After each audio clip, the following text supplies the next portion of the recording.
The House will be in order. The chair lays before the House a communication from the Speaker. The Speaker's Rooms, Washington, D.C., December 10th, 2025. I hereby appoint the Honorable Craig A. Goldman to act as Speaker pro tempore on this day. Signed, Mike Johnson, Speaker of the House of Representatives. Pursuant to the order of the House of January 3rd, 2025, the chair will now recognize members from lists submitted by the majority and minority leaders for morning hour debate. The chair will alternate recognition between the parties, with time equally allocated between the parties and each member other than the majority and minority leaders and the minority whip limited to 5 minutes. But no event shall debate continue beyond 11:50 a.m. The chair recognizes the gentlewoman from Illinois, Ms. Ramirez, for 5 minutes. Thank you, Mr.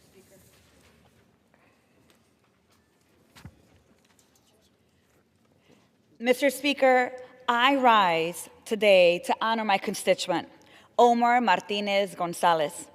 Omar is an advocate fighting for the resources that immigrant, Black, brown, and underserved communities need and deserve to prevent, treat, and end the HIV/AIDS epidemic.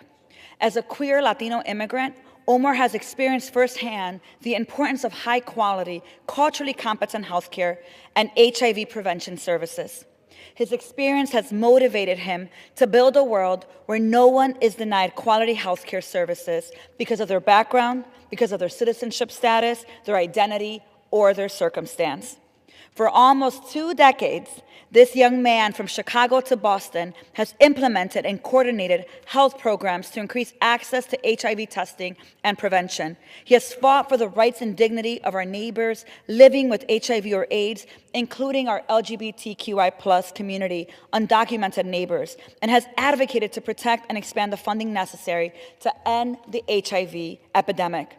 So, Mr. Speaker, on behalf of Illinois' 3rd Congressional District, it is my honor to commend Omar Martinez Gonzalez for his work to ensure that our neighbors, no matter their sexual orientation, no matter their gender expression, their zip code, their background, HIV status, or their citizenship status, receive every single thing they need and deserve to live healthy and thriving lives. Congratulations, Omar. And Mr. Speaker, I rise today to honor Mario Vega for his work to create spaces that uplift our young people and build safe and thriving communities. Mario has transformed his own personal experiences growing up in Chicago to realize safety in our communities by investing in our city's young people. Through the establishment of the Chicago Youth Boxing Club and as a director of mentoring at New Life Centers, Mario understands that building community and building relationships are the recipe for safer neighborhoods. Through his mentorship of young people, including those in my own community of Humboldt Park, he sees, he values, and affirms young people and supports their journey to find their confidence and their purpose. Mario's work has been recognized in Beacons of Hope, Stories of Strength from Chicago, but the true measure of his impact is seen in the violence epidemic he interrupts and the young people who, as a result, chart a new path for themselves, full of possibilities. So on behalf of Illinois' 3rd Congressional District, it is my honor to commend Mario Vega for reminding us that when we invest in our youth, we are actually investing in peace. Thank you, and congratulations, Mario. And Mr. Speaker, during this holiday season, which has been so difficult for so many families, I want to rise to recognize the joy and hope that Rita Collias facilitates in Illinois' 3rd DuPage County.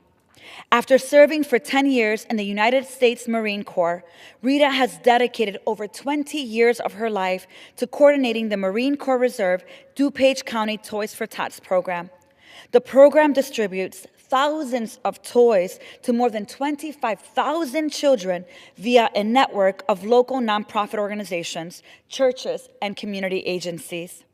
Whether she's coordinating drop-off sites, recruiting volunteers, or searching for donated warehouse space, Rita's logistical skill set matches her passion and her dedication. Rita has described her late hours and working weekends with the Marine Corps Reserve DuPage Counting Toys for Tots program as an obsession, one she pursues as an expression of care for her local community and area families. But for her neighbors, her obsession ensures that children in our communities feel seen and valued. So on behalf of Illinois' 3rd Congressional District, in this House of Representatives, I want to make sure that I acknowledge that these holidays are more brightened because of Rita. It's my honor to commend Rita Calles. Congratulations, Rita. Thank you for your service. And with that, Mr. Speaker, I yield back. The chair recognizes the gentleman from Kentucky, Mr. Comer, for 5 minutes.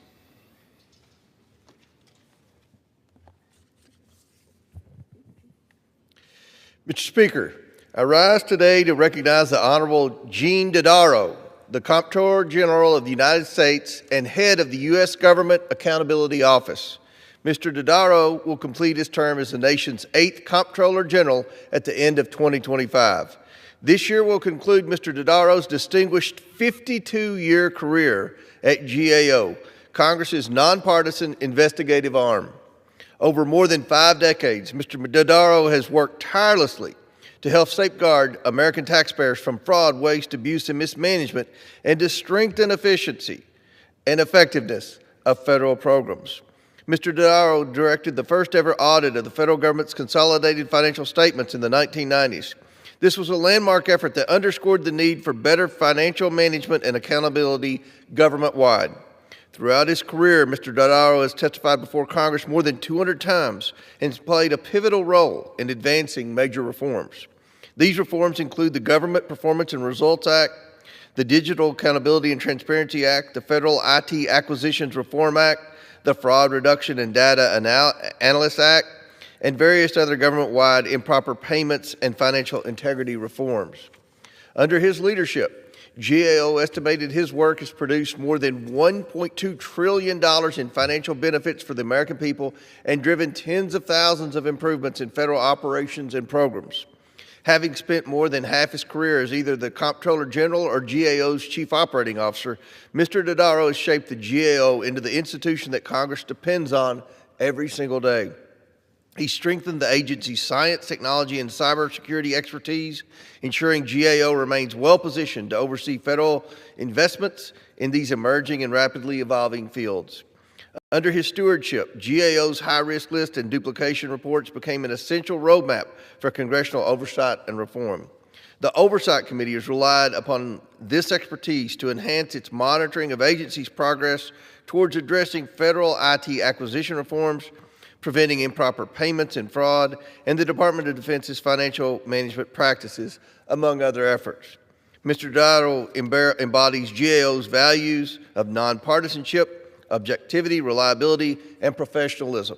He is deeply respected across the government and the oversight community for his integrity, candor, and dedication. His knowledge of federal programs and operations has made him one of the most trusted and sought-after witnesses before Congress. Time and time again, he has impressed members with his ability to explain complex issues, often without a single note in front of him. Yet despite his immense expertise, he remains one of the most humble public servants. Mr. Dodaro's leadership has also inspired a culture of excellence within GAO. The agency has consistently ranked among the best places to work in the federal government throughout his tenure as Comptroller General. This is a reflection of the loyalty and admiration he has earned from the GAO workforce. Mr. Speaker, I ask my colleagues to join me in honoring Gene Dodaro, who truly defines what it means to be a public servant.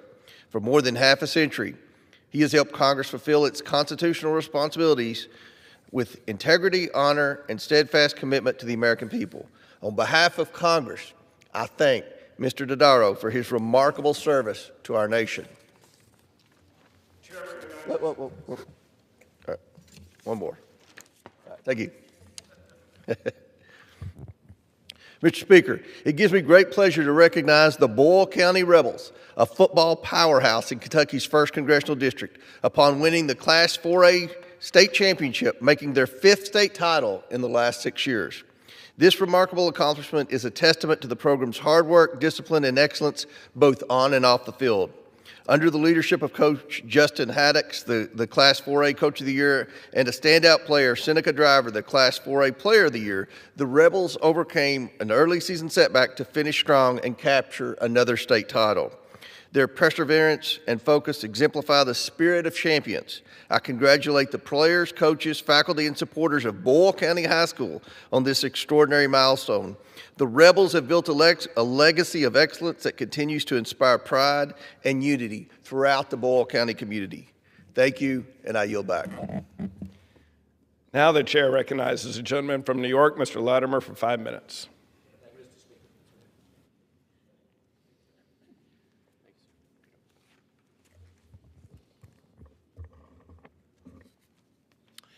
Mr. Speaker, I rise today to discuss my new bill to tackle the issue of bridge strikes. Throughout the country, highways and local roads with low clearance bridges are vulnerable to strikes by large trucks. In my home state of New York, there were 350 bridge strikes in 2024 alone, including many in Westchester and the Bronx. However, these strikes are preventable, and I'm committed to reducing incidences.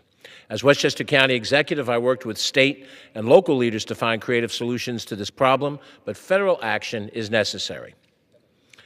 My bill, the Bridges Not Bumpers Act of 2025, would direct the Secretary of Transportation to establish a bridge strike working group whose work will provide recommendations to prevent future strikes. It will also create a national clearinghouse to serve as a central location for data collection and circulation of best practices to prevent strikes. I want to thank Congressman Bresnahan for his partnership in developing this common-sense, bipartisan solution, and we have both Republican and Democratic co-sponsors to this bill. I look forward to moving this proposal forward with my colleagues. Thank you, Mr. Speaker. Mr. Speaker, I rise to honor the public service contributions of Jill Axelrod, who has completed 2 terms and 8 years as Rye Town Councilwoman. A resident of Rye Brook, with her husband Brett and 2 daughters, she is a lawyer by profession and has been a member of the executive team of the Westchester County Board of Legislators. Elected in 2017 to the Town Council and re-elected in 2021, Jill led the town board's important legislation and law committees, playing an integral role in all facets of local laws from development to passage.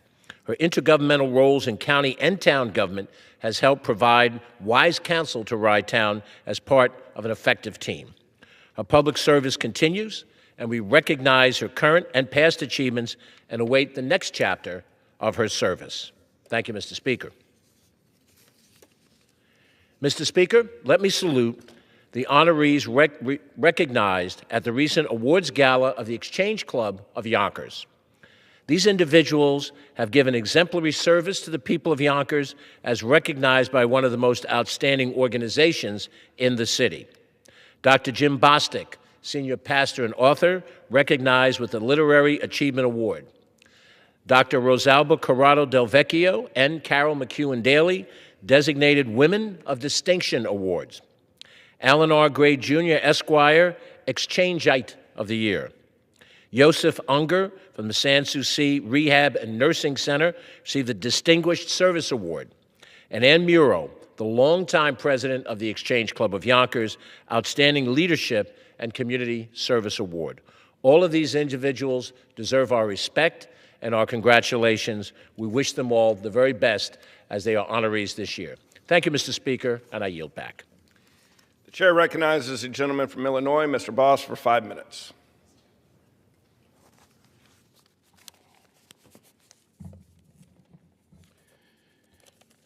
Thank you, Mr. Speaker.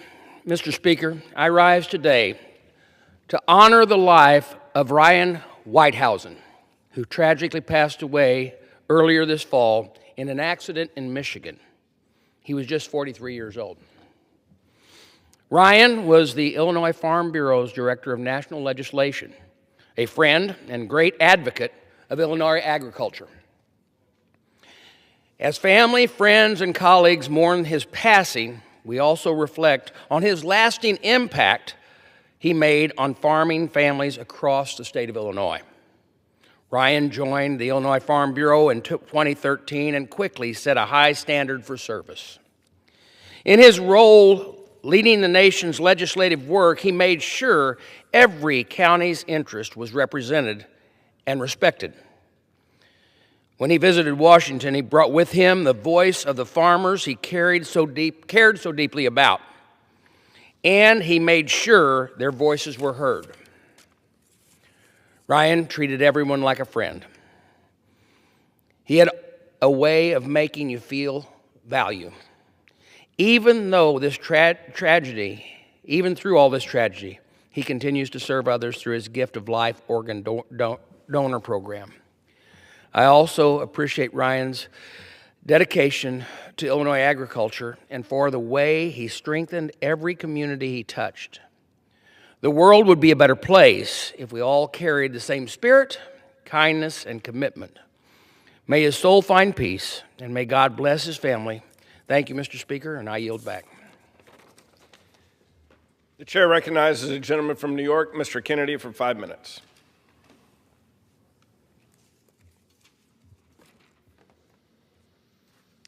Thank you, Mr. Speaker.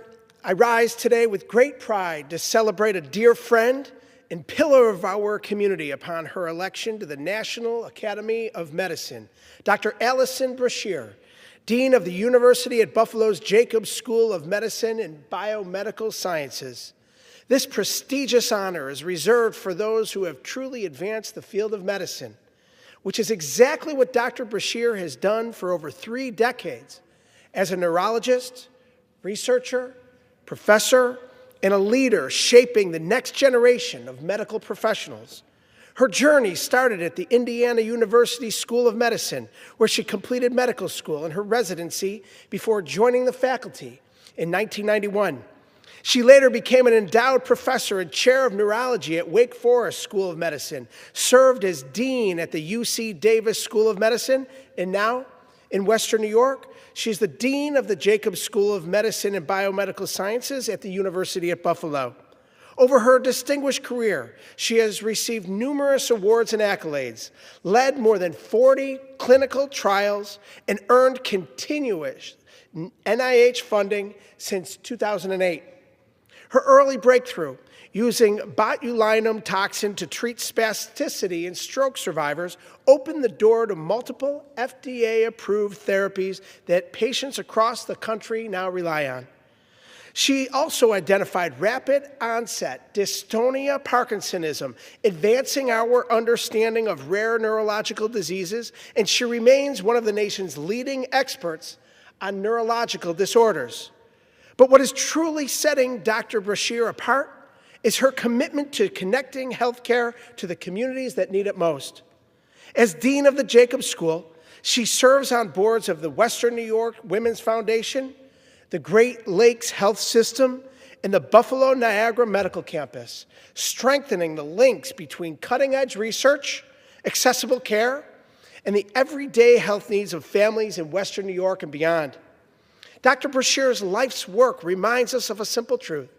Our healthcare system is only as strong as the people who choose to serve in it. Dr. Brashear shows us what's possible when we invest in talent and when we open doors for smart, compassionate people to pursue careers in medicine. Her success is a testament to what happens when opportunity meets dedication. Mr. Speaker, may we honor Dr. Brashear's extraordinary career by ensuring the next generation of healthcare practitioners have the chance to follow in her footsteps. I ask my colleagues to join me in congratulating Dr. Allison Brashear. Western New York and our entire nation are stronger because of her leadership, and her commitment to our nation and to future generations in healthcare. I yield back. The chair recognizes the gentlewoman from Indiana, Ms. Houchin, for 5 minutes. Thank you, Mr. Speaker. Mr. Speaker, I rise today to pay tribute to Fuzzy Zoeller, a legendary PGA golfer and a beloved figure in southern Indiana. Born in New Albany, Fuzzy never forgot where he came from.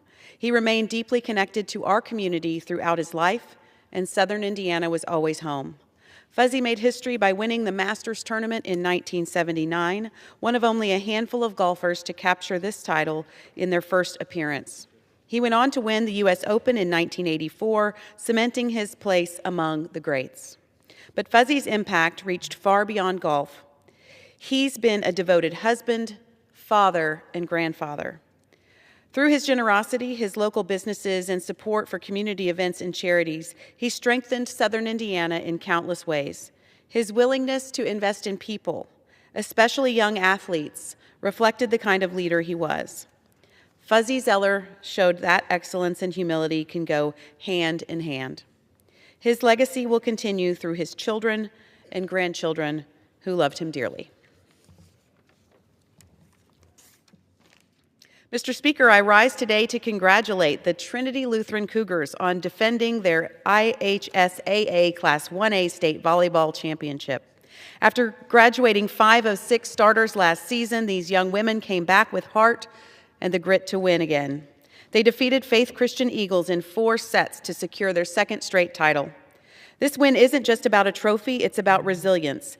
It's about providing that dedication and belief can keep a championship legacy alive. Their work ethic, team spirit, and poise under pressure deserve recognition. To every Cougar on that court, thank you for showing us what it means to fight and to win together. Congratulations to Trinity Lutheran. Mr. Speaker, today I rise with tremendous pride to celebrate a historic achievement for my alma mater, Indiana University. For the first time in program history, the Indiana Hoosiers are Big Ten champions. This victory reflects more than a great season. It represents the discipline and heart of a team that refused to be counted out.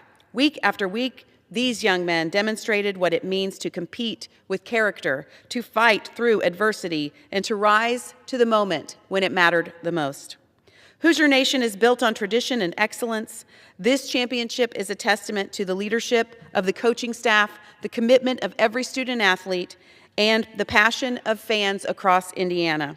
As a proud graduate of Indiana University, I could not be more honored to recognize this extraordinary milestone. Congratulations to the players, coaches, and the entire IU community. You have made history, and you have made Indiana proud. Thank you, Mr. Speaker, and I yield back. The chair recognizes the gentlewoman from Washington, Ms. Strickland, for 5 minutes.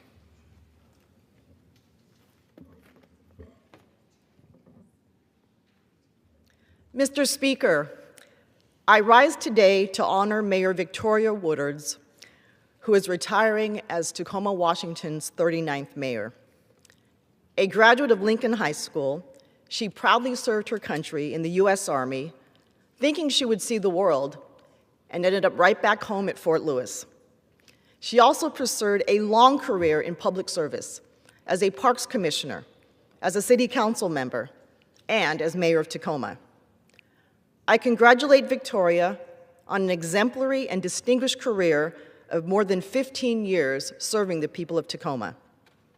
Under her leadership, the city launched the Equity and Empowerment Initiative, which led to the creation of our Human Rights Office of Equity and Human Rights. The city implemented key police reforms, including updates to the use of force standards. Established the City of Tacoma's first Youth Commission, giving high school students a chance to learn how government works. Passed Home in Tacoma, which expanded key and necessary housing opportunities across the entire city.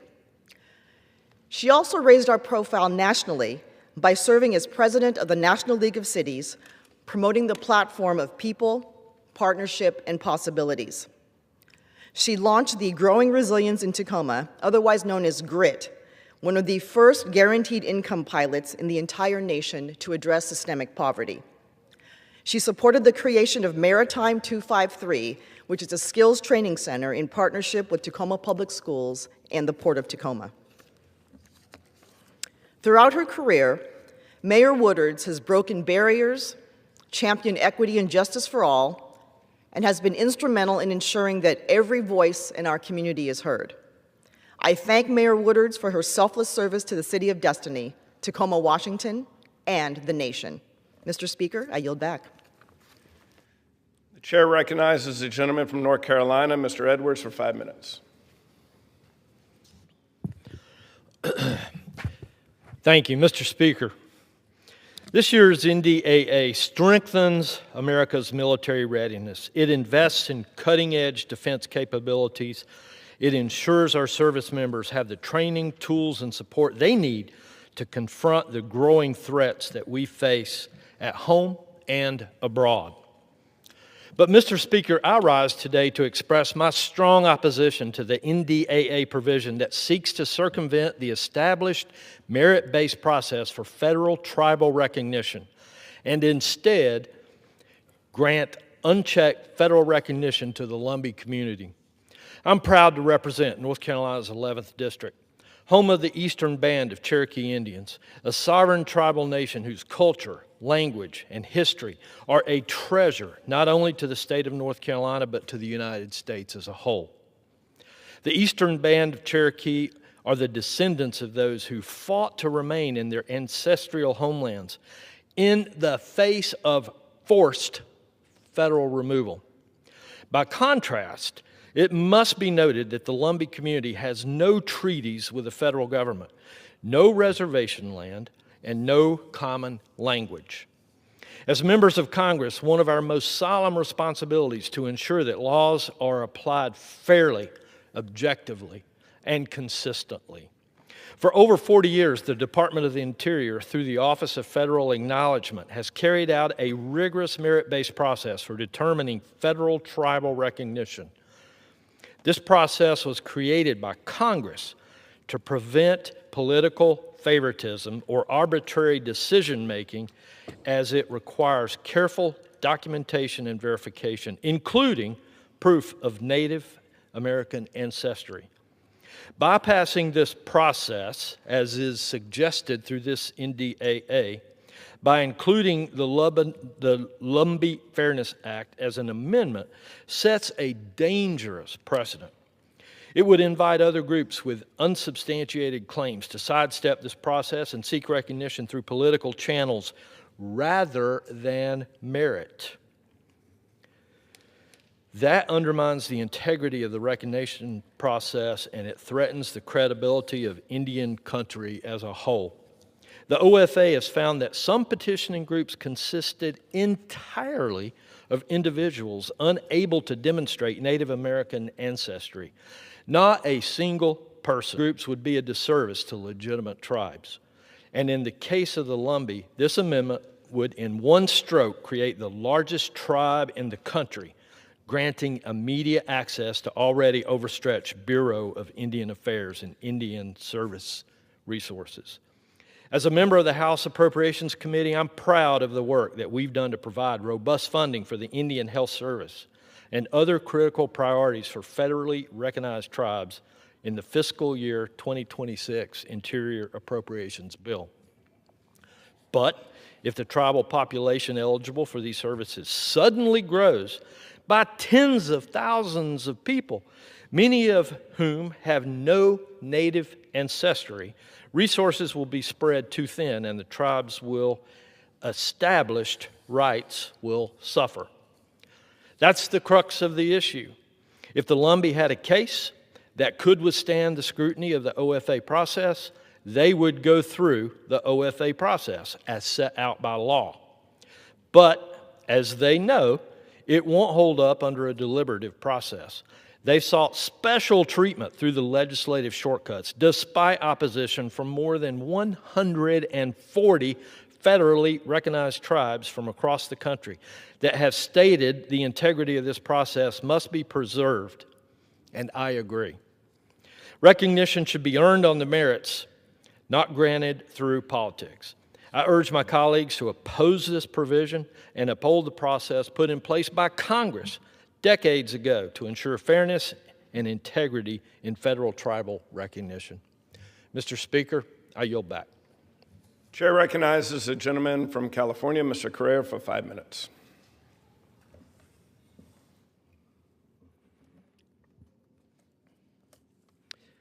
Thank you, Mr. Speaker.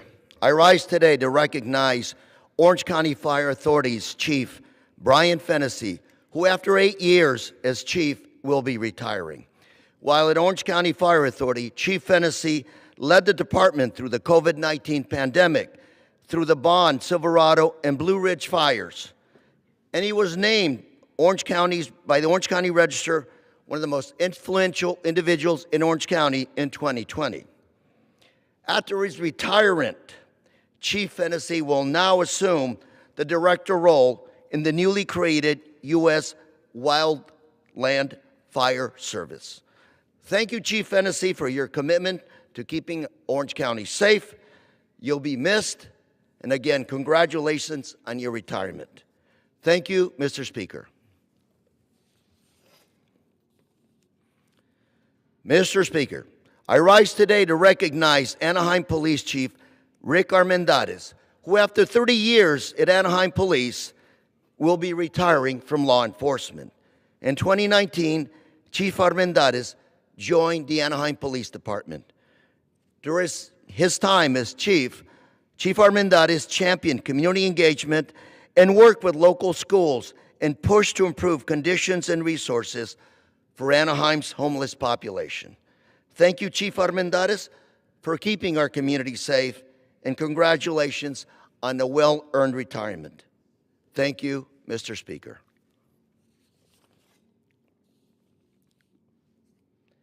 Mr. Speaker, I rise today to honor James Jamie T. Poston, a proud American and Vietnam combat veteran who has dedicated his life to serving our great country.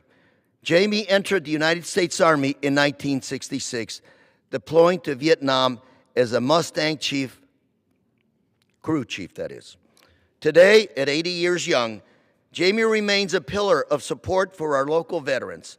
Every Thursday, he volunteers at the Military Diversion Court in Santa Ana, and he attends bi-monthly Veteran Treatment Court meetings, and he drives fellow veterans to recovery groups. He makes sure that no one walks their journey alone. Jamie Piston represents the very best of our veterans and Vietnam War veterans. Courage in war, compassion in peace, and service that never ends. Thank you, Mr. Speaker. Mr. Speaker, I rise today to highlight the 75th anniversary of the Municipal Water District of Orange County. For 75 years, MoDOC has been our county's water supplier.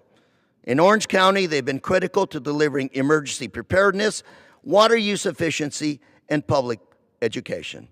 From working with local scout troops to supporting investments in our future water supply reliability, MoDOC has truly impacted every life in Orange County. Congratulations on your 75th anniversary. Thank you, Mr. Speaker. Mr. Speaker, today I rise to recognize the birthday of Vietnamese human rights defender Lee Dinh Luong. Mr. Lee is a peaceful activist and a prisoner of conscience. In 2018, he was persecuted for campaigning for compensation for Vietnamese fishermen affected by the Formosa environmental disaster. Mr. Lee is not the first Vietnamese individual to be persecuted by the Vietnamese government for speaking in support of the victims of the Formosa environmental disaster. And I am committed, Mr. Speaker, to working with the State Department, to work with the Vietnamese government for an end to Mr. Lee's solitary confinements, to allow him to practice his religion in prison, and allow him to receive appropriate medical care. And finally, to consider his early release. Thank you, Mr. Speaker, and I yield. Chair now recognizes the gentleman from Kansas, Mr. Mann, for 5 minutes.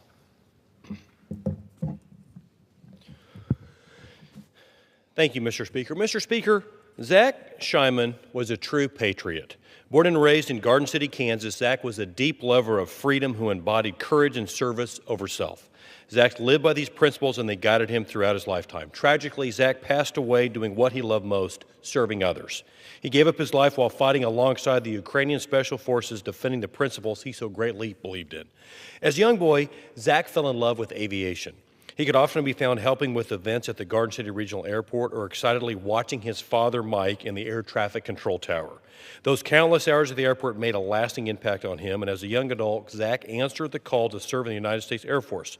Throughout his Air Force career, Zach served at Altus Air Force Base in Oklahoma, Eglin Air Force Base in Florida, and completed international stints in Iraq and Qatar. Zach also served with the Royal Air Force in Mildenhall in the United Kingdom. For the last 11 years, Zach served in his hometown once more as an air traffic controller at the same place his love for aviation began, the Garden City Airport. Zach did not keep that love of aviation to himself. He couldn't. He found joy in sharing that passion for aviation with student groups who visited the air traffic control tower, as well as with visitors and student pilots learning to love the field that he loved so much. Zach poured into Garden City's youth by serving on local arts boards in Garden City and actively participating in community career fairs. He left his community better than he found it, creating gains for students and helping organize local festivals, recitals, and shows. Zach was a man of honor, and I and I are deeply grateful for his service to our nation and our community. We pray for his loved ones in the Garden City community as they come to terms with his untimely passing. May his soul rest in peace. Thank you, Zach, for your duty and service. Mr. Speaker, today I rise to recognize 4 remarkable high school football programs in the Big First District that who brought home state championships this season. In Kansas, high school football is more than a sport. It teaches discipline, teamwork, perseverance, and the importance of community. More importantly, it connects us all through a common good while making memories that will last a lifetime. As a kid from Western Kansas, I grew up listening to K-State football on the radio. Like so many young people across our state, those Saturday broadcasts shaped my love of the game. I later had the privilege of playing on a state championship team myself at Quinter High School, and I remember the feeling of being part of something bigger than myself. That is what these young men experienced this season. This year, 4 schools from the Big First reached the top of their divisions. In 6A, Manhattan High School claimed the title with a decisive 27-0 win over Olathe Northwest. Their players, coaches, and staff worked hard all season to earn an achievement that will be remembered in the Manhattan community forever. In 5A, my hometown of Salina is celebrating a very special moment. The Salina Central Mustangs brought home the state championship with a 51-34 victory over Basehor Linwood. For the students, families, and alumni who have longed for another state championship for the last 20 years, congratulations on bringing your title home. You all deserve it, and we are all so proud. In the 1A division, Sterling football defeated Rossville 35-34 in one of the closest and most competitive games of the season. Games like this reflect the best of high school athletics, determination, sportsmanship, and communities rallying behind their teams. In an 8-man Division II, Hanover earned a 28-20 victory over Victoria to secure another championship for their school. 8-man football has deep roots in rural Kansas, and Hanover's success highlights the strength of programs that represent some of our smallest but proudest communities. Mr. Speaker, 4 state championships in 1 year from schools in the Big First District is quite an accomplishment. I would be remiss if I didn't acknowledge the strong communities, dedicated coaches, supportive families, and student athletes who put the work in day after day to bring these championships home. I ask my colleagues to join me in congratulating these young men, their schools, and their hometowns. They have represented Kansas with pride, and they have very bright futures ahead. Thank you, Mr. Speaker, and with that, I yield back. The chair recognizes a gentlewoman from California, Ms. Cam Lager-Dove, for 5 minutes. Thank you, Mr. Speaker. I want to just say that Republicans have endured a rather lopsided relationship with Donald Trump this year. Dare I say abusive. So I hope you will consider this a Republican intervention. And for the record, these are not attacks, they are just facts. On health care, Republicans cut $1 trillion from Medicaid with their big, ugly bill, threatening their own vulnerable constituents when 3/4 of Medicaid enrollees are in red states and rural hospitals across this country are struggling to stay open. Republicans then shut down the government to avoid a vote on extending ACA subsidies, only for Trump to later come out in support of extending these subsidies. A recent Navigator poll shows that Americans blame Trump and congressional Republicans for rising health care premiums by a 26-point margin. And surprise, surprise, Americans also overwhelmingly blame Republicans for the shutdown. I see tread marks everywhere. Redistricting. The drama started when Trump called Greg Abbott and demanded 5 more Republican seats in Texas, triggering California's redistricting effort that could cost California Republicans 5 seats. It is funny how my Republican colleagues remain silent when Texas, Ohio, Missouri, and North Carolina gerrymander, but throw a tantrum when California punches back. The chip deal, and I don't mean nachos or potatoes, I mean the AI computing national security kind. For years, my China hawk Republicans warned about the competition with the CCP, only for Trump to ignore them and greenlight NVIDIA H200 chip sales to China in exchange for a 25% fee. What happened to tough on China, y'all? Then the boat strikes. Republicans have abdicated their constitutional war powers authority, allowing the Trump administration to carry out extrajudicial killings off the coast of Venezuela under the guise of stopping drug trafficking. And meanwhile, Trump just pardoned the president of Honduras, who was convicted of helping to move 400 tons of cocaine into the United States. So you need to square the circle for me, y'all. Please do it. Now, the deficit. Republicans who call themselves fiscal hawks stayed true to President Trump and got rewarded with a $2 trillion added to the national debt, bringing us to a whopping $38 trillion. So how many zeros is in that number? Far too many for Americans to afford. Then there was the mighty whiplash of the Epstein files. Trump and Republicans spent an entire year trying to block the release of the Epstein files, only for Trump to reverse course at the last minute when he realized the release was inevitable. Then tariffs and affordability.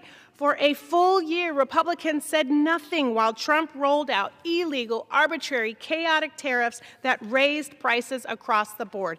And in just 8 months of Trump 2.0, the average American household spends $700 more on basic necessities. This season's most popular holiday gifts are up 26% since last year. And during the affordability crisis, Trump banned the word affordability from Republicans' vocabulary. But affordability is still in the dictionary, and it is still on people's minds. The economy is an A+++ hot mess. And lastly, farmers.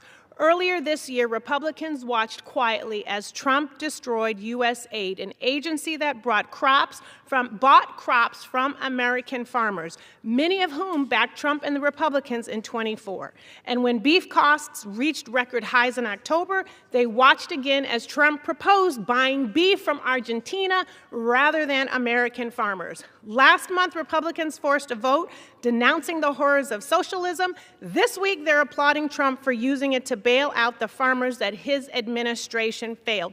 Please consider this an intervention and get out of this lopsided relationship now. And with that, Mr. Speaker, I yield back. The chair recognizes the gentleman from Oregon, Mr. Benz, for 5 minutes.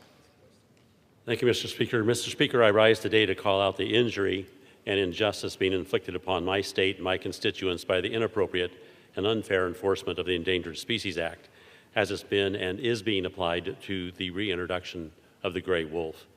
This injustice is apparent in the federal government's inability to manage and control the killing and maiming of livestock, and in the failure of governments to properly pay the cost of its decision to reintroduce the wolf. I will address the lack of management first. Let me begin my discussion of failed management by showing several pictures which are graphic illustrations of the reality that my ranching families face all too often. As you can see, there is nothing refined about how a wolf goes about feeding itself. You can imagine the feelings of the rancher when he or she finds livestock torn apart and dying. These animals may have been part of their herd for a decade or more. You can try to imagine the incredible anger they feel knowing that they are legally prevented from stopping the wolf that caused this pain and horror to their cattle and calves from doing this again and again and again. I have held meeting after meeting across my district listening over and over to stories about wolves attacking herds, scattering cattle, and ignoring the ineffective hazing efforts that owners of these cattle are allowed to use under the law to try to protect their livelihoods. The anger and intense frustration they feel is totally understandable, and it's why I'm on the floor today sharing as best I can their pain with you. If we are to protect those who are trying their best to feed this country, to make a living, to keep their small and often remote communities viable, to put out range fires, to pay their taxes, and to continue to be productive parts of this nation, we need to delist the wolf and move the management of these animals back to the states. Now let me turn to the actual cost of the reintroduction of the wolf and the need for those who have created this cost to be responsible for paying it. The actual annual cost of the wolf imposed upon the cattle businesses across this nation as of a few years ago is estimated to be $128 million a year. This number is higher now that cattle prices are higher.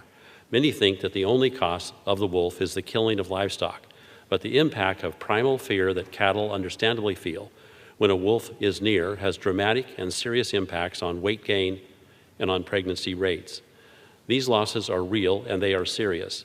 In a time when even the president is concerned about beef prices, these losses affect everyone by reducing the size of the cattle herds and their productivity. There has been legislation enacted both in the big, beautiful bill and at the state level to try to bring some reimbursement equity into play by providing at least some payment for the death of cattle caused by wolves. But these programs, although welcome, come nowhere near to making those damaged by wolves whole. In addition, I can assure you that the rancher would absolutely be happier if he or she could completely avoid the losses that lead to asking for justice under these programs. If we are properly and fairly and logically to manage the wolf, we must pass Congresswoman Boebert and Tom Tiffany's bill, H.R. 845, the Pet and Livestock Protection Act. This would delist the wolf and allow states to manage these populations. And if we are properly to allocate responsibility for the monetary cost of the wolf, those millions of dollars each year unjustly imposed on ranchers and farmers damaged by the reintroduction, we must appropriate the money needed to make these good people whole. With that, Mr. Speaker, I yield back. The chair recognizes the gentlewoman from the Virgin Islands, Ms. Plaskett, for 5 minutes. Thank you, Mr. Speaker. I rise today to express condolences on the passing of Alyssa McKay. Congresswoman, I just want to share that the Virgin Islands has lost one of its great creative and cultural visionaries with the passing of Ms. McKay. Her creative spirit and generous heart touched countless of lives across the island of St. Croix and throughout our territory, and indeed not just the Caribbean, but other places. As a self-taught artist, she channeled what she described as divine expression, creating work that reflected her deep love for our islands, our culture, our people. Her art was an extension of her soul, vibrant, authentic, and deeply rooted in her Crucian roots. Beyond her artistic talent, Alyssa dedicated herself to uplifting our community in so many ways. She served as an educator, taught yoga for 4 decades, worked tirelessly with our seniors through the Interfaith Coalition, and gave her time and wisdom to numerous organizations, including Unity St. Croix, the St. Croix Environmental Association, and the Women's Coalition. Her compassion, spiritual leadership, and commitment to service made our Virgin Islands a better place. Ms. McKay lived with purpose and love, seeing the divine in everyone she encountered. My heartfelt condolences go out to her daughter, Ayana, whom she considered her greatest accomplishment. And to all who knew and loved her, may her memory be a blessing, and may her artistic legacy continue to inspire us for generations to come. The Virgin Islands has lost one of its great creative and cultural visionaries with the passing of Gerville René Larson. Now, everyone knows Gerville was more than an architect. He was a steward of our history and an artist of our identity. His work captured the spirit of these islands. ensuring that the stories of our people and the beauty of our heritage were preserved for generations to come. After earning his degree in architecture from Cornell, Gerville returned home to his beloved St. Croix, choosing to live in his grandparents' home in the heart of Times Square, downtown Christiansted. From there, he poured his heart into our community, using his immense talent to collaborate with both public and private sectors on projects dedicated to historical architectural preservation. Through his firm, Tyler Largesse, LLC, he designed with reverence for our past and vision for our future. You know, I was blessed to know Gerville, not only as a respected colleague on boards and an admired fellow Hillsider descendant, but as my neighbor and my friend. Our best talks were as we were cleaning the respective streets we lived on, meeting up, hailing each other as neighbors, and then going into a deep discussion about the beauty of Christiansted and the history, the free enslaved people who lived in the hills of Christiansted, and what that heritage meant to each one of us. Gerville's belief that architecture is a vessel for culture and memory continues to guide us. His mark is visible through the Virgin Islands, but particularly on St. Croix, in the buildings he restored, the spaces he reimagined, and the lives he touched. I'm grateful that my own son, Christian, was able as a young architecture major to have interned and been mentored by Gerville. My heartfelt condolences go out to his family, especially his mom, his friends and colleagues. May his memory live forever. May his legacy inspire us to continue building with purpose, pride, and love for our Virgin Islands. He will be deeply missed by a circle of friends, family, and the entire Virgin Islands community. We are thankful for his lifelong contributions to preserving the character and soul of our home. I yield back. Chair recognizes the gentleman from Washington, Mr. Baumgartner, for 5 minutes. Thank you, Speaker Goldman. I rise today to celebrate the final passage of S356, the Secure Rural Schools Reauthorization Act of 2025, which will now be sent to the President's desk. This much-needed legislation was one of my priorities in coming to Congress, to give our rural areas the support they need for their schools. And it brings much-needed certainty to rural communities and school districts that have depended on this program for generations. The Secure Rural Schools program has been a lifeline for rural communities and school districts across America. Since 1908, the federal law has required that the U.S. Forest Service to share 25% of revenues from federal forest lands with local government to support public education. As timber revenues declined due to foolish federal regulations and ill-cited reduced timber harvests, Congress has acted in 2000 to create the Secure Rural Schools and Community Self-Determination Act, preserving vital funding for our most rural communities. When last reauthorized in 2023, this program delivered more than $281 million nationwide to help keep teachers in classrooms and students on school buses. I represent rural areas like Pend Oreille, Stevens, Ferry, and Columbia counties, where school leaders tell me how essential these funds are to keeping programs running.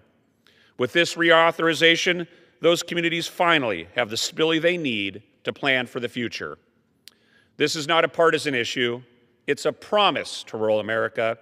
By reauthorizing Secure Rural Schools and sending this bill to the President's desk, we are keeping faith with the communities that steward our national forests. Thank you, Mr. Speaker. Mr. Speaker, I rise today to celebrate one of the bright lights of Eastern Washington. In my view, Eastern Washington is truly the home of the American dream. From the mountains of the Colville region to the rolling hills of the Palouse, our region embodies the values of opportunity, hard work, and perseverance that define America at its best. This week's shining example of that spirit is my friend, Ambassador Asif Chowdhury. Born in Pakistan, U.S. Ambassador Asif Chowdhury earned his bachelor's degree there, followed by a master's degree from the American University of Beirut. You might say this is a unique and perhaps unusual path for an American ambassador, but it represents what is possible with the American dream. After leaving the Middle East, like so many who have come to our nation in search of a better future, he found his way to Pullman, Washington, and to Washington State University, where he pursued his PhD. From a small college town in eastern Washington and marrying into a local farm family, he decided to enter the U.S. Foreign Service after receiving his citizenship. And he went on to serve our nation with distinction in postings around the world, including Cairo, Poland, and Russia. And he later serves as the United States Deputy Administrator to the Foreign Agricultural Service and rose to become the United States Ambassador to Moldova, dealing with complex issues in the former Soviet Union. Throughout his career, he held key positions that advanced America's interests abroad with integrity and purpose in service of America's national security. When his diplomatic service abroad concluded, he returned home to Pullman, where he served as Vice President of International Programs at Washington State University, preparing the next generation of global leaders and strengthening the bridge between our local communities and the world. Mr. Speaker, Ambassador Chowdhury's life is a powerful testament to what the American dream is all about. That no matter where you begin with hard work, dedication, and love of the United States of America, and commitment to United States of American values, you can achieve extraordinary things. His story reminds us the American dream is not a relic of the past. It is alive and thriving in Eastern Washington. Thank you, Ambassador Chowdhury, for being a role model to all of us that believe America remains a land of limitless possibility. And with that, Mr. Speaker, I yield back the balance of my time. The chair recognizes the gentleman from North Carolina, Mr. Harris, for 5 minutes.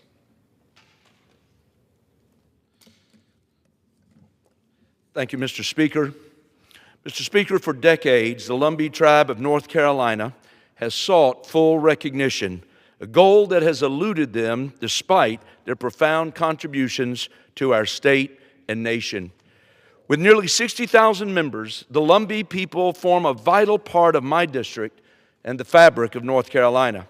As one of the first bills I co-led in Congress, the Lumbee Fairness Act, now included in the National Defense Authorization Act, is on the verge of passage, bringing us closer than ever to delivering justice.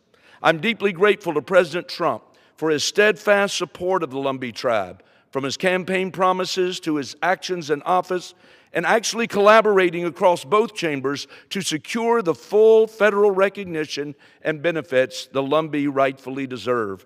Let us vote yes today and finally end this long fight, affirming the recognition they have earned and so richly merit. Mr. Speaker, it seems illegal aliens have flocked to North Carolina because they know sanctuary politicians will protect them and allow them to roam free on American streets. In fact, there's reports that over 100,000 illegal aliens are in Mecklenburg County, North Carolina alone. Just last week, one of these illegals drew national headlines. Oscar Solorzano is twice deported Honduran illegal alien with a lengthy rap sheet. This past Friday, he stabbed a 24-year-old man in the chest on a Charlotte light rail, the very same transit light rail where Irina Zarutska was murdered. Charlotte's response? The Democrat-run city council rubber-stamped $3 million to, and I quote, enhance the perception, end quote, of public safety for the light rail. Did they actually do anything to make it safer? Of course not. And now there are two victims of the Charlotte Blue Line Rail, and what they have in common is that the Charlotte pro-crime Democrats have failed them. Irina Zarutska was killed by a 14-time repeat offender, and Kenyon Doby, the Good Samaritan, who stood in the gap, was stabbed this past Friday with life-threatening injuries by a twice-deported illegal alien. There's a crime wave happening in Charlotte with a full laundry list of crimes occurring each day. Since Charlotte Democrats won't do anything, it's time to intervene. It's time to do what we requested of our governor several weeks ago: send in the National Guard. Mr. Speaker, big insurance is swimming in money, swimming in your taxpayer dollars, swimming in the money that is supposed to be helping patients. Obamacare is a broken system that has allowed insurance companies to rip off the American taxpayers and simply drive up costs. But if Congress wants to talk health care, then let's talk. But we must let these COVID-era subsidies expire first. Biden's COVID credits are a pandemic policy that has done nothing to lower insurance costs. Premiums are rising because Obamacare has failed to keep its promise of making health care affordable. Not only are Biden's COVID credits failing to keep costs down and paid straight to insurance companies, but they will cost taxpayers over $400 billion in the next decade. Listen, with a country facing $39 trillion in debt, this is again a reason to let these COVID subsidies expire. But letting Biden-era COVID subsidies expire is just a drop in the bucket when it comes to broader reform. Obamacare was recently exposed for rubber stamping 96% of the applications, all paid with your tax dollars going down the drain. When taxpayers pay and insurers profit, that's not health care. That's a hustle. And it's time to find a real solution. And let's begin by letting the Biden COVID-era subsidies expire. Mr. Speaker, I yield back. Chair recognizes a gentleman from Michigan, Mr. James, for the chair recognizes a gentleman from Virginia, Mr. Klein, for 5 minutes.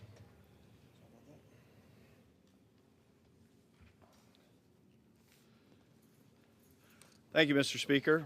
I rise today to honor a cherished institution in our community, Mrs. Rao's Restaurant and Bakery in Stanton, Virginia, and to express our deep gratitude for the decades of service it has given the Shenandoah Valley. Founded in 1947 by Willard and Mildred Rao, affectionately known as the Pie Lady, the restaurant quickly became a local treasure. Using her own family recipes, Mrs. Rao built a reputation for warm hospitality, home-cooked meals, and fresh-baked pies that generations of Virginians and travelers alike came to love. That legacy was carried forward with equal devotion by her son, Mike DeGrassi, his wife, Mary Lou, and her grandson, Aaron DeGrassi. For 3 generations, the family kept alive the values and traditions that made Mrs. Rao's a landmark. We were saddened to learn that Mrs. Rao's will close its doors at the end of December. While we will certainly miss the meals, the desserts, and the familiar warmth of a place where so many gathered, we also celebrate what this restaurant has meant to the Valley and to all who passed through its doors. Mr. Speaker, I ask my colleagues to join me in honoring Mrs. Rao's Restaurant and Bakery. Nearly 80 years of hard work, family tradition, and community spirit have left an enduring mark on Virginia's 6th District, one that will not be forgotten.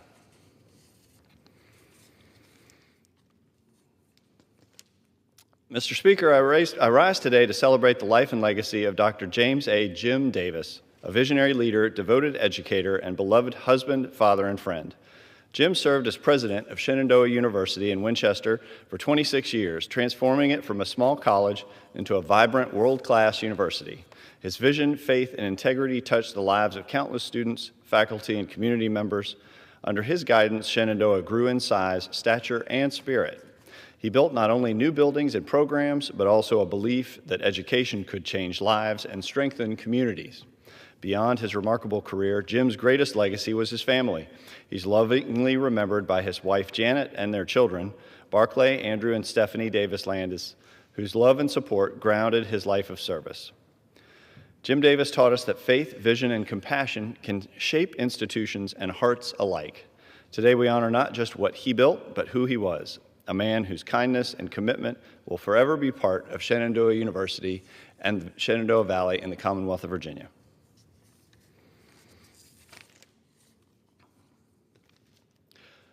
Mr. Speaker, I rise today to honor the Glenver High School Highlanders competition cheer team, which made school history by securing its first ever VHSL state championship. The Highlanders delivered an outstanding performance, earning 241.25 points to finish ahead of Graham High School, securing their place at the top. This achievement followed their combined Region 1CD and 2CD championships, capping an extraordinary season. Head coach Sarah Hatfield, along with assistant coaches Desiree Bowles and Alex Powell, praised the team's determination, perseverance, and grit, qualities that pushed them beyond their comfort zones and brought the championship home. The title-winning athletes are seniors Kaylin Dixon, Morgan Gaines, Carter Graffio, and Addison Sneed, junior Elle Graffio, sophomore Taylor Goldfield, and freshman Audrey France, Jillian Roberts, Claire Shrewsbury, and Abby Woods. Special congratulations to Addison Sneed, the Combined Region Cheer Athlete of the Year, and to Coach Hatfield, named the Combined Region Coach of the Year. Mr. Speaker, I ask my colleagues to join me in celebrating the Glenvar Highlanders competition cheer team on this historic and inspiring accomplishment. Mr. Speaker, electricity demand in the United States is growing rapidly and at risk of exceeding what we can supply. The growth of AI data centers across the country and the shift to electric vehicles and appliances all mean our country needs far more reliable power. The challenge is that while more power is needed, dependable baseload plants that keep the grid steady have decreased. Environmental regulations under the Biden-Harris administration have contributed to the early retirement of some coal, natural gas, and nuclear plants. In many states controlled by Democrats, plants have been closed, and a shift to wind and solar has decreased the integrity of the supply. A recent Department of Energy report indicated that rising demand and reductions in baseload generation may increase the risk of widespread power outages by 2030, even in our Commonwealth of Virginia. When the grid becomes less reliable, families pay the price. Higher costs hit working households the hardest, and many are already struggling with rising electricity bills. Reliable and affordable energy is not a luxury. It's something every American needs and deserves. This week, House Republicans are advancing the State Planning for Reliability and Affordability Act, ensuring that states include always available power in long-term planning. This idea puts families first by keeping electricity affordable and the grid strong. Thank you, Mr. Speaker. I yield back. The chair recognizes the gentleman from Michigan, Mr. James, for 5 minutes.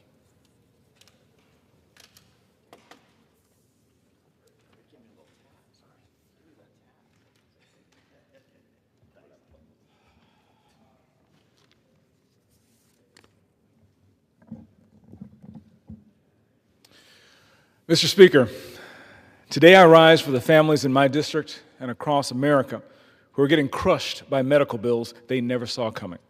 Enough is enough. It's time we put patients back in charge of their own health care. Let me tell you what's happening out there. The average family health insurance premium now tops $24,000 a year.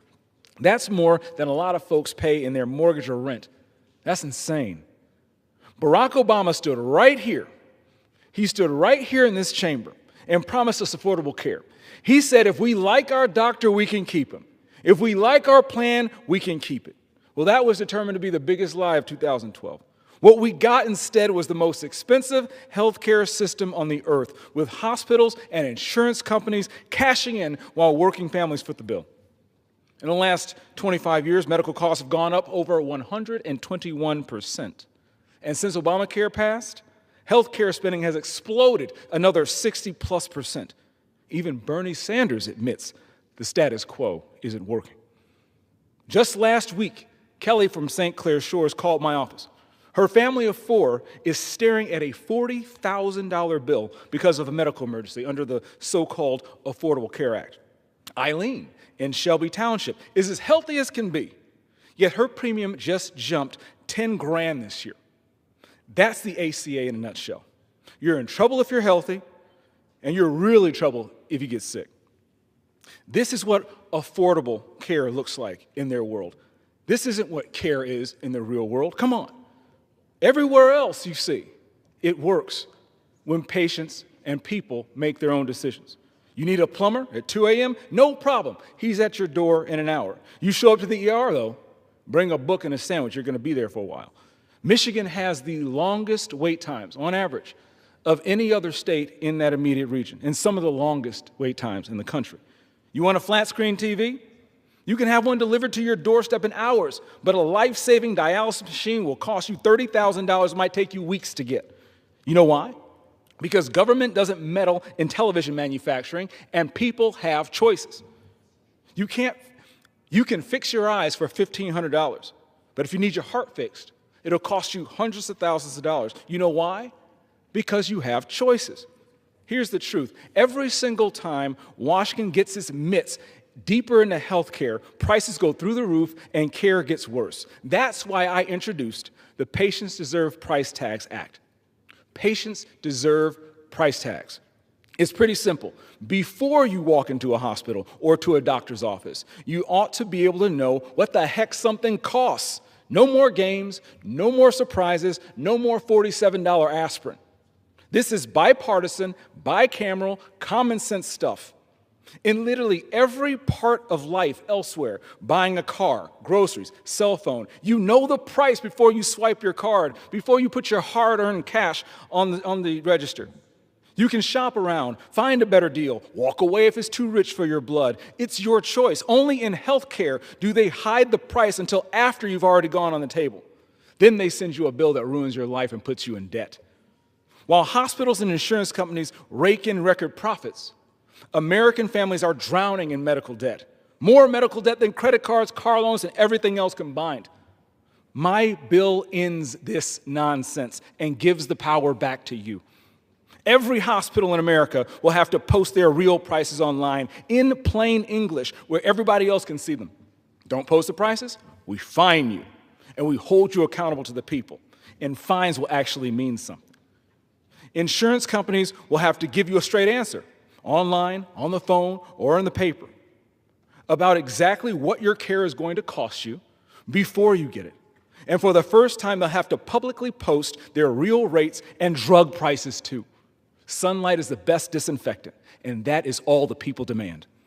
Mr. Speaker, the people back home know how to spend their money better than the federal government. We give them a price, and they'll find the best deal. Give them the power, the prices will come down. That's how the real world works. We're keeping a promise that should have been kept a long time ago. Real transparency, real competition, real power back in the hands of patients. I'm asking every one of my colleagues to join our bipartisan bill, Republican and Democrat, to stand with the families getting hammered by these bills. Co-sponsor the Patients Deserve Price Tags Act. Let's finally give the American people, all of the people who sent us to represent them, honesty and the control they deserve. I yield back. Pursuant to Clause 12A of Rule 1, the chair declares the House in recess until noon today.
The House will be in order. The prayer will be offered by Chaplain Kibben. Would you pray with me? Abide with us, most holy God. Allow your Holy Spirit to descend among us and move around us, that we would know of your presence and power in the living of these days. May your calm accompany us in every encounter, your serenity still the tumult of our busyness.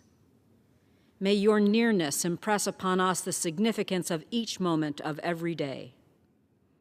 Then throughout this day, train our ears to listen for your voice and heed your words of guidance. Sensitize our souls to the leading of your Spirit as we attend to the stewardship of your grace. Discipline our wills to yield with humility to the way you would have us serve this nation and her needs. For you are our Father, and we your children. We are the clay, and you the potter who fashions our lives and shapes our days. We are all the work of your hand. We pray that our efforts would reveal your divine design.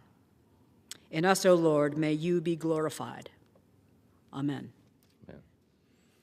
The chair has examined the journal of the last day's proceedings and announces to the House the approval thereof. Pursuant to Clause 1 of Rule 1, the journal stands approved. Pledge of Allegiance will be led by the gentleman from Maryland, Mr. Hoyer.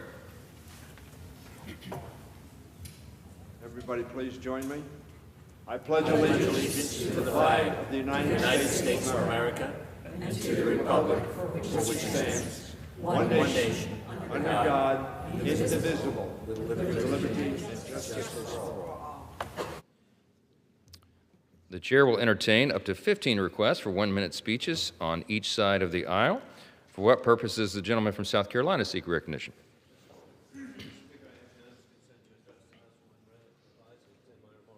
Without objection, the gentleman is recognized for 1 minute. Thank you, Mr. Speaker. 31 years ago, Ukraine signed the Budapest Memorandum, giving up their nuclear arsenal in exchange for territorial guarantees by America, Russia, and the United Kingdom. Sadly, it has been murderously broken by war criminal Putin as Soviets break all treaties. President Donald Trump tried to deter war criminal Putin by sending Javelin missiles to Ukraine, placing troops in Poland, and stopping Nord Stream 2. Ukrainian courage and determination is inspiring, affirmed by unity of the Organization of Security and Cooperation in Europe, led by President Pierre-Jean Pons, with Ukraine's support from UK MP Chair Sharon Hodgson.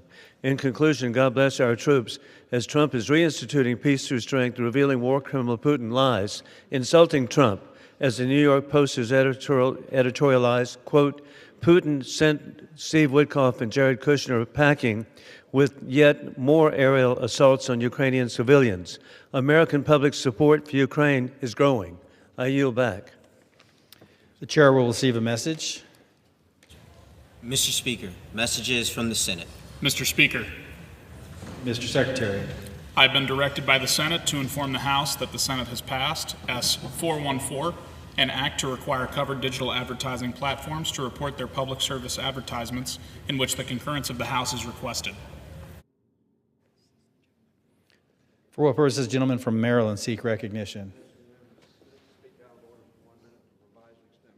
The gentleman is recognized for 1 minute. Mr. Speaker, I rise today to honor a great Marylander, a fellow University of Maryland Terrapin and a dear friend, Bob Mitchell, who passed away on November 12th, just days shy of his 89th birthday. Bob built our community, literally. An accomplished developer, he built more than 5,000 homes in roughly 40 communities throughout the capital region. Bob was a leader in his industry, serving as president of the Maryland National Capital Building and Industry Association, the Maryland State Builders Association, and the National Association of Home Builders. His greatest pride, however, of course, was his family. My prayers are with his wife, Marlene, their 4 children, 6 grandchildren, and 2 great-grandchildren as they mourn this great loss. I mourn with them. He was a friend who I liked, who I respected, and who I learned from. The House mourns with him. Maryland mourns with them. May God bless and keep Bob Mitchell. For what purposes, the gentleman from New York seek recognition? Mr. Speaker, I ask unanimous consent to address the House for 1 minute, to revise and extend. Without objection, the gentleman is recognized for 1 minute. I rise today to bring attention to Secretary Kennedy and the Trump administration's most recent attack on our children's health. On Friday, the Advisory Committee on Immunization Practices, the panel of anti-vaxxers that Secretary Kennedy put in charge, upended over 3 decades of precedent on hepatitis B vaccine recommendations for babies. Secretary Kennedy's fascination with quackery has once again set health, science, and medicine in America backwards. The new guidance says that only babies whose mothers test positive for hepatitis B or whose status is unknown should receive the vaccine. For every other baby, the committee has decided not to give a recommendation. If Acting CDC Director O'Neill approves this recommendation, countless babies will be at risk of liver disease and other long-lasting health issues.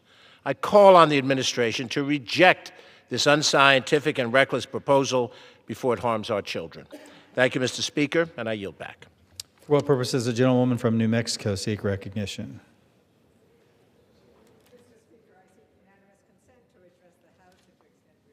The gentlewoman is recognized for 1 minute.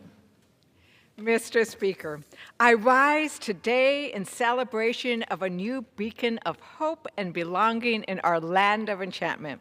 The doors of the QC, Santa Fe's first LGBTQIA center, have opened, and those doors open a space where every New Mexican can breathe freely, stand proudly, and be wholly themselves. In this home of chosen family, community, and courage, Santa Feans will gather not just for events or activities, but to share joy, to be seen, to be embraced without condition. The QC adds its own bright colors to Santa Fe's already vibrant tapestry, a testament to the leadership of the Human Rights Alliance Executive Director Kevin Bowen and the entire community's tireless passion, persistence, and commitment to equality in Santa Fe and throughout New Mexico. It brings me great joy to know that these advocates continue to fight for equality in New Mexico and uplift members of our beautifully diverse community. I stand in celebration with you. Mr. Speaker, I yield back. For what purposes, gentlemen from North Carolina seek recognition? Mr. Speaker, I ask for unanimous consent to address the House for 1 minute to revise and extend. Without objection, the gentleman is recognized for 1 minute. Mr. Speaker, many farmers and producers are in dire need of help, facing hardship because of decisions made beyond their control. At the kitchen table, farmers are often forced right now to make unthinkable choices, like shutting down a farm that's been in their family for generations. For farm families, relief, it is not their preference, but right now, it's urgently needed for survival. The recently announced assistance package is a step in the right direction. But some growers, such as tobacco, are being left behind, and others are left fighting to figure it out amongst themselves. Short-term aid only tackles part of the problem, but we need balanced trade policies and certainty, or else many farms may be at risk. Mr. Speaker, I yield back. For what purposes, gentlemen from Pennsylvania seek recognition? Mr. Speaker, I request unanimous consent to address the House for 1 minute and revise and extend my remarks. Without objection, the gentleman from Pennsylvania is recognized for 1 minute. Well, thank you, Mr. Speaker. I rise today to congratulate the Cameron Elk Suicide Prevention Task Force for receiving the Program of the Year Award from the Pennsylvania Office of Rural Health. The award recognizes an outstanding health program in a rural community that uses unique, creative, and innovative approaches to increase access to health care services and improve community health outcomes. The task force addressed this need by designing 30,000 locally manufactured 988 Lifeline Challenge coins, distributing 500 copies of the book 988 End the Stigma, designed by local artist and mental health advocate John Slim, installing a digital billboard on the Elk County highway route that reaches thousands of vehicles daily. Mr. Speaker, by bringing attention to mental health, we can help those affected seek and receive the care they need. I applaud the Cameron Elk Suicide Prevention Task Force for its innovative approach to educating high-risk communities and saving lives. Thank you, Mr. Speaker, and I yield back the balance of my time. Gentleman yields for all purposes. Gentleman from Georgia seek recognition. Mr. Speaker, by the direction of the Committee on Rules, I call up House Resolution 936 and ask for its immediate consideration. The clerk will report the resolution. House Calendar Number 49, House Resolution 936. Resolved that at any time after adoption of this resolution, the Speaker may, pursuant to Clause 2B of Rule 18, declare the House resolved into the Committee of the Whole House on the State of the Union for consideration of the bill, H.R. 3898, to amend the Federal Water Pollution Control Act to make targeted reforms with respect to waters of the United States and other matters and for other purposes. The first reading of the bill shall be dispensed with. All points of order against consideration of the bill are waived. General debate shall be confined to the bill and amendments specified in this section and shall not exceed 1 hour, equally divided and controlled by the chair and ranking minority member of the Committee on Transportation and Infrastructure or their respective designees. After general debate, the bill shall be considered for amendment under the 5-minute rule. The amendment in the nature of a substitute recommended by the Committee on Transportation and Infrastructure, now printed in the bill, shall be considered as adopted in the House and the Committee of the Whole. The bill as amended shall be considered as the original bill for the purpose of further amendment under the 5-minute rule and shall be considered as read. All points of order against provisions of the bill as amended are waived. No further amendments to the bill as amended shall be in order except those printed in Part A of the report of the Committee on Rules accompanying this resolution. Each such further amendment may be offered only in the order printed in the report, may be offered only by a member designated in the report, shall be considered as read, shall be debatable for the time specified in the report, equally divided and controlled by the proponent and an opponent, shall not be subject to amendment, and shall not be subject to a demand for division of the question in the House or in the Committee of the Whole. All points of order against such further amendments are waived. At the conclusion of consideration of the bill for amendment, the committee shall rise and report the bill as amended to the House with such further amendments as may have been adopted. The previous question shall be considered as order on the bill as amended and on any further amendment thereto to final passage without intervening motion except one motion to recommit. Section 2. At any time after adoption of this resolution, the Speaker may, pursuant to Clause 2B of Rule 18, declare the House resolved into the Committee of the Whole House on the State of the Union for consideration of the bill, H.R. 3383, to amend the Investment Company Act of 1940 with respect to the authority of closed-end companies to invest in private funds. The first reading of the bill shall be dispensed with.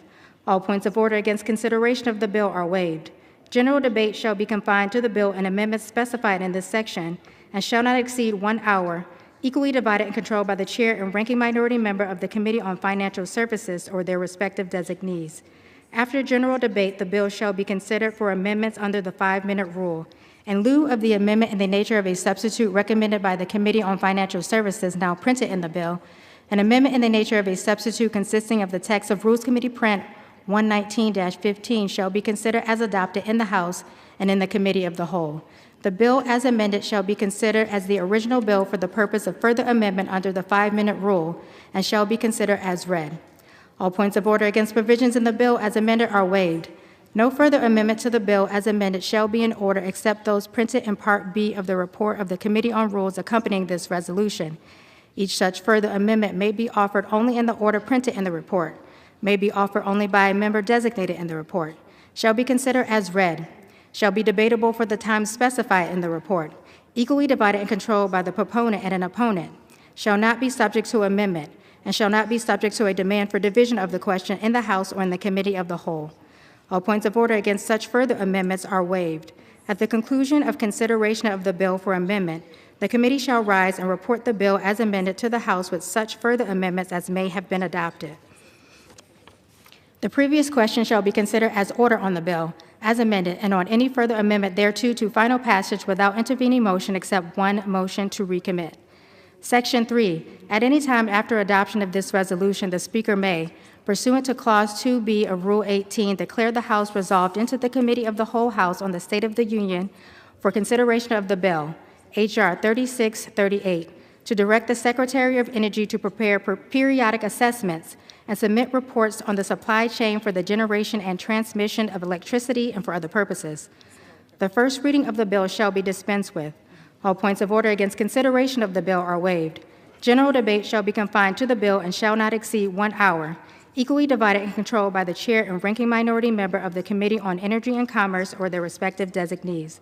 After general debate, the bill shall be considered for amendment under the 5-minute rule. The bill shall be considered as read. All points of order against provisions in the bill are waived. No amendment to the bill shall be in order except those printed in Part C of the report of the Committee on Rules accompanying this resolution. Each such amendment may be offered only in the order printed in the report, may be offered only by a member designated in the report, shall be considered as read, shall be debatable for the time specified in the report, equally divided and controlled by the proponent and an opponent, shall not be subject to amendment, and shall not be subject to a demand for division of the question in the House or in the Committee of the Whole. All points of order against such amendments are waived. At the conclusion of consideration of the bill for amendment, the committee shall rise and report the bill to the House with such amendments as may have been adopted. The previous question shall be considered as order on the bill and amendments thereto to final passage without intervening motion, except one motion to recommit. Section 4. Upon adoption of this resolution, it shall be in order to consider in the House the bill, H.R. 3628, to amend the Public Utility Regulatory Policies Act of 1978 to add a standard related to state consideration of reliable generation and for other purposes. All points of order against consideration of the bill are waived. The bill shall be considered as read. All points of order against provisions in the bill are waived.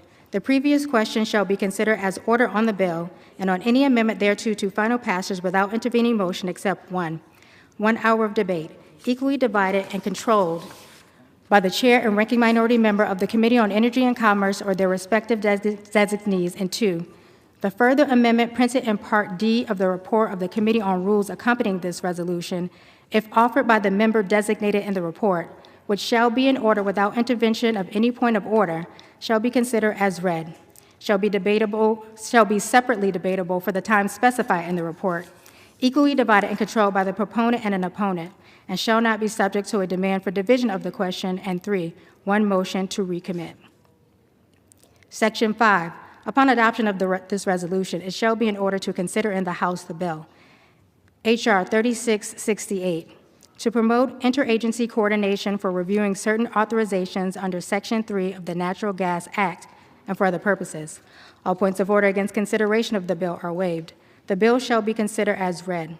All points of order against provisions in the bill are waived. The previous question shall be considered as order on the bill and on any amendment thereto to final passage without intervening motion except one. 1 hour of debate, equally divided and controlled by the chair and ranking minority member of the Committee on Energy and Commerce or their respective designees, and 2, one motion to recommit.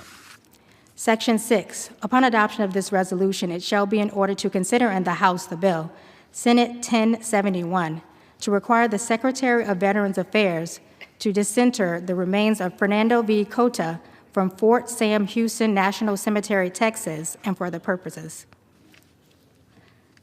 All points of order against consideration of the bill are waived. An amendment in the nature of a substitute consisting of the text of Rules Committee Print 119-16 shall be considered as adopted. The bill as amended shall be considered as read. All points of order against provisions in the bill as amended are waived. The previous question shall be considered as order on the bill, as amended, and on any further amendment thereto to final passage without intervening motion except one. 1 hour of debate, equally divided and controlled by the chair and ranking minority member of the Committee on Armed Services or their respective designees, and 2, one motion to commit. Section 7. The chair of the Committee on Armed Services and the chair of the Permanent Select Committee on Intelligence may insert into the congressional record not later than December 12, 2025, such material as they may deem explanatory of Senate 1071. Section 8, notwithstanding Clause 13 of Rule 1, on any legislative day of the second session of the 119th Congress before January 6, 2026, A, the Speaker may dispense with organizational and legislative business, and B, the journal of the proceedings of the previous day shall be considered as approved if applicable.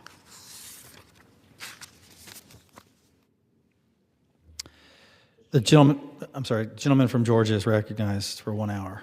Mr. Speaker, for the purpose of debate only, I yield the customary 30 minutes to the gentlelady from New Mexico, Ms. Ledger Fernandez, pending which I yield myself such time as I may consume. During consideration of this resolution, all time yielded is for the purposes of debate only. Mr. Speaker, I ask unanimous consent that all members have 5 legislative days to revise and extend their remarks. Objection, so ordered. Mr. Speaker, last night the Rules Committee met and reported a rule, House Resolution 936, providing for consideration of 6 measures. Senate 1071, the National Defense Authorization Act for fiscal year 2026, under a closed rule. The rule provides 1 hour of debate, equally divided and controlled by the chair and ranking member of the Committee on Armed Services or their respective designees, and provides 1 motion to recommit. H.R. 3898, the Permit Act, under a structured rule. The rule provides 1 hour of debate, equally divided and controlled by the chair and ranking member of the Committee on Transportation and Infrastructure or their respective designees, provides 1 motion to recommit, and makes 8 amendments in order. H.R. 3628, the State Planning for Reliability and Affordability Act, under a structured rule. The rule provides 1 hour of debate, equally divided and controlled by the chair and ranking member of the Committee on Energy and Commerce or their respective designees, provides 1 motion to recommit, and makes 1 amendment in order. H.R. 3638, the Electric Supply Chain Act, under a structured rule. The rule provides 1 hour of debate, equally divided and controlled by the chair and ranking member of the Committee on Energy and Commerce or their respective designees, provides 1 motion to recommit, and makes 5 amendments in order. H.R. 3668, the Improving Interagency Coordination for Pipeline Reviews Act, under a closed rule. The rule provides 1 hour of debate, equally divided and controlled by the chair and ranking member of the Committee on Energy and Commerce or their respective designees, and provides 1 motion to recommit. H.R. 3383, the INVEST Act, under a structured rule. The rule provides for 1 hour of debate, equally divided and controlled by the chair and ranking member of the Committee on Financial Services or their respective designees, provides 1 motion to recommit, and makes 5 amendments in order. Mr. Speaker, we are here today to debate a rule on 6 pieces of legislation. First, Senate 1071, the National Defense Authorization Act for fiscal year 2026. Mr. Speaker, under the leadership of Chairman Mike Rogers and Ranking Member Adam Smith, one of the top priorities of the fiscal year 26 NDAA was to reform the defense acquisition system and equip our armed services with the technology they need to deter national security threats. As anyone who follows this process knows, it can take more than a decade before new capabilities are finally deployed. Yet by then, the threat has changed, the technology is outdated, and the program is over budget. This bill cuts red tape and shifts the focus of the defense acquisition system from compliance to quickly and cost-effectively fielding new capabilities to ensure that our armed forces are the most lethal and effective fighting force in the world. Implementing the Peace Through Strength agenda, the fiscal year 26 NDAA codifies all or parts of 15 executive orders and 30 legislative proposals from President Trump, fully funds top defense priorities, revitalizes the defense industrial base, and grows manufacturing jobs in America, all while pressing our NATO allies to pay more for their own defense. Building upon last year's NDAA, which focused on service members' quality of life, this bill supports a 3.8% pay raise, Mr. Speaker, for all service members, improves housing and Department of Defense schools, and expands access to health care and child care. To defer our adversaries, the fiscal year 26 NDAA focuses on countering threats from China, bolsters Taiwan's defense, and supports Indo-Pacific allies and partners. Additionally, this bill continues to focus on countering threats to our national security from Russia, North Korea, Iran, and other foreign terrorist organizations. To counter emerging threats, the bill focuses on rapidly deploying new, innovative technologies to our warfighters while strengthening nuclear deterrence and missile defense. To further secure our border and fight drug trafficking, the fiscal year 26 NDAA fully funds the establishment and enforcement of national defense areas along the southwest border of the United States of America. authorizes the Department of Defense to provide additional support to Customs and Border Protection, and authorizes over $1 billion to combat drug trafficking. Finally, the fiscal year 2026 NDAA reforms programs and saves taxpayer dollars. It saves over $20 billion from DOGE cuts and Department of Defense workforce reforms, improves congressional oversight of Department of Defense audit results, and overhauls military construction to reduce costs and expedite project delivery. I'd like to thank my colleagues and all of the staff for their work that went into the fiscal year 26 NDAA, which should pass with overwhelming bipartisan support. Second, Mr. Speaker, we have H.R. 3898, the Permit Act. This bill contains targeted common sense reforms to the permitting process under the Clean Water Act, restoring the balance between the need to ensure both water quality and economic growth. Simply stated, this bill will cut red tape, reduce costly project delays and frivolous litigation, and provide greater regulatory certainty for our nation's infrastructure builders, energy producers, farmers, home builders, water utilities, and small businesses. Third, Mr. Speaker, H.R. 3628, the State Planning and Reliability and Affordability Act. This bill amends the Public Utility Regulatory Policies Act of 1978 to require state utility regulators to consider sufficient and reliable generation when considering electric utilities' integrated resources plans. A stable supply of electricity is critical for most aspects of modern life, and peak demand growth is now higher than at any point in 20 years. Net zero mandates and renewable subsidies have disrupted the market, causing grid reliability issues as demand grows. This bill clarifies that reliable electricity means dispatchable baseload energy. Reliable energy is foundational to everything, and this bill will help ensure we have reliable, secure generation that keeps the lights on. Fourth, Mr. Speaker, the H.R. 3638, the Electric Supply Chain Act. This is a simple bill that directs the Department of Energy to assess our country's electric grid component manufacturing capacity and determine potential problems with imported grid components. We can't afford to fail in securing our electric supply chain, and this bipartisan common sense legislation aims to ensure we won't. Fifth, Mr. Speaker, is H.R. 3668, the Improving Interagency Coordination for Pipeline Reviews Act. This bill aims to speed up the consideration of pipelines by promoting interagency coordination for reviewing certain authorizations for LNG facilities and natural gas pipelines under the Natural Gas Act. Demand for natural gas in the United States has grown by 47% since 2013. Infrastructure to deliver that gas, however, has only increased by 26%.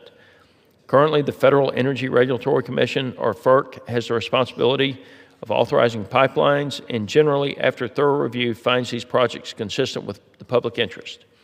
Yet many of these federally approved projects often don't come to fruition because certain states and other agencies fail to issue the proper certifications. Under the current process, one state has the ability to veto a multi-state pipeline project for reasons far outside the scope of water quality. This results in reliability and affordability issues in resource-constrained areas in our country. Natural gas is clean, affordable, and reliable. The United States also has an abundant supply, and this bill will ensure we have the pipelines needed to keep up with the continual increase demanding for electricity generation. Finally, Mr. Speaker, we have H.R. 3383, the INVEST Act. This is a bipartisan package containing 22 pieces of legislation that have all been reported favorably out of the House Committee on Financial Services. This legislation will strengthen public markets, produce more opportunities for investors, and expand access to capital for small businesses. Mr. Speaker, I look forward to consideration of these policies of legislation and urge passage of this rule. I reserve the balance of my time. Gentleman reserves. Gentlewoman from New Mexico is recognized. Mr. Speaker, do you remember what it was like when you were a kid waking up on Christmas hoping for a certain gift? Maybe it was a Dr. Barbie or a new bike. But then you ran to the tree and got socks that were itchy, a knockoff Barbie whose arms fell off, and shoes that didn't quite fit. Americans know what they need for Christmas as they worry about how they're going to make Christmas affordable. How are they going to make it work? Their costs are skyrocketing. From the tariffs, increasing costs for toys, to grocery bills that are going up, and to those utility bills. It's hard to keep those Christmas lights on, given the rising costs of utilities. But nothing in the bills that we are considering today makes Americans' life more affordable or merry. Americans want us to extend the tax credits so their health care premiums don't go from $250 to $2,600 a month. They will for my constituents' family of 5. How is a parent supposed to buy Christmas gifts for their kids when they now need to spend an extra $2,000 a month for health insurance? Instead of lowering costs, what kinds of lumps of coal is Congress working on this week? We have a bill that rigs the energy system to make it more difficult to use clean energy. Wind and solar are the cheapest forms of new electricity. The studies prove it over and over, and they're good for the planet. But Republicans are defining energy to exclude renewables. If it saves you money and is good for the air you breathe, why wouldn't Congress want us to use more renewable energy? Instead of making your life better, Republicans are standing with their dirty fossil fuel campaign donors and big corporations that threaten our clean water. The only thing that we are doing of significance today is the National Defense Authorization Act. Indeed, the 3% pay raise for service members and reimbursements to travel to see a doctor for rural bases is really important for our service members and families. The NDAA's requirement that the Pentagon turn over footage of the boat strikes in the Caribbean is essential to accountability. But I would argue it's not enough. Congress must pass a war powers resolution to prevent a needless and reckless war with Venezuela and any other country Trump decides to attack on a whim. Trump says he is going to war with drug traffickers. This is hypocrisy of the highest degree. While Secretary Hegseth was busy blowing up boats of suspected drug dealers, Trump was pardoning former Honduran President Hernandez. Hernandez was tried, convicted, and sentenced for bringing in 400 tons of drugs to America. There was proof and evidence in a court of law, not random airstrikes and a declaration of a forever war that Congress has not authorized and the American people do not want. My constituents and Americans all across our beautiful country are outraged that war crimes may have been committed in our name. 2 people clinging to an overturned boat in the ocean are not a threat to our Navy, the strongest and most powerful on earth. Don't insult our intelligence or our pride. But let me tell you something else Republicans really don't want us to talk about today.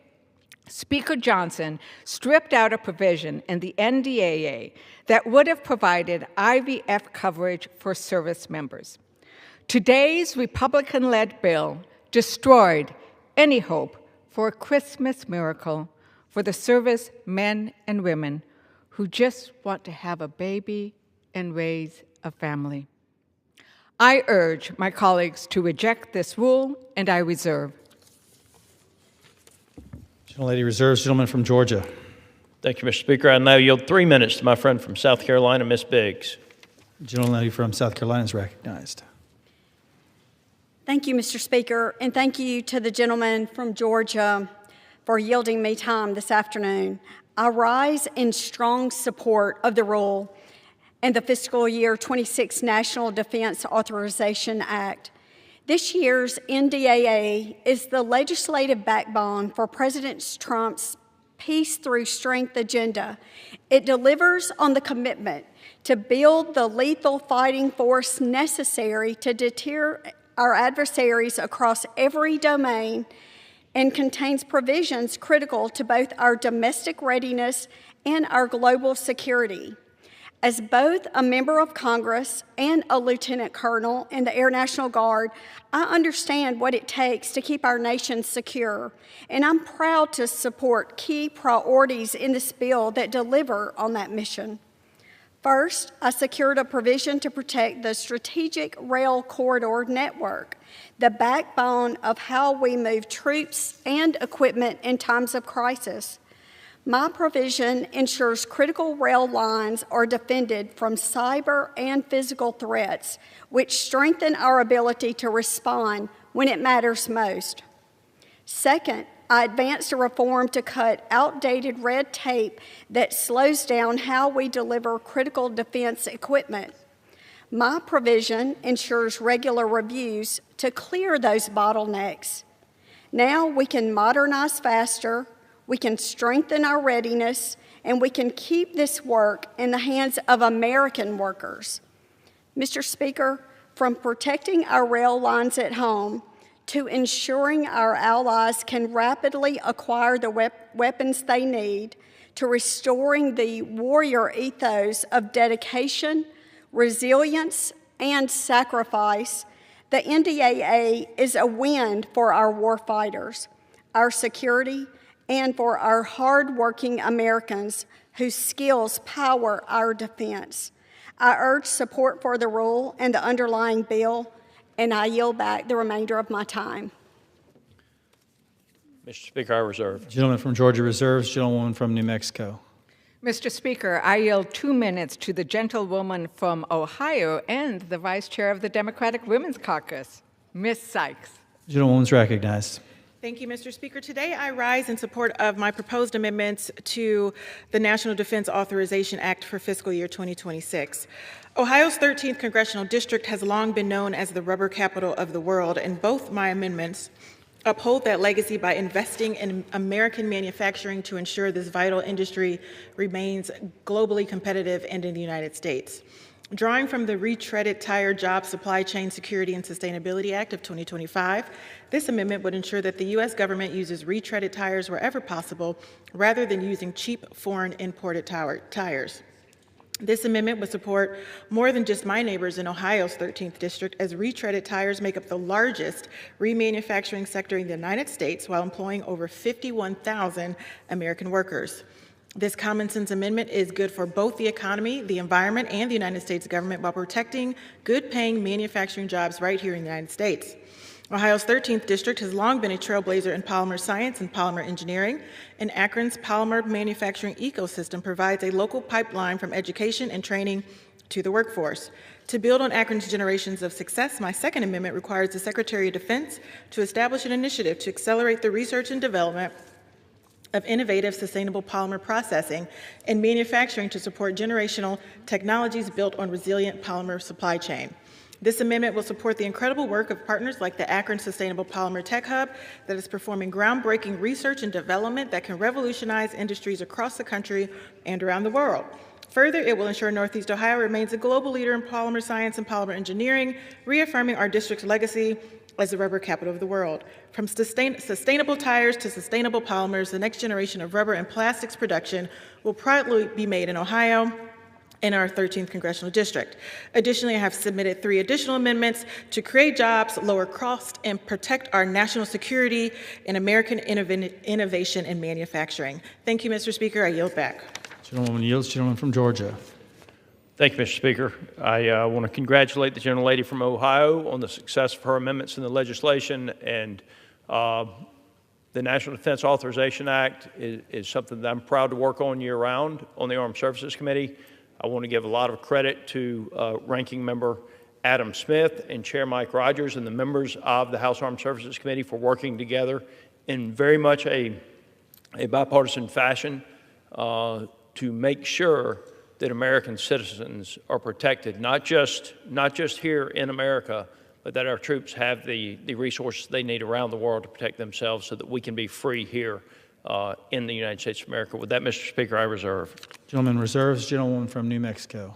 Mr. Speaker, I also applaud the idea of innovation and research, and we should be doing the same in our military, but we should also be doing the same in every aspect of our economy. And that's why it is so disturbing that Republicans continue to want to look backwards rather than forwards with regards to our energy future. They refuse to engage and invest and celebrate the innovation that is going on with regards to renewable energy and how they are indeed the cheapest forms of energy. Mr. Speaker, I seek unanimous consent to enter into the record an article from June 17, 2025 in Scientific American titled, "Wind and Solar Energy Are Cheaper Than Electricity from Fossil Fuel Plants. Even without subsidies, renewable energy is staying competitive," close quote. Without objection, so ordered. So H.R. 3622 does not address the fact that energy prices are rising 13% higher since Trump took office. And Trump has called the affordability crisis a Democratic hoax. He insults our intelligence once again every time you open your utility bill. When you opened that notice about what your health care premiums would be next year, when you go to the grocery store, you know the affordability crisis is not a hoax, but it was created by Trump and his policies, his tariffs, and all of those cuts to our medical programs that Republicans jammed through this summer, and their refusal to put before the floor the extension of those tax credits. And in the area of renewable energy, they also continue to close their eyes to how we make life more affordable for Americans. And with that, Mr. Speaker, I would like to yield 2 minutes to the gentlewoman from California, also a member of the Democratic Caucus Executive Committee, Ms. Kamlaga Dove. Gentlewoman's recognized. Thank you, Mr. Speaker. With the NDAA before us, we had an opportunity to do right by the Afghan allies who risked their lives to protect American service members throughout our 20-year involvement in Afghanistan. After months of bipartisan work and real progress, a key provision of my Enduring Welcome Act, legislation that passed the Foreign Affairs Committee with strong bipartisan support, was set to be included in the NDAA. The amendment is straightforward. Re-establish the Office of the Coordinator for Afghan Relocation Efforts that the Trump administration dismantled earlier this year. It would simply allow the CARE Office to continue the critical work of helping our Afghan allies escape retaliation, death from the Taliban. But just days before it was set to become law, Republicans quietly stripped this amendment from the NDAA, breaching standard legislative procedure so they could sell out our Afghan allies to protect themselves politically from Trump's wrath. They threw our allies and our military under the bus. Trump's weaponization of the horrific shooting of the National Guardsmen before we had even gathered the full facts to scapegoat Afghan allies and immigration communities has been repugnant. The administration swiftly suspended asylum decisions, halted the issuance of special immigration visas, and prioritized Afghans for deportations. And Republicans, who have just last year spent every day ending in Y, criticizing the Biden administration for not doing enough to protect our Afghan allies, where are they now? Silent and compromising their principles without a fight, just like they have done time and time again this Congress. Some of these very colleagues served in Afghanistan themselves and uniquely understand the profound debt we owe to our Afghan allies, Afghans who saved American lives. Abandoning them at the 11th hour is shameful, unprincipled, unchristian, and un-American. Honoring our promise to Afghan allies is not only a moral responsibility, it is a matter of national honor and global credibility. Our word as Americans. Another 30 seconds. Gentlelady is recognized. Thank you, Mr. Speaker. And if we fail to uphold that promise, we put the future safety of our service members at risk by sending a dangerous message to the world that the United States cannot, should not be trusted. So I will be voting no on the rule for many reasons, but chief among them is the cowardice my colleagues have showed when they placed blind loyalty to the president above American principles, obligations, and safety. And I urge my colleagues to vote no, and I yield back.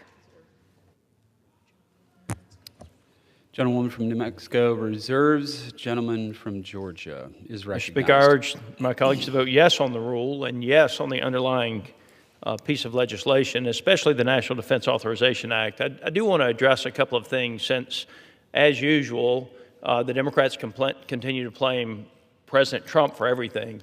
Just as a reminder, the Democrats controlled the House, the Senate, and the White House until January of 2023. They controlled the Senate and the White House until January of 2025. And every state in this country has a public service commission. And so it doesn't make any sense to blame President Trump for what is happening with energy prices when, if you look, it is the states that are controlled by Democrats that have the highest energy prices. So I would suggest that we just have a little honest reflection here as we talk about different types of things and where the inflation come from, and remind my colleagues on the other side of the aisle and the American citizens of the deficits that they ran when they had the House, the Senate, and the White House. The Inflation Reduction Act, the American Rescue Plan, as they call it, trillions upon trillions upon trillions of dollars. And by the way, it was the Democrats that chose not to extend the subsidies beyond this year when they had the House, the Senate, and the White House, not the Republicans. It was the Democrats that did that. You voted for it, not me. Not me. So let's just be honest. President Trump's doing a good job. He is making sure that the rules of engagement are set so that the American citizens are protected and the pangas go to the bottom of the ocean. And with that, Mr. Speaker, I reserve the balance of my time. Gentleman from Georgia reserves. The gentlelady from New Mexico is recognized. Mr. Speaker, as I said earlier, Americans know what kind of job the president is doing because they are paying those bills every month. And every month, they know that the tariffs are causing this inflation, and it is a self-inflicted wound. It wasn't Russia invading Ukraine. It wasn't a pandemic. It was Trump and his tariffs that are not rooted in any kind of true economic policy. But, Mr. Speaker, if we defeat the previous question, I will offer an amendment to the rule to provide for consideration of H.R. 6074, which would extend the Affordable Care Act enhanced premium tax credits for 3 years through 2028. Yes, they are extensions of time. We'd like to see them permanent, but in negotiations, we have always worked on extensions so that we can address issues together in a bipartisan manner. Millions of Americans are already receiving those notices of health plans where they're going to skyrocket. I get stopped on the streets where people tell me what they are seeing when they open those bills, and they are drastic. Some it's a few $100s, but others it's $1,000, $2,000. They wonder how they are going to either pay just for health insurance. What happens when something goes wrong and they have to pay that doctor's bill? And there are only 8 days left to fix this problem. But Republicans still have no viable health care plan of their own. We heard that they took out a chalkboard and started throwing ideas on there. None of the ideas were to extend the tax credits, which is the quickest and easiest way to make sure that Americans don't see those skyrocketing plans. Instead, they want to maybe get rid of the Affordable Care Act. They want people to be forced into junk plans, which could force Americans into bankruptcy. And by the way, Trump made sure that if you don't pay your health care bill, it will go on your credit report. He actually went out of his way to make sure that happens. The PQ vote today will be Republicans' 22nd opportunity to vote to prevent the health insurance costs of over 20 million Americans from rising significantly. I hope they finally decide to side with their constituents. Mr. Speaker, I ask unanimous consent to insert the text of my amendment into the record, along with any extraneous material, immediately prior to the vote on the previous question. Without objection. Mr. Speaker, to discuss our proposal, I yield 2 minutes to the gentlewoman from Illinois, the author of this legislation and a champion in this regard, Ms. Underwood. Ladies recognized. Thank you. Mr. Speaker, I rise today because in just 3 weeks, the Affordable Care Act tax credits that help millions of Americans afford their premiums will expire. These tax credits have been a lifeline for families and small businesses across the country.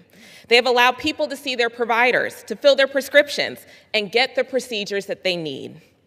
These tax credits are enormously popular because they work. Our uninsured rate is lower than ever. That's why Democrats have been fighting for months to extend these successful tax credits and prevent health care costs from skyrocketing. Every House Democrat has signed onto a discharge petition to extend these tax credits for 3 years. And if we defeat the previous question, we can vote on that extension today. But if Republicans let these tax credits expire, premiums will soar, and health care will be out of reach for tens of millions of Americans. Families will be forced to go uninsured or make incredibly tough choices just to make ends meet. This is life or death for people. Health care should be a right for everyone, not an unaffordable luxury for the wealthy. I urge my Republican colleagues to vote no on the previous question and join us in extending these tax credits today. I yield back. Gentlelady from New Mexico reserves. Gentleman from Georgia is recognized. Okay, first of all, if you're over 65, you're not eligible for the tax credit. If you or your spouse works for somebody that even offers health insurance, you're not eligible for the tax credit. People on CHIPS are not eligible for the tax credit. People on Medicaid are not eligible for the tax credit. And if you think that expanding this tax credit is going to fix the problem, let me just give you a couple of examples from my personal life. I'm covered under the Affordable Care Act today. Do you know what I do when I go to the pharmacy? I don't file it on my health insurance. I pay cash because the cash price is less than the copay on my health insurance. The plans, for the most part, are junk. It's junk. And we're not going to continue to send billions upon billions of dollars to the insurance companies. The president has made it very clear. We will give the people money to help them purchase their health insurance, but we need more competition in the system so that people can actually buy a good plan that works for them instead of this junk that I have. With that, I reserve. Gentleman from Georgia reserves. Gentlelady from New Mexico is recognized. Mr. Speaker, 20 million people rely on those tax credits. So the fact that my colleague doesn't need to rely on and that he has enough cash so that he can go and buy the prescriptions outright is great for him. But what about those 20 million Americans, many in his district, who rely on the Affordable Care Act tax credits? And not only that, but Americans want us to do this work. If he were listening to the constituents in his district, and by the way, a lot of those Republicans aren't having town halls because their constituents are speaking out, 74% of Americans want us to extend those tax credits. And I think it's the easiest thing, the quickest thing. We're not saying we shouldn't continue to make improvements. In fact, I have bigger ideas of how we should fix the healthcare system, but this is the system we have today with weeks left. And it's easy. It's an easy vote. All we need is 4 Republicans to have the courage to stand up for their constituents. Whether we see that or not is yet to be seen. They send tweets out. We see Republicans signing letters that they want the ACA extended, but we don't see them doing what counts, on the floor of the House, which is sign your name to that discharge petition and vote for your constituents and health care that is affordable for all Americans. Mr. Speaker, with that, I'd like to yield 3 minutes to the gentlewoman from New Mexico, my hermana, Representative Stansbury. Gentlelady is recognized. Thank you, Mr. Speaker. And I want to say thank you to the gentlelady. I could not agree more that we need a fix to health care now, not tomorrow, not next week, not next month, today. So put your cards on the table, my friends. We want to see your fix to health care. We are ready to pass an extension of the ACA, and the people of this country cannot wait. I rise today in opposition to the rule on the floor. There is so much going on in this rule, the NDAA, the INVEST Act, a bunch of so-called permitting bills that would gut environmental protections. But I rise in particular to advocate for an amendment that I submitted to this package to stop the president from bulldozing more public buildings, including further changes to the White House that they are planning right now. The president has already bulldozed the East Wing of the White House, a public treasure visited by millions, to build a private ballroom for himself and his billionaire friends. No hearings, no public input, no regard for the law. And now the White House is quietly soliciting bids to repaint another White House building and to demolish 4 more historic federal buildings here in Washington, D.C. They're shopping our shared heritage to the highest bidder, and yes, those bidders just happen to be some of the president's personal friends and campaign donors. This is corruption happening in broad daylight right in front of our eyes. And these federal properties belong to the American people, not to Trump's real estate empire. My amendment, which is based on a bill I will file in the coming days, is urgent. It stops the president and any federal official from unilaterally demolitioning, selling, remodeling, or giving away the buildings that we own as the American people. It restores enforcement and accountability that existing laws already provide, but this administration is ignoring, and increases the penalties to ensure accountability. My friends, the Supreme Court is on the verge of overturning 80 years of precedent, stripping away independent agencies of the power to say no to a president. When that happens, the guardrails will disappear. And so we want to stand here on the House floor and say to the executive branch in the people's house, you do not have this authority. You do not have it now. You did not have it then. And we will make sure that the law is clear. We are reaffirming the separation of powers before the Supreme Court attempts to dismantle it, and we cannot wait another day. We know the bulldozers are coming. And so I urge every member who believes in co-equal power on both sides of the aisle, vote yes to this amendment, stand up for the Constitution, stand up for our shared history, and stand up for the American people. I yield back. Gentlelady from New Mexico reserves. The gentleman from Georgia is recognized. Mr. Speaker, might I inquire how much time each side has left? Gentleman from Georgia has 16 and a half minutes remaining. How many? 16 and a half, and the gentlelady from New Mexico has 10 minutes left. Okay. Thank you. I want to make sure my colleague understood what I said and meant when I said that when I go to the pharmacy, I pay cash instead of use my insurance card. The retail cost of the drug is less than the copay on the insurance.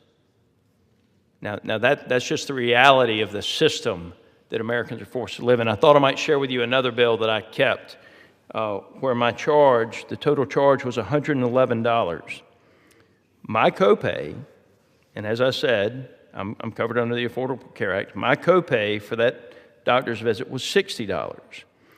The insurance provider and adjustments were a total of $51. Of that, the insurance company paid $7.99 and just discounted the doctor's bill by $43.01. So again, on a $111 charge, I paid $60. The doctor got beat down by $43, and the insurance company paid $7.99. Let me just tell you, the Affordable Care Act needs to be replaced with something that actually works for the American citizens. I think the worst thing that has ever happened is when it obtained the name of Obamacare because then it became about President Obama instead of about what the actual law and the flaws in the piece of legislation is. And let's just be clear. If we could fix it, we would. But giving more cash to the health insurance industry, who's already got record profits and record stock prices, is not going to reduce or the premium for the American citizens as a whole, or is it going to improve the quality of care? We have to get competition back into the market. And if it wasn't named Obamacare, we might have been able to fix it. We might have been able to fix it. But the Dems are so scared to do anything because of their primaries to change Obamacare. They're sure not going to give President Trump a vote to fix the mess that they made. They don't want him to get the credit for fixing the mess that they made, that they simply won't vote for anything that would actually work. And Mr. Speaker, I want to get back to some other issues. I want to get back to the National Defense Authorization Act. It's a dangerous time in the world right now. It's a dangerous time with all of the things happening in China, with all of the aggression of Russia, with all of the things happening in the Western Hemisphere. The National Defense Authorization Act is probably the most important piece of legislation that we pass on an annual basis in this country. We have two good leaders, Adam Smith and Mike Rogers, and we have a committee that has been able to work together in a bipartisan fashion to put this piece of legislation on the floor of the House of Representatives. It's time to pass this rule. It's time to pass this bill. As you've heard from some of my Democrat colleagues, they have amendments that they are very proud of in this legislation. I am glad it is a bipartisan piece of legislation. Let's pass this rule. Let's pass this bill. And let's move on. With that, I reserve the remainder of my time. Gentleman from Georgia reserves. Gentlelady from New Mexico is recognized. Mr. Speaker, I wish that my colleague would have been around to hear from Brick. Brick lives in Utah. He's a constituent of Representative Kennedy. He doesn't have the luxury of being able to go into a pharmacy and pay with cash. Because under the Affordable Care Act, his life is saved every day because he has a rare genetic disease. It would cost him $150,000 to pay for the infusions that he needs to receive on a regular monthly basis, or else he dies. It would not help to go in and try to pay for cash. When you talk to the worker who I met with, her son needs transfusions, or else he would not be able to play as a regular kid because he would bleed to that, and she cannot afford that either. The Affordable Care Act, how it is structured, I am willing to take it out. Let me tell you, I am a Medicare for all girl, because I think we should get rid of the insurance companies, but we haven't now, and I am not going to pull the work out of Brick or of Julian or any of those other people who rely on it. And let's talk about what the Affordable Care Act did before we had it. Once we got the Affordable Care Act, it stopped insurance companies from charging sick people more in premiums than healthy people. Let's talk about pre-existing conditions. I'm a breast cancer survivor, and I know so many other survivors, and guess what? I would not be able to get health insurance because you could not get insured if you had a pre-existing condition, and let's face it, they were treating being a woman of childbearing age as a pre-existing condition until we had the Affordable Care Act. The Affordable Care Act demands that insurance companies cover the most preventive services. It gives states the flexibility to expand their Medicaid programs, which 40 states have. And you know what? Americans want us to keep the Affordable Care Act right now, and they want us to extend those tax credits. And we should do that. And we should do that because the other thing it covers is IVF, right? I know that my colleague has a wonderful family who he loves. His daughter is participating in a cheerleading competition. And I truly appreciated, I need to tell you, Representative Scott, I appreciated your comments last night with regards to the IVF provision. Because it should not be the case that a provision that has been negotiated by both chambers, by the leadership of the committees of jurisdiction, is overturned merely because leadership, I think that means Speaker Johnson, decides to strip it. As we noted earlier, 13% of couples say they need fertility service to help them become pregnant or prevent a miscarriage. Mr. Speaker, I ask for unanimous consent to enter into the record the article, open quote, military families face unique barriers to fertility care, and new legislation aims to close the gap. Without objection. Mr. Speaker, that new legislation was just torpedoed by the Republican Speaker of the House. So what he did was eliminate the possibility of the joy that comes from bringing a new baby into this world. He dashed that hope. What kind of leader is Speaker Johnson when he ignores the Senate, his own members, his own rank and file, the committee chairs, to support his own limited view of what a family should be? And what about President Trump? He said he was the IVF president. I don't see any outrage from him about Speaker Johnson torpedoing Congress's work to benefit military families. In Congress and in the White House, making a statement on social media like Trump did about IVF is pointless if it isn't combined with legislation and votes. Republicans, Johnson's your leader. You have the power to push him on this. You have the power to give this gift of possibility to military families. Don't let him push you around. Our service members will give their lives for our country, but Speaker Johnson will deny them the possibility of a child. I reserve. Remind members to direct their comments to the chair. The gentlelady from New Mexico reserves. The gentleman from Georgia is recognized. Mr. Speaker, I'm thankful that we have a Speaker of the House with the character of Mike Johnson. He's a friend of mine. He's a very devoted individual in many, many ways, and I'm thankful that he is the Speaker of the House of Representatives. I might ask my colleague if she is prepared to close. I don't have any further speakers, Mr. Speaker, and so I reserve. Gentleman reserves. Gentlelady from New Mexico is recognized. I have some other issues I wanted to talk about with my wonderful colleague from across the aisle. Gentlelady is recognized. Mr. Speaker, I want to go back to the issue of the forever wars that President Trump is leading us down into. You know, as I said in my opening, he says it's to combat drug trafficking. And I agree. We should be arresting and putting these drug dealers away for life. I don't like the president of Venezuela. He's an authoritarian. He's a dictator. He's the opposite of what democracy should be about. But let's face it, this isn't about drug dealing because Trump keeps pardoning convicted drug dealers.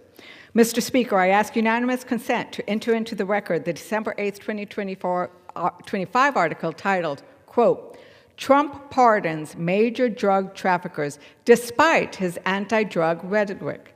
The president has granted clemency to about 100 people accused of drug-related crimes during his time in office, a post-analysis shows.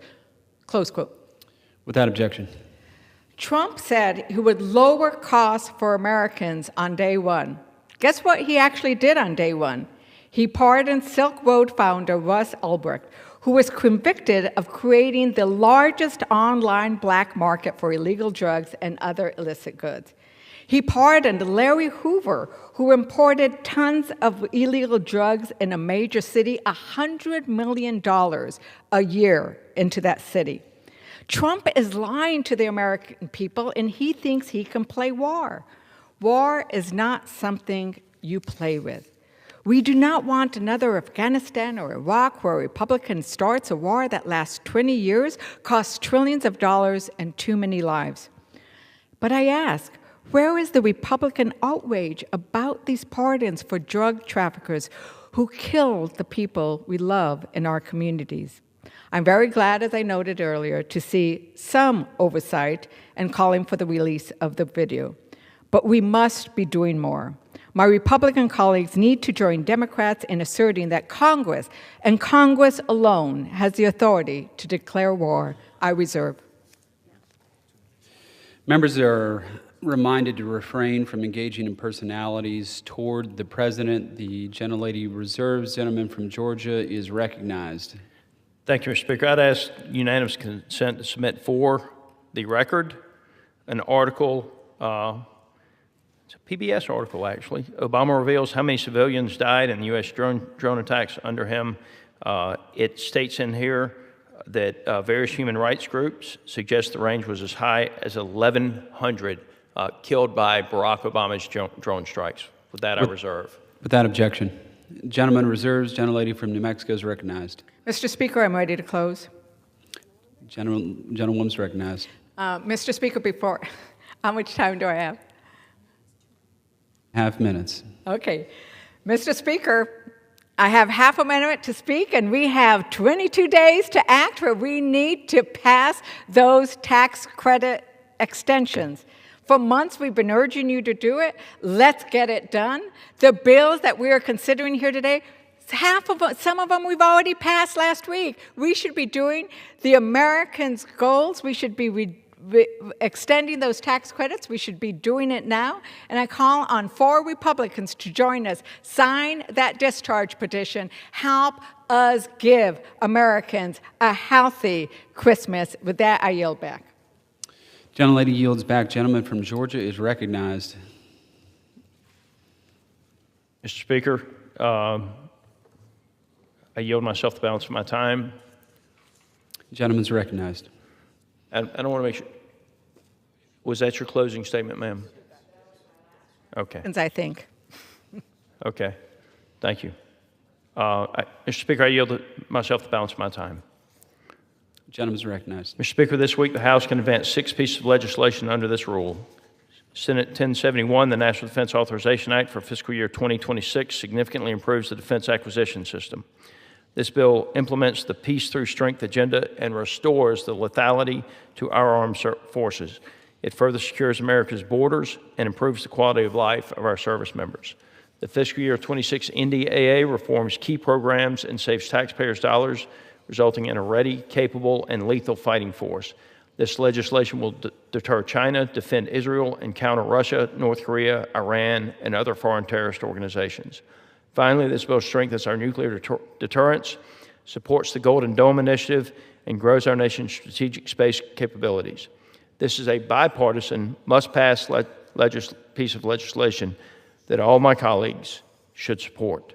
H.R. 3898, the Permit Act, contains targeted, balanced reforms to the permitting process under the Clean Water Act that will cut red tape, reduce project delays, and provide regulatory certainty.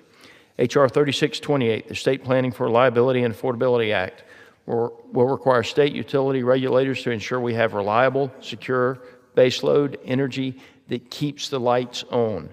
H.R. 3638, the Electric Supply Chain Act, will direct the Department of Energy to ensure we are securing our electric supply chain. H.R. 3668, the Improving Interagency Coordination for Pipeline Reviews Act, aims to speed up the consideration of pipelines by promoting interagency coordination for reviewing certain authorizations for LNG facilities and natural gas pipelines under the Natural Gas Act.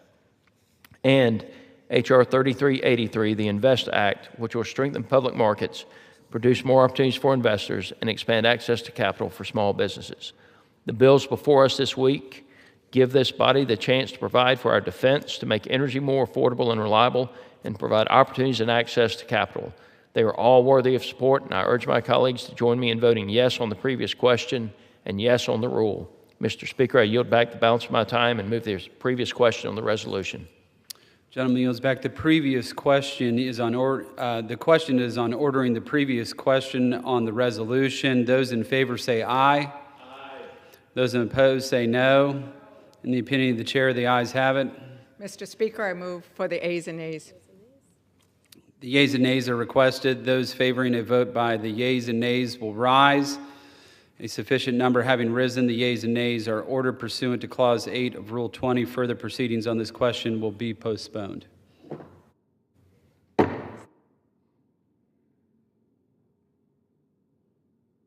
Okay. Pursuant to Clause 12A of Rule 1, the chair declares the House in recess for a period no less than 15 minutes.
House come to order.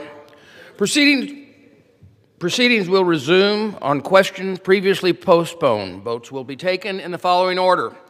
Ordering the previous question on House Resolution 936, adoption of the House Resolution 936, if ordered, and the motion to suspend the rules and pass H.R. 3857, if ordered.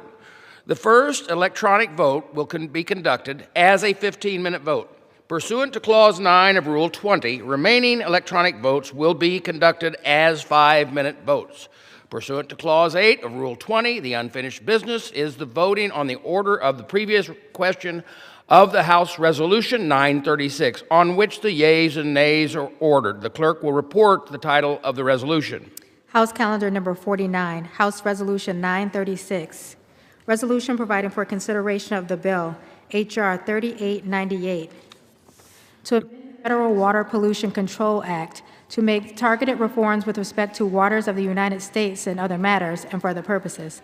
Providing for consideration of the bill, H.R. 3383, to amend the Investment Company Act of 1940 with respect to the authority of closed-end companies to reinvest in private funds.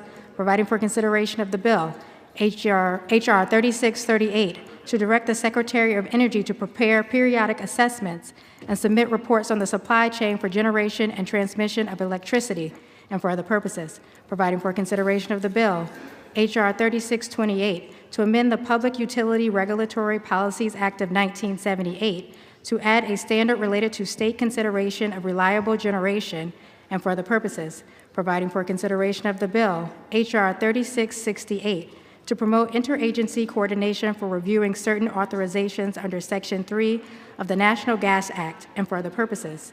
Providing for consideration of the bill, Senate 1071, to require the Secretary of Veterans Affairs to disinter the remains of Fernando V. Cota from Fort Sam Houston National Cemetery, Texas, and for other purposes and for other purposes. The question is on the ordering of the previous question. Members will record their votes with electronic device. This is a 15-minute vote.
On this vote, the yeas are 216, the nays are 210. The previous question is ordered.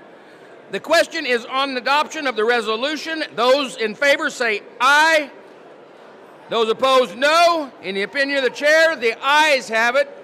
For what Speaker. purpose the gentlewoman from New Mexico seek recognition? Thank you, Mr. Speaker. Mr. Speaker, I request a recorded vote. A recorded vote is requested. Those favoring recorded vote will rise. A sufficient number having arisen, a recorded vote is ordered to pursuant Clause 8 of Rule 20. Further proceed. This will be a 5-minute vote.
On this vote, the yeas are 215, the nays are 211. The resolution is adopted, and without objection, the motion to reconsider it is laid on the table.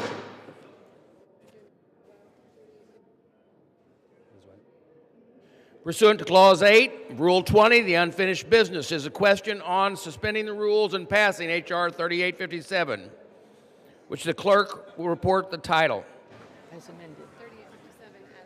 As amended.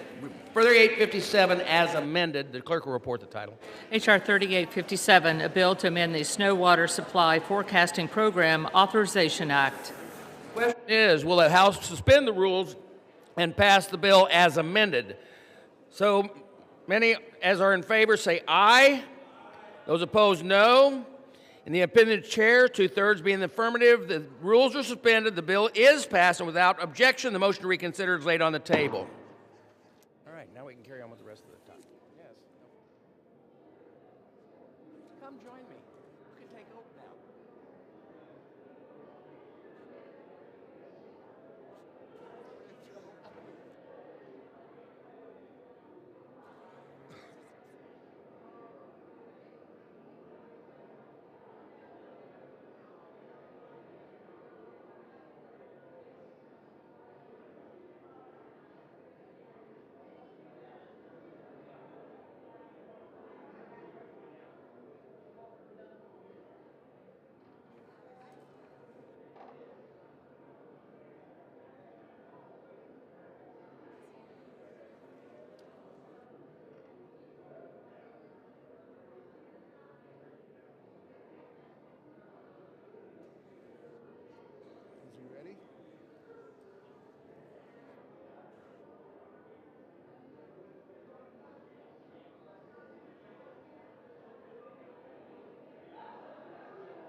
House will be in order.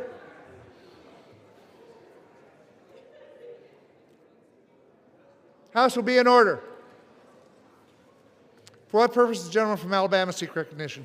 Mr. Speaker, pursuant to House Resolution 936, I call up S1071 and ask for its immediate consideration in the House. Clerk will report the title of the bill. Senate 1071, an act to require the Secretary of Veterans Affairs to disinter the remains of Ferdinando V. Cota from Fort Sam Houston National Cemetery, Texas, and for other purposes.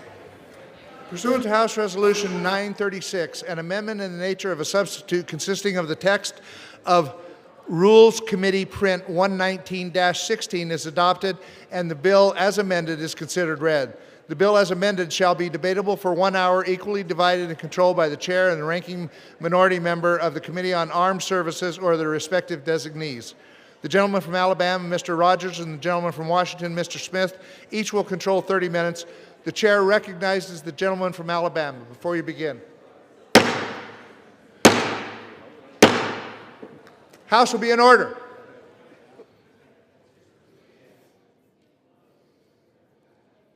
Gentleman from Alabama. Mr. Speaker, I ask unanimous consent that all members have 5 legislative days in which to revise and extend their remarks and insert extraneous material in S1071. Without objection. Mr. Speaker, I yield myself such time as I may consume. Gentleman's recognized. Thank you, Mr. Speaker. I'm proud to present the final National Defense Authorization Act of fiscal year 2026. This is a good product that was worked in a bipartisan, bicameral fashion. This year we focused a lot of our efforts on fixing the Pentagon's broken acquisition process, which is failing our warfighters.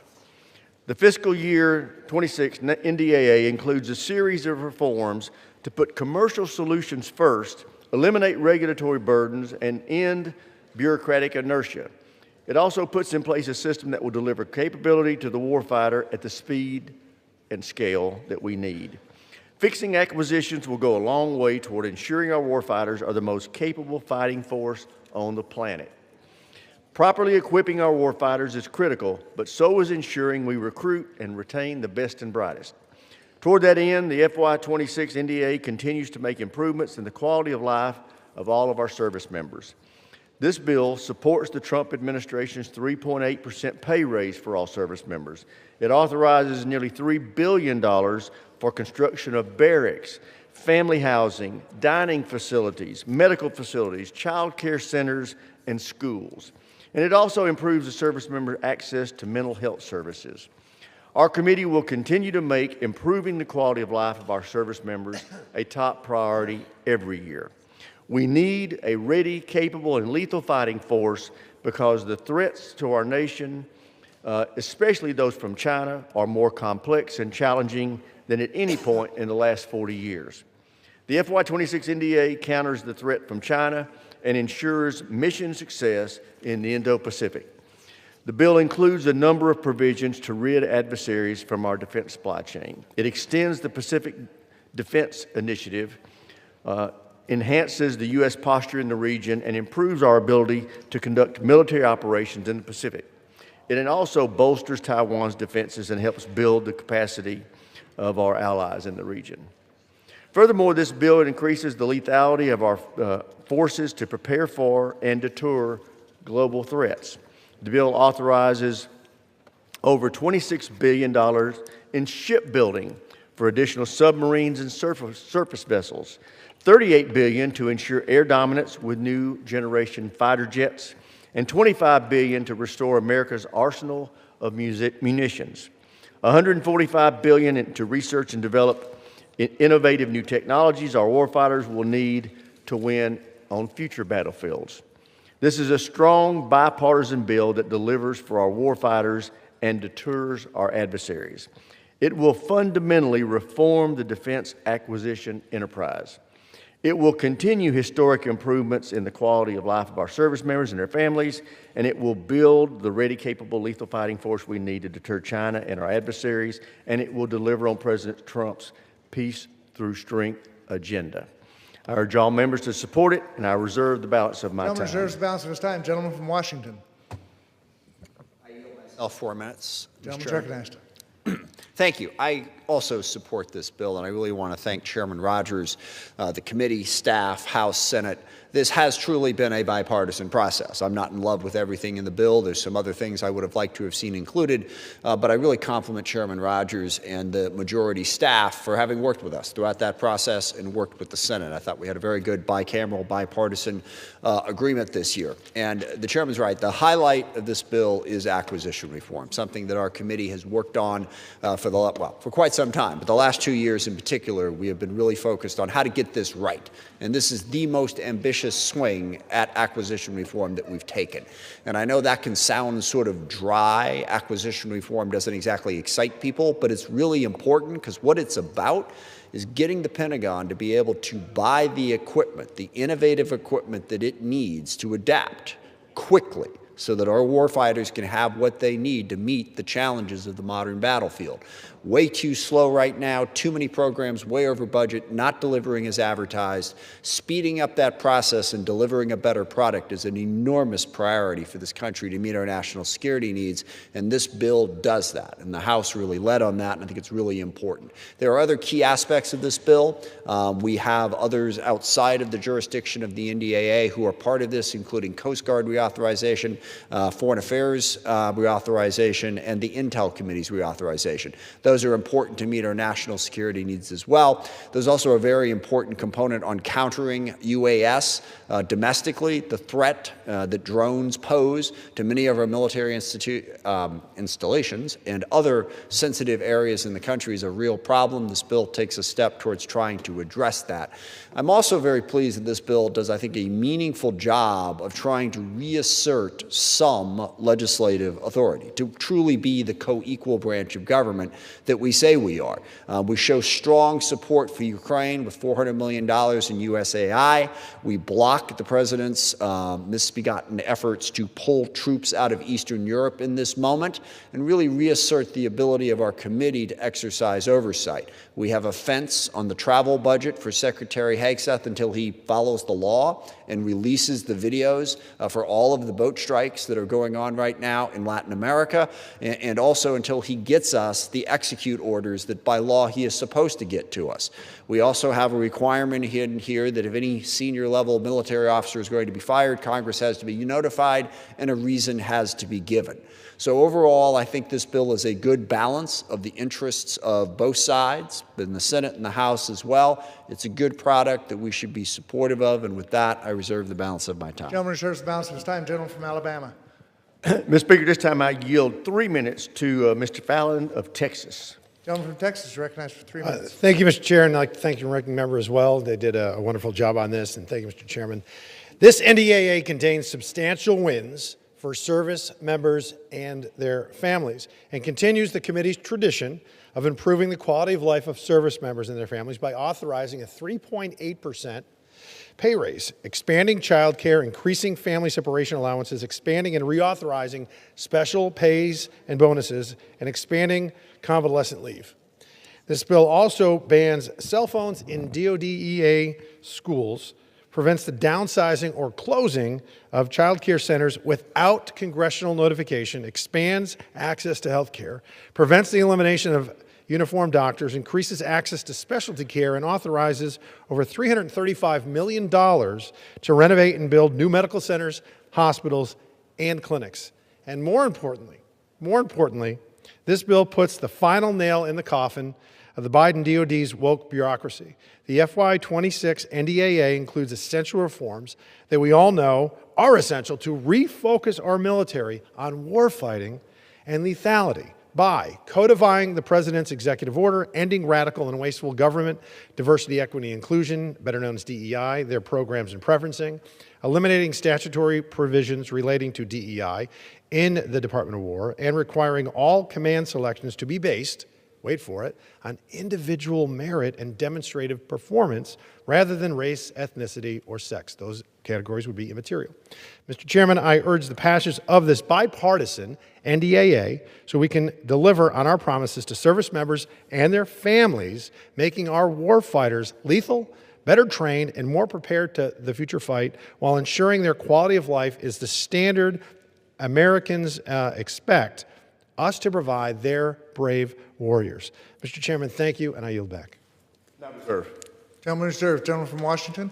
Thank you, Mr. Chairman. I am pleased to yield 2 minutes to the gentleman from Connecticut and the ranking member of the Sea Power and Projection Forces Subcommittee, Mr. Courtney. Gentleman is recognized for 2 minutes. Thank you, Mr. Speaker. Mr. Speaker, in 2025, with the growing global maritime threats, it's particularly important for Congress to exercise its constitutional mandate to, quote, provide and maintain a Navy. The Sea Power portion of this bill accomplished that goal. For example, the bill includes a plus-up of $5 billion to shipbuilding above the administration's request, including $1.9 billion to address glaring OMB budget request shortfalls in the Virginia submarine account.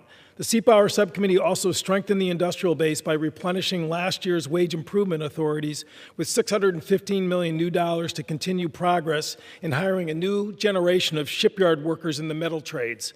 For the Columbia-class program, the Navy's #1 priority, the bill again fixes another glaring OMB blunder, which short-funded Columbia in both the reconciliation bill and last month's continuing resolution. The subcommittee provides Navy with contracting authority for 5 new Columbia subs with incremental funding authority, eliminating the risk of a stop work order, which came close to happening because of the Columbia omission in last month's CR. The bill also authorizes a boost to Sea Lift, the new Marine Corps landing ship program with a vessel construction manager model, and the 4th Ford class carrier, aircraft carrier. I'm proud of the strong bipartisan support for allies and partners in the bill, the $400 million refill of the Ukraine Security Initiative, and streamlining exports to our AUKUS partners. Last week, the Pentagon's AUKUS review endorsed that security agreement, and this bill's massive commitment to the submarine industrial base and export reforms will keep us on track to sell 3 Virginia-class submarines starting in 2032 to our great ally, Australia. I want to thank my Sea Power Subcommittee colleagues, particularly Chairman Trent Kelly, for their outstanding bipartisan work, as well as the subcommittee staff, Phil McNaughton, Kyle Noyes, Kelly Goggin, and Abby Snyder. With that, I yield back. Thank you, Mr. Speaker. Gentleman from Washington reserves the balance of his time. Gentleman from Alabama. Thank you, Mr. Speaker. This time I'd like to yield 2 minutes to the chairman of the Sea Power Subcommittee, gentleman from Mississippi, Mr. Kelly. Gentleman from Mississippi is recognized for 2 minutes. Thank you, Mr. Chairman. I want to open by complimenting my friend, Majority Leader Steve Scalise, on the very dapper Ole Miss tie he's wearing that he lost in a bet when my Ole Miss Rebels beat his LSU Tigers earlier this year. I rise today in strong support of this year's NDAA. I want to thank Chairman Rogers and Ranking Member Smith for their leadership on the critical acquisition reforms in this bill. I also want to thank my good friend, Sea Power Ranking Member Joe Courtney, for his dedication in supporting our naval and projection forces. America's Navy and Air Force are incredible assets for our country, protecting critical interests and projecting our presence around the world. In the face of increasingly audacious threats to order from adversaries scattered across the globe, sending the message that America is committed to peace through strength is more important than ever. This year's bill supports and strengthens our ability to continue this noble and vital mission.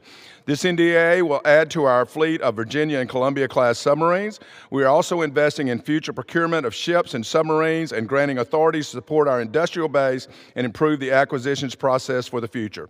This year's NDAA also shapes the investment in the transformative power of unmanned vehicles. These are just some of the critical provisions in the NDAA, not just for the Navy of today, but for the Navy of tomorrow. This bill also supports our airborne force projection, raising the minimum number of aerial refueling aircraft, maintaining a strong inventory of C-130 aircraft for intra-theater airlift, and supporting cutting-edge aerial drone programs. As with our ships and submarines, we are paving a smoother towards building a projection force of the future. I want to thank my staff and the staff of the committee. I thank the general for recognizing me, and I want to thank my fellow, Bobby Sue, Commander Bobby Sue, who did an outstanding job in working on this NDA. I ask support this bill, and I yield back the balance of my time. And I reserve. Gentleman reserved. Gentleman from Washington. Thank you, Mr. Speaker. I'm now pleased to yield 2 minutes to the ranking member of the Subcommittee on Readiness, Mr. Garamendi of California. Gentleman from California is recognized for 2 minutes. Thank you, Mr. Smith. I stand here a little bit confused. I want to support this bill, but at the same time, the work that we have put in on the Readiness Subcommittee dealing with the ability of the troops to have clean barracks and to be ready to deal with the issues that are out there, there are many things going on that are troublesome. And it may be time for all of us to just take a deep breath and go, wait a minute, what's happening here? There are extrajudicial killings going on in the middle of an ocean. Military aircraft is used for deportation. Secretary Hegseth and the President are eroding our military readiness while advancing their ambitions. At a moment when this administration is dangerously close to dragging us into a disastrous and unauthorized war in Venezuela, this bill does not, unfortunately, push forward the appropriate role of the Congress to carry out its funding as well as our oversight responsibility. Many provisions of this bill they worked hard for on the Readiness Subcommittee, child development, infrastructure, barracks, and even in my own district. But it's not enough. The administration's threatened war with our NATO allies, purged senior officers, and career military lawyers without cause. They deployed the National Guard into U.S. cities over the objections of local city leaders, entered into a conflict with Iran without congressional authorization, diverted resources from critical military needs to fund immigration enforcement. All of this, and I haven't even begun to talk about my favorite subject of the nuclear arsenal. And we can spend a lot of time on that. I'd like to vote for this bill, but I can't. I just can't. It's time for all of us to take a moment and say, wait a minute, we're the Congress of the United States. This bill, while it does many things, does not assert congressional authority as it should be. With that, I yield back. Gentleman from Alabama. Thank you, Mr. Speaker. This time I'd like to yield 2 minutes to the gentleman from Nebraska, Mr. Bacon. Gentleman from Nebraska is recognized for 2 minutes. Thank you, Mr. Speaker. I thank the chairman and the ranking member of this committee for their thoughtful leadership in navigating us towards passing this bill. I rise today in strong support of H.R. 3838, the streamlining procurement for effective execution, delivery, and National Defense Authorization Act for fiscal year 2026. This NDAA emphasizes ensuring the lethality of the U.S. Armed Services by reforming the acquisition process to deliver innovative equipment to the warfighter at speed and scale. It does so by accelerating the requirements process to reduce decision timelines from 3 years to 3 months, by making other transaction authorities more easily available for prototyping, and by cutting red tape through eliminating duplicative costs reporting requirements. As the chairman of the Subcommittee on Cyber, Info Technologies, and Innovation, we have worked tirelessly to deliver the best and most cutting-edge technology to our service members. To that end, this bill authorizes $142.6 billion for research, development, testing, and evaluation to field essential technologies like hypersonics, AI, and autonomous vehicles to win the wars of tomorrow. China has a cyber force that is 10 times that of the United States. China and Russia are attacking our networks every day. The threat in the cyberspace domain is real, and this legislation reflects that reality and takes essential steps to address it. I want to thank the outstanding subcommittee staff that made this possible. Sarah Moxley, Karen Curley, Andrew Smith, Brooke Allred, Maria Giredo, and Michael Herman and Wendell White.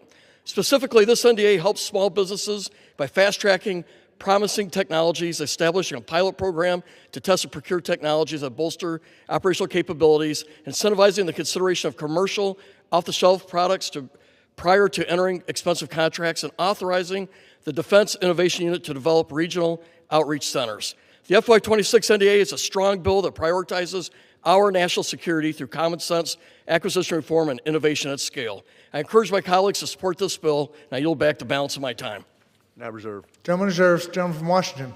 Thank you, Mr. Speaker. I'm now pleased to yield 2 minutes to the ranking member of the House Subcommittee on Tactical Air and Land Forces, Mr. Norcross of New Jersey. Gentleman from New Jersey is recognized for 2 minutes. Thank you, Ranking Member Smith, and to Chairman Rogers for 60-plus years working on this piece of legislation and those before us to make sure we get it done on behalf of America. So that long, proud tradition of bipartisan work by our subcommittee on Tactical Air and Land Forces, with special thanks to my chairman, Chairman Whitman, and his staff, that we all work together and have a commitment to make sure we get this done. Mr. Speaker, this bill addresses affordability and achievability of the current and future modernization requirements while continuing the oversight necessary to ensure reasonable execution of these programs that include all our tactical aircraft programs, the intelligence, surveillance, and reconnaissance aircraft, tactical munitions. This bill also includes a subcommittee multi-year effort to manage the largest acquisition program in the history of the Department of Defense. Yes, that's the F-35 Joint Strike Fighter program. This year, the bill extends by 5 years the annual Government Accountability Report on the F-35. We have done many things for the F-35 oversight in the past 2 years, and very proud of the way we're bringing it back to where it needs to be. As we continue to wage war against so many of those who will do our country harm, the one good thing we can say is we work together. And finally, we want to thank those subcommittee professional staff for their hard work, including Jay Valerio, Michael Curlin, Heath Boat, Caroline, Brooke, Andrew, and certainly to my own personal staff, Assistant Robin Dickey, Defense Fellow Brian Lee, and certain Sam. As we finish up this is going to be an incredibly important vote for the history of our country. I want to thank all those involved. I yield back. Gentleman yields back. Gentleman from Washington reserves the balance of his time. Gentleman from Alabama. Thank you, Mr. Speaker. This time I'd like to yield 2 1/2 minutes to the chairman of the Strategic Forces Subcommittee, Mr. Desjardins of Tennessee. Thank you, Chairman Rogers. 2 1/2 minutes. Thank you, Chairman Rogers, Ranking Member Smith, and Ranking Member Seth Moulton on Strat Forces. I rise today in support of the compromise bill for fiscal year 2026 National Defense Authorization Act. This bill continues the fundamental reforms to defense acquisition that started in our committee and supports a fighting force that will stand against those who threaten the United States of America. As the chair of the Subcommittee on Strategic Forces, I'm proud the compromise product builds on the subcommittee's work to enhance our national security space capabilities, strengthen our nuclear forces, and expand our missile defense, all critical elements of our national security.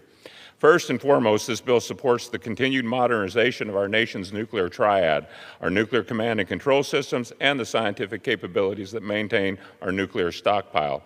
We also established a new Rapid Capabilities Program within the National Nuclear Security Administration to enhance our ability to respond to growing nuclear threats from China and Russia.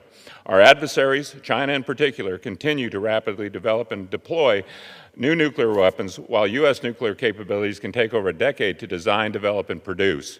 This bill will apply innovative and rapid acquisition approaches to keep pace with the dynamic threat environment and ensure our nation continues to field a nuclear deterrent that is second to none.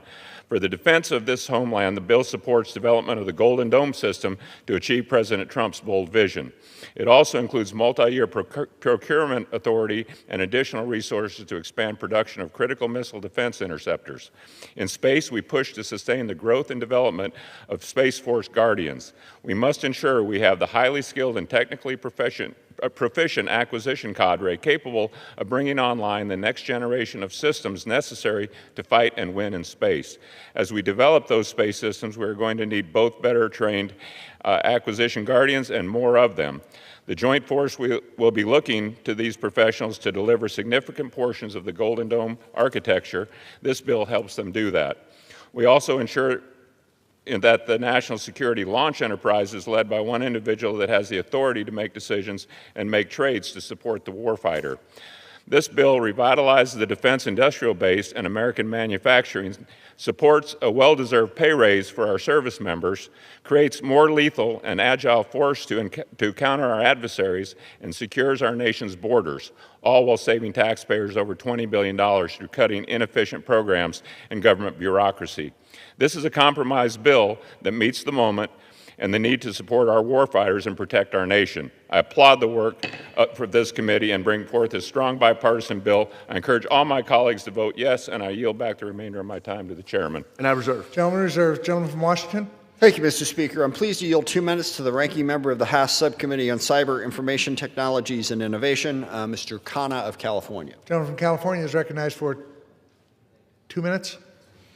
Thank you, Ranking Member Smith. Mr. Speaker, as our country wastes trillions of dollars in wars overseas, the American people are frustrated and saying, why is it that we're doing that while China, with its Silk Belt Initiative, is building its industrial base? They want us investing not in wars overseas, they want us investing in manufacturing here at home, in healthcare here at home, in childcare here at home. And as we debate this bill, President Trump is announcing that he has seized an oil tanker off the coast of Venezuela. People voted for President Trump because he was going to end the endless wars.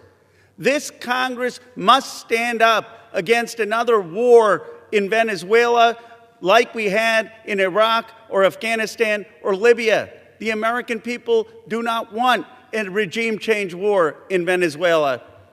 And Mr. Speaker, while I have such tremendous respect for the chairman of the committee and the ranking member, it's not enough for Pete Hegseth to come and just testify behind closed doors. I trust their judgment, but we need an accountability and a full hearing where Pete Hegseth answers to the American people for what happened off the coast of Venezuela. It's not the American way of doing business of killing people who are unarmed. That may be how Putin acts. That may be how Xi Jinping acts. That's not how America acts. And I know there are Republicans on this committee who are concerned about how Hegseth has acted. We need Hegseth before the Armed Services Committee answering to the American people, and shame on him for throwing under the bus an admiral. The admiral has far more honor than Pete Hegseth has. We need him to give answers to the American people. Mr. Speaker, I urge this committee and Congress to listen to the American people and stop getting us into endless wars. Gentleman from Washington reserves. Gentleman from Alabama. Thank you, Mr. Speaker. This time I'd like to yield 2 minutes to the chairman of the Tactical Air Land Subcommittee, the gentleman from Virginia, Mr. Whitman. Gentleman from Virginia is recognized for 2 minutes. Well, thank you, Mr. Speaker. I rise today in strong support of S1071, the National Defense Authorization Act for fiscal year 2026. I'd like to thank my friend, colleague, and ranking member, Don Norcross, for all of his great work on this effort. You know, this year, the NDAA placed an extraordinary emphasis on overhauling the acquisition process shifting focus from compliance to quickly fielding new capabilities at speed and scale. It slashes red tape by creating new requirements processes to enable the Pentagon to actively seek existing technology solutions from industry rather than prescribing overly exquisite gold-plated systems with burdensome requirements. This year's bill also fully funds the President's request for counter-drone systems, improves force protection for drones at home and abroad, and codifies the Joint Interagency Task Force 401, responsible for coordinating all department efforts to counter drones now and in the future. Among the NDAA's most important achievements this year is the authorization of $38 billion for development, procurement, and modification of aircraft. This includes full funding for the Air Force's F-47 and the Navy's F/A-XX sixth-generation aircraft programs, as well as 47 additional F-35 aircraft. These investments will guarantee America's air superiority around the globe. The legislation also supports shipbuilding, an additional Virginia-class submarine, and a third Columbia-class ballistic missile submarine. Additionally, the bill contains block buy authorization that allows the Navy to purchase 2 Ford-class aircraft carriers under the same contract. This bill is a product of a long and thoughtful deliberative process aimed at rapidly arming our American warfighters with the most innovative and productive technology available. It delivers on this in an astounding fashion. I'd like to thank Chairman Rogers and Ranking Member Smith for their thoughtful leadership on this essential piece of legislation. I'd also like to thank my subcommittee staff, Michael Curlin, Heath Bope, Caroline Curley, Brooke Allred, and Andrew Smith, and also in my office, my lead military legislative assistant, Andrew Maloney, and the Department of War, United States Marine Corps, Captain Alex Feldman. And I urge my colleagues to support this year's NDAA, and I yield back the balance of my time. And I reserve. Gentleman reserved. Gentleman from Washington. Thank you, Mr. Speaker. I'm pleased to yield 2 minutes to the ranking member of the HASC Subcommittee on Military Personnel, Ms. Houlihan of Pennsylvania. Gentlewoman from Pennsylvania is recognized for 2 minutes. Thank you, Mr. Speaker. The bill before us is a bipartisan compromise that continues our work to improve the quality of life of our service members and their families. And I want to thank the chair and ranking member for working so diligently to bring this forward. At the heart of our national security are the people whose courage, skill, and integrity make every mission possible, and this legislation recognizes their value.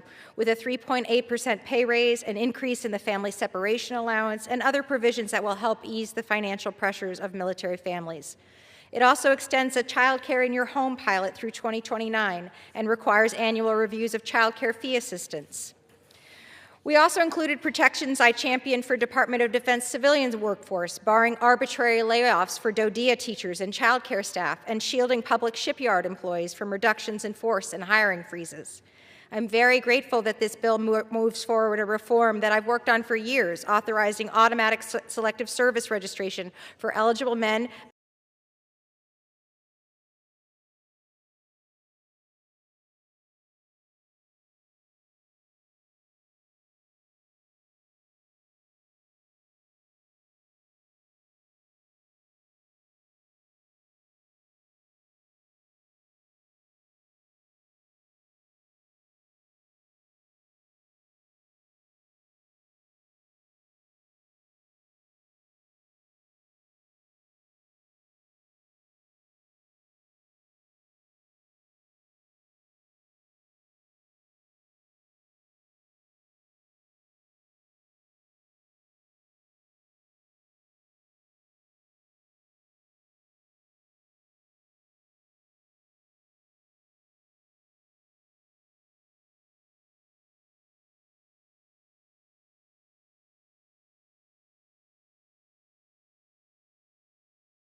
The House will be in order. The chair lays before the House a communication from the Speaker. The Speaker's Rooms, Washington, D.C., December 10th, 2025. I hereby appoint the Honorable Craig A. Goldman to act as Speaker pro tempore on this day. Signed, Mike Johnson, Speaker of the House of Representatives. Pursuant to the order of the House of January 3rd, 2025, the chair will now recognize members from lists submitted by the majority and minority leaders for morning hour debate. The chair will alternate recognition between the parties, with time equally allocated between the parties and each member other than the majority and minority leaders and the minority whip limited to 5 minutes. But no event shall debate continue beyond 11:50 a.m. The chair recognizes the gentlewoman from Illinois, Ms. Ramirez, for 5 minutes. Thank you, Mr.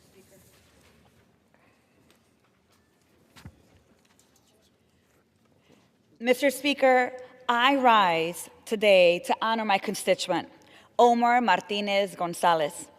Omar is an advocate fighting for the resources that immigrant, Black, brown, and underserved communities need and deserve to prevent, treat, and end the HIV/AIDS epidemic.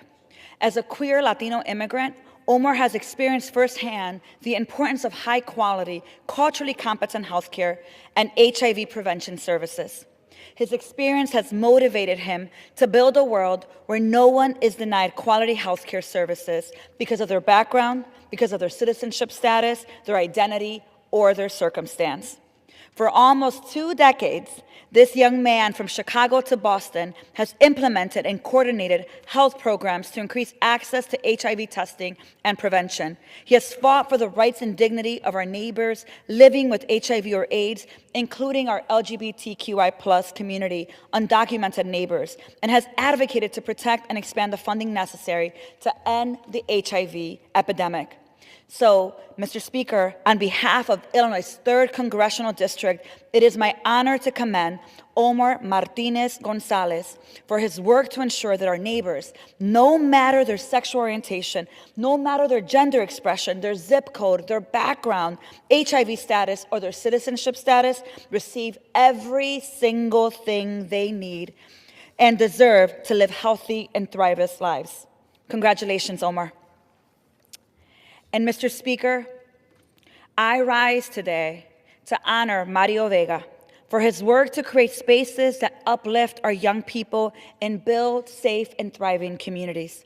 Mario has transformed his own personal experiences growing up in Chicago to realize safety in our communities by investing in our city's young people. Through the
Proceedings will resume on questions previously postponed. Votes will be taken in the following order: the motion to commit S-1071 and passage of S-1071 if ordered.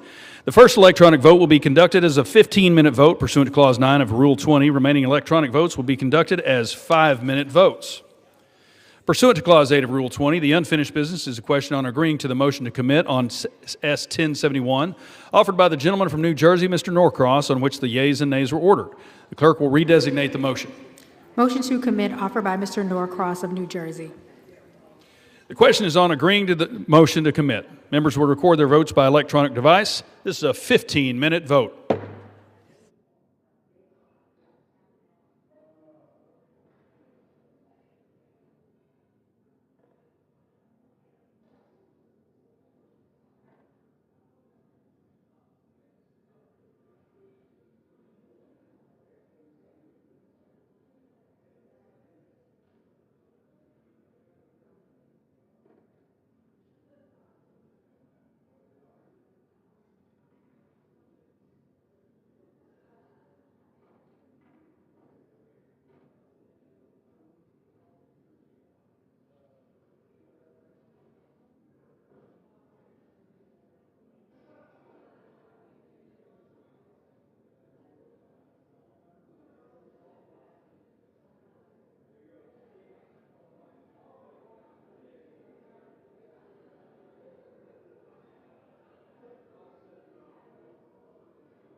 On this vote, the yeas are 209, the nays are 216. The motion is not adopted.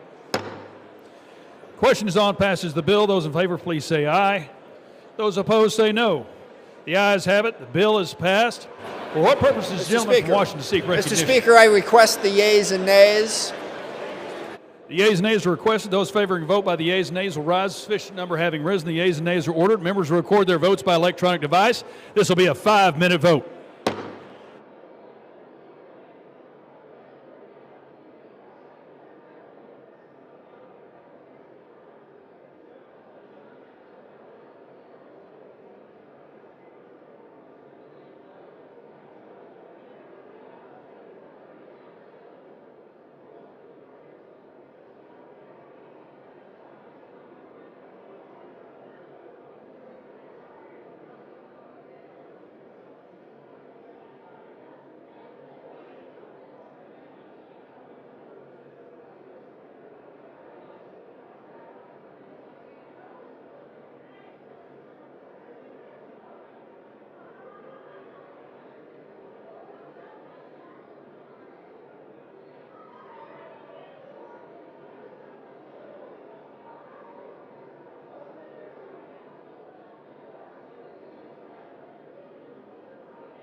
On this vote, the yeas are 312, the nays are 112. The bill is passed without objection. A motion to reconsider is laid on the table.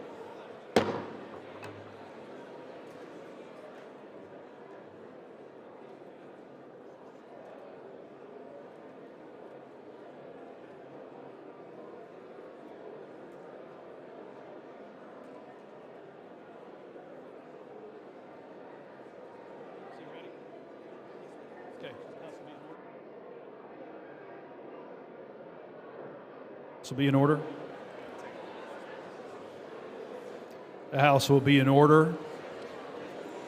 Shh. Please clear the well.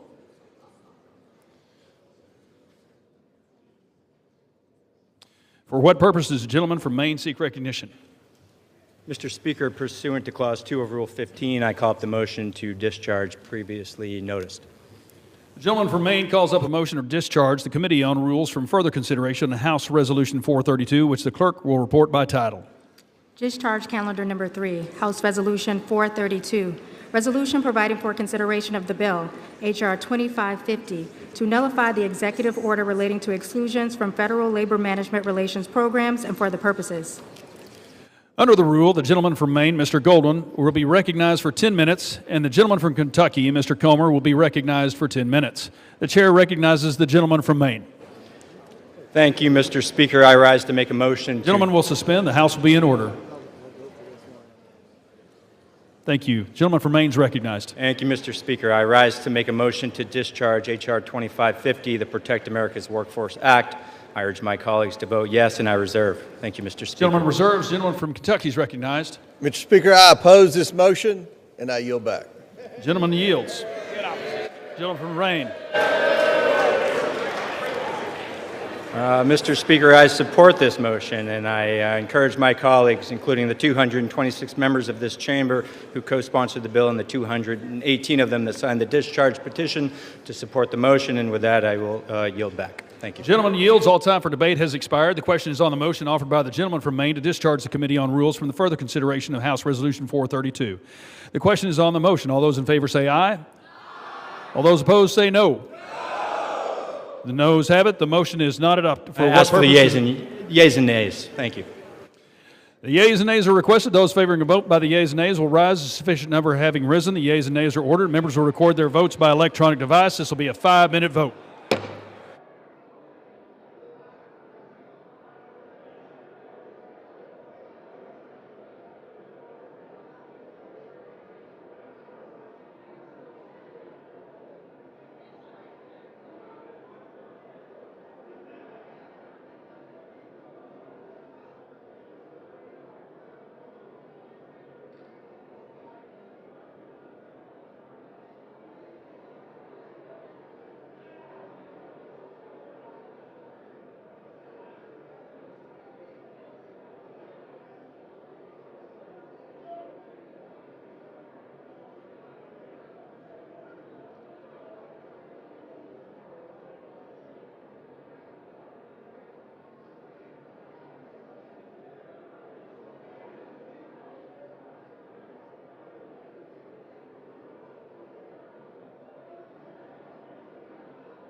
On this vote, the yeas are 222 and the nays are 200. The motion is adopted.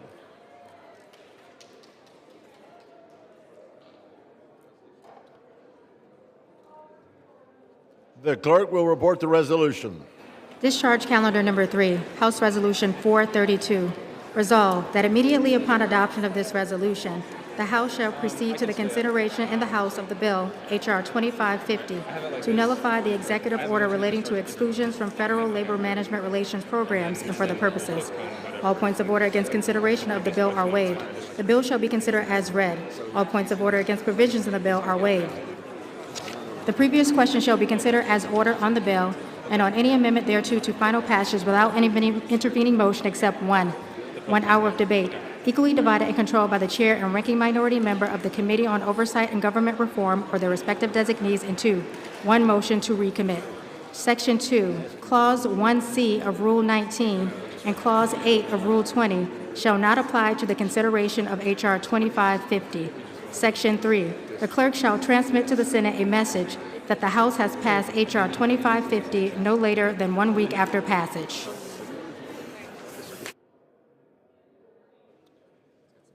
The gentleman from Maine is recognized for 1 hour.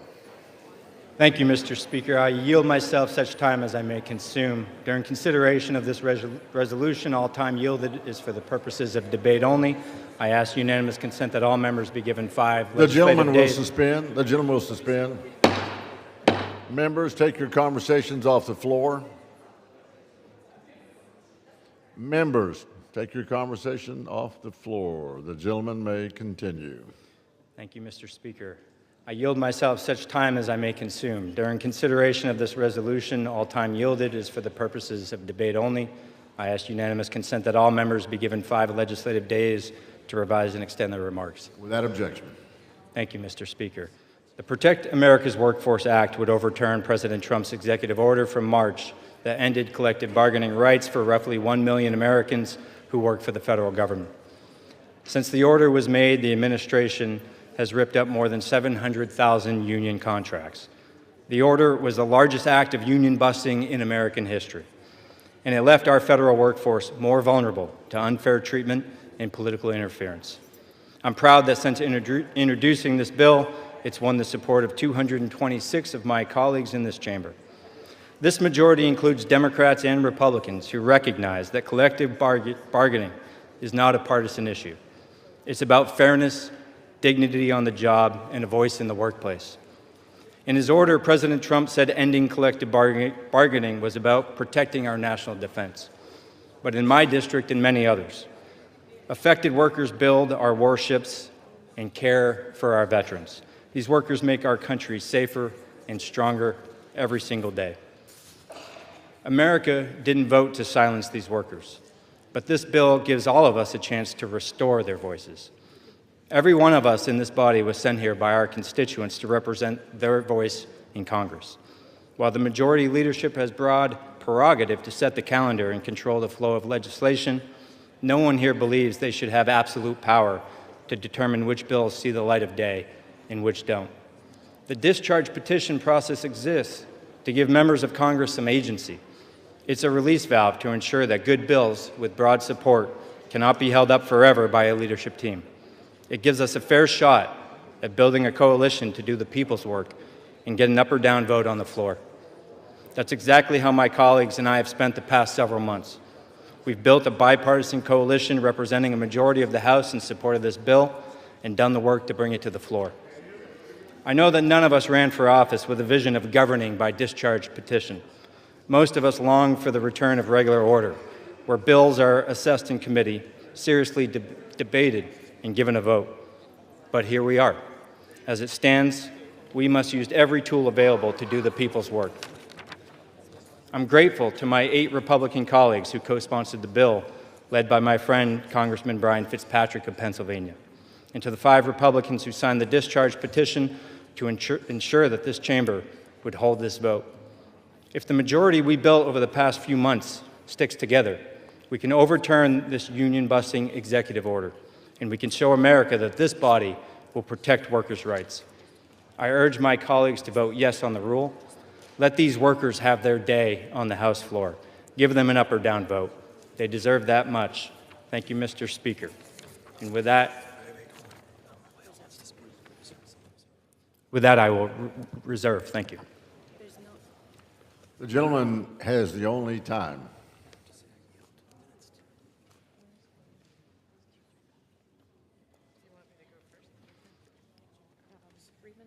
Does the gentleman? I'll yield 3 minutes to what's that?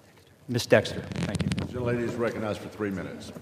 Thank you, Mr. Speaker, and thank you for yielding and for the leadership of our carrier. I rise today in defense of the people who make our government work, our federal workers. They are scientists, nurses, engineers, caseworkers, people who have dedicated their lives to public service. Unfortunately, these workers have found themselves under attack once again, as efforts to strip them of their collective bargaining rights continue.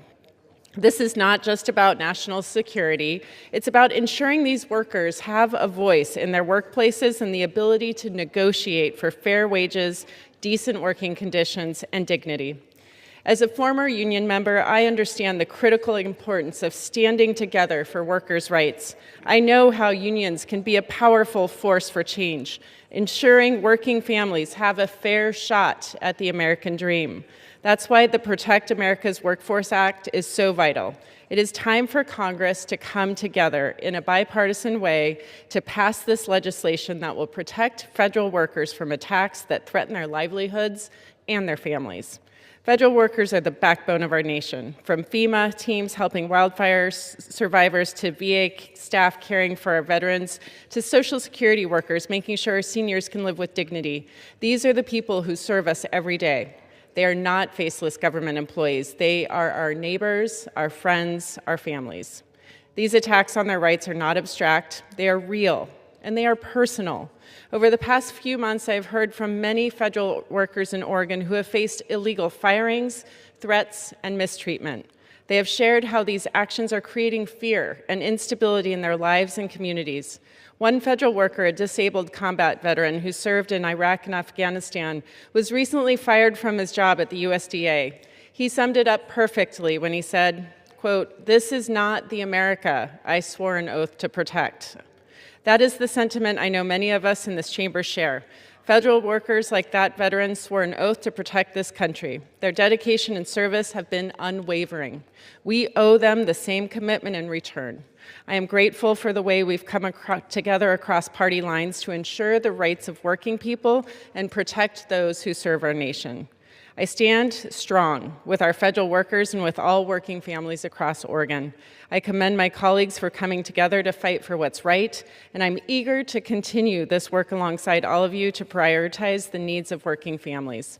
It's time we act. It's time we pass the Protect America's Workforce Act because our workers cannot wait. Congress must honor their service and ensure their rights are enshrined today. Thank you, Mr. Speaker. I yield back. The gentlelady yields back. Mr. Speaker, I yield 2 minutes to the gentlewoman from Oregon, Ms. Hoyle. The gentlelady is recognized for a few minutes. Thank you, Mr. Speaker. On March 27th, President Trump issued an executive order that took away the collective bargaining rights of more than 1 million federal workers, over 30 agencies, under the guise of protecting our national security. This includes VA employees, Food and Safety Inspection Service workers, Health and Human Service employees, including those at the CDC and the FDA. These workers now have had their voices silenced and have no whistleblower protection if they report about working conditions or safety or even illegal actions taken by their agency. If they've lost their voice to demand fair treatment or due process, and they've lost the protection for their job. This is coming from an administration who have been clear that they have no respect for the federal workforce, or even in some cases for the rule of law, who have said that they want to put the federal workforce in trauma so that to force them to leave. The Protect America's Workforce Act nullifies this order and restores all collective bargaining agreements that were in effect before March 26, 2025. These collective bargaining agreements were bargained in good faith and are a contract between the federal government and the people that work for us. Anyone who says that they're looking out for American workers should support restoring and protecting the collective bargaining rights to allow everyday people, our federal workforce, to achieve economic security and dignity by speaking with one powerful, unified voice. A union helps workers use their power by standing together to level the playing field. It's disappointing that this bill couldn't come to the floor through the regular process, as there's enough bipartisan support to pass this good and critical legislation. But that didn't happen, so I'm grateful to my colleague Jerry Golden for filing this discharge petition. I'm proud to speak in favor of it. This is a good bill. I encourage my colleagues to vote aye. Thank you, Mr. Speaker. Lady's time has expired. The gentleman. Thank you, Mr. Speaker. I yield back the balance of my time and move the previous question on the resolution. Without objection, the previous question is ordered. The question is on adoption of the resolution. All those in favor say aye. Aye. Those opposed, no. Well, the ayes have it. The gentleman from Kentucky is recognized.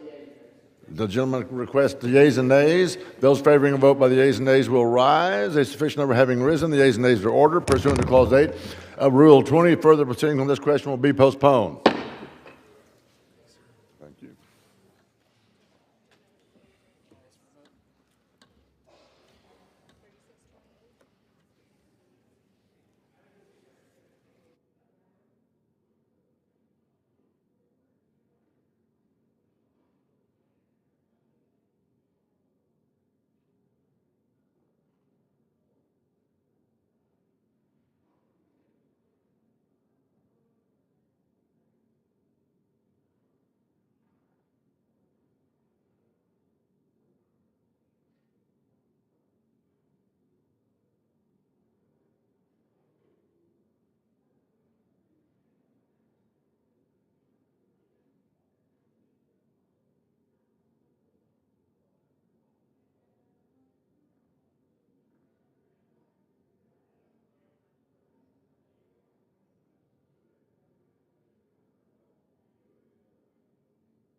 Purpose does the gentleman from Kentucky seek recognition? Madam Speaker, pursuant to House Resolution 936, I call up H.R. 3628, the State Planning for Reliability and Affordability Act, and ask for its immediate consideration in the House.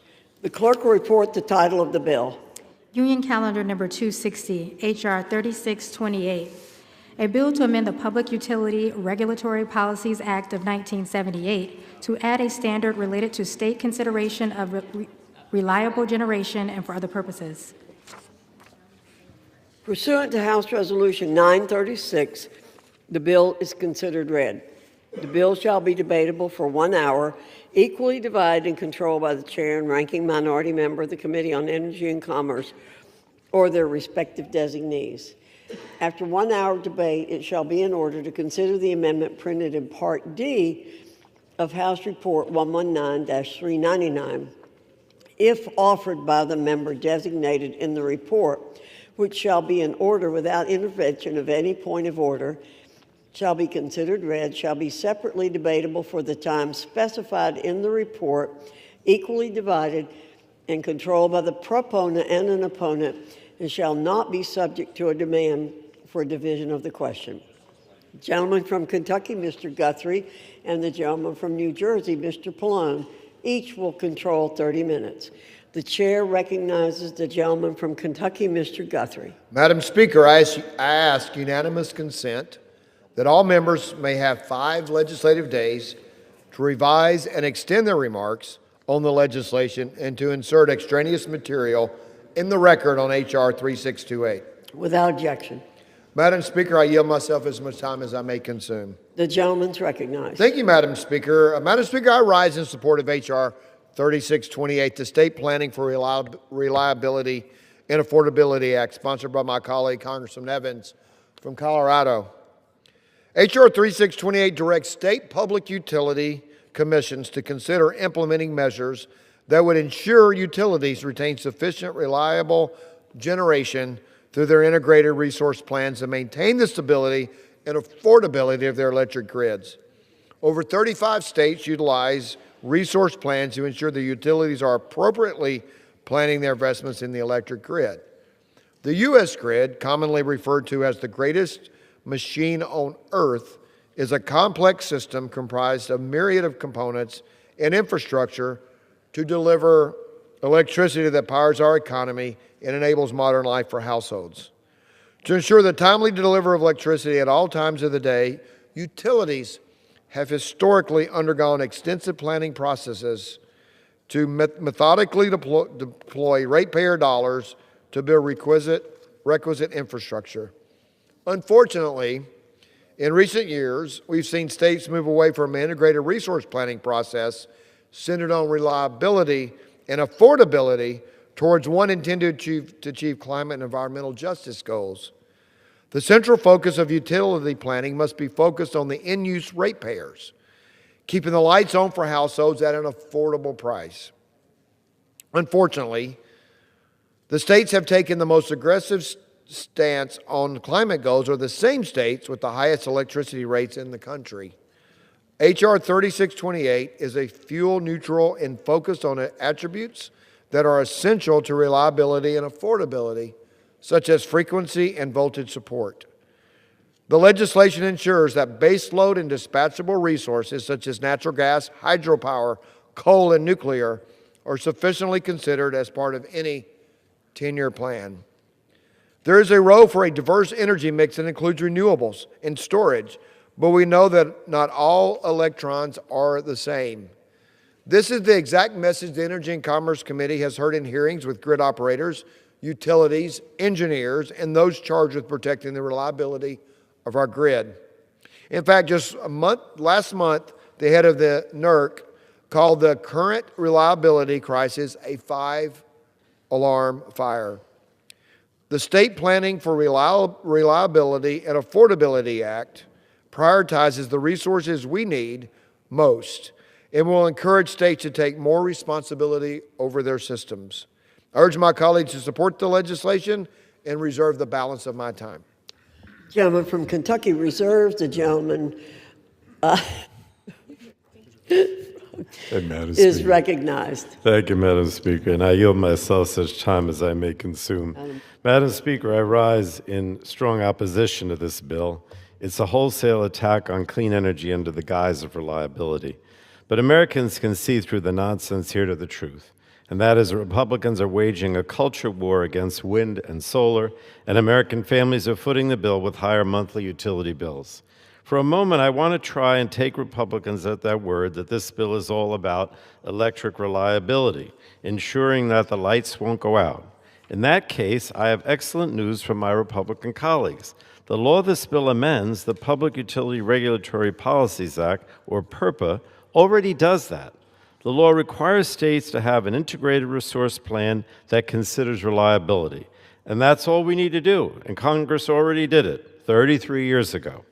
Of course, the only difference between that law and the language in this bill is the bogus definition about what counts as, and I quote, reliable generation facility, unquote. And it should come as no surprise that the only things that count are coal, natural gas, and nuclear. That's it. Not wind, not solar, not either of those, even when paired with battery storage. And it's completely ridiculous and the latest example of Republicans' relentless attack on cheaper and cleaner energy sources. Ever since President Trump took office earlier this year, Republicans have been obsessed with crusading against wind and solar whenever they can. They passed the big ugly bill, which slashed tax incentives for clean energy and made electricity more expensive for everyone. They have tried to kill every wind or solar project on federal lands and in federal waters, driving up people's energy bills even further. And now they're trying to put another thumb on the scale in favor of dirty fossil energy by pushing a bill with a fake definition of reliable generation. And unfortunately, the American people are paying the price. This past summer, when much of the United States was in a so-called heat dome fueled by climate change, the grid's electricity regulator said that solar helped save the day, preventing dangerous outages and that record heat. The reality is that no single source of electricity is perfect, but that's why storage and a diversity of generation resources is so important. But Republicans don't care about how we can actually help the grid. Instead, they only care about extending fossil fuels at the expense of clean, cheap energy. It's just another instance when Republicans are doing the bidding of their corporate polluter friends over the needs of the American people. If they cared about the American people, they would be bringing bills to the floor that would actually address the affordability crisis. But instead, Republicans are debating this bill that they know will increase prices on Americans, and by forcing states to consider preferencing dirty and expensive fossil energy, Republicans are increasing everyone's utility bills even more than they already have. It's just the same, more of the same from a Republican Congress that's dead set on increasing costs for American families. I don't understand it, Madam Speaker. President Trump promised to cut Americans' power bills in half, but instead he and Republicans are causing them to soar with their backward policies and their war on cheaper, cleaner energy.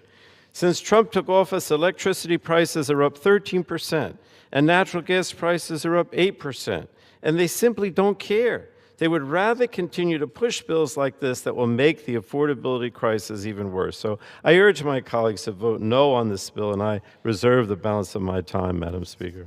The gentleman from New Jersey reserved. The gentleman from Kentucky is recognized. Thank you, Madam Speaker. I will yield 3 minutes to my good friend and colleague on the Energy and Commerce Committee, the chairman of the Energy Subcommittee, Mr. Latta from Ohio. I yield 3 minutes. The gentleman from Ohio is recognized for 3 minutes. Well, thank you, Madam Chair and Madam Speaker, and I thank my friend, the chairman of the Energy and Commerce Committee, for getting this bill here to the floor. I rise in support of H.R. 3628, the State Planning for Reliability and Affordability Act, sponsored by my colleague from Colorado's 8th District. This legislation ensures that states take responsibility for their policy decisions that impact households' access to affordable and reliable supplies of electricity. It is clear that we're in the midst of a reliability and affordability crisis caused by the Biden administration and decisions by states to attack base load power supplies. Let me be clear, there is nothing more expensive than a blackout, and that was the path created by the Biden administration. In 2008, House Republicans developed an all-of-the-above energy strategy. This meant that the federal government didn't pick the winners and losers. The data is clear. States with the most aggressive forms of clean energy standards are the same states with the higher electricity bills. Across the country, rate case filings by utilities detail the reasons for rising costs. New infrastructure to meet state climate goals, stranded assets of prematurely retired power plants, and the need for additional backup generation to keep the lights on when the weather doesn't cooperate. Just look at states like New York, whose own grid operators begun sounding the alarm over how their state laws are driving up baseload generation resources that could threaten the integrity of their system.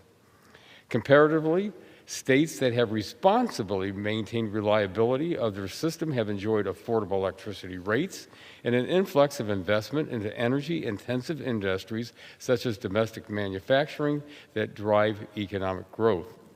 The central focus on resource planning must be affordability and reliability. While climate and environmental justice goals of states seem laudable, the greatest harm that could come to our communities is a grid without enough electricity. In every facet, our modern life is uniquely dependent on a reliable and affordable electric grid. H.R. 3628 brings common sense back to the integrated resource planning, and I urge my colleagues to support the legislation, and I yield back. Thank you. Reserve.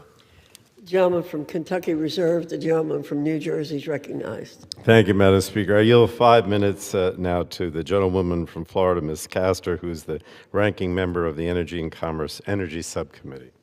The gentlewoman from Florida is recognized for 5 minutes. Well, thank you, Madam Speaker, and I thank Ranking Member Pallone for yielding the time. I rise in opposition to H.R. 3628.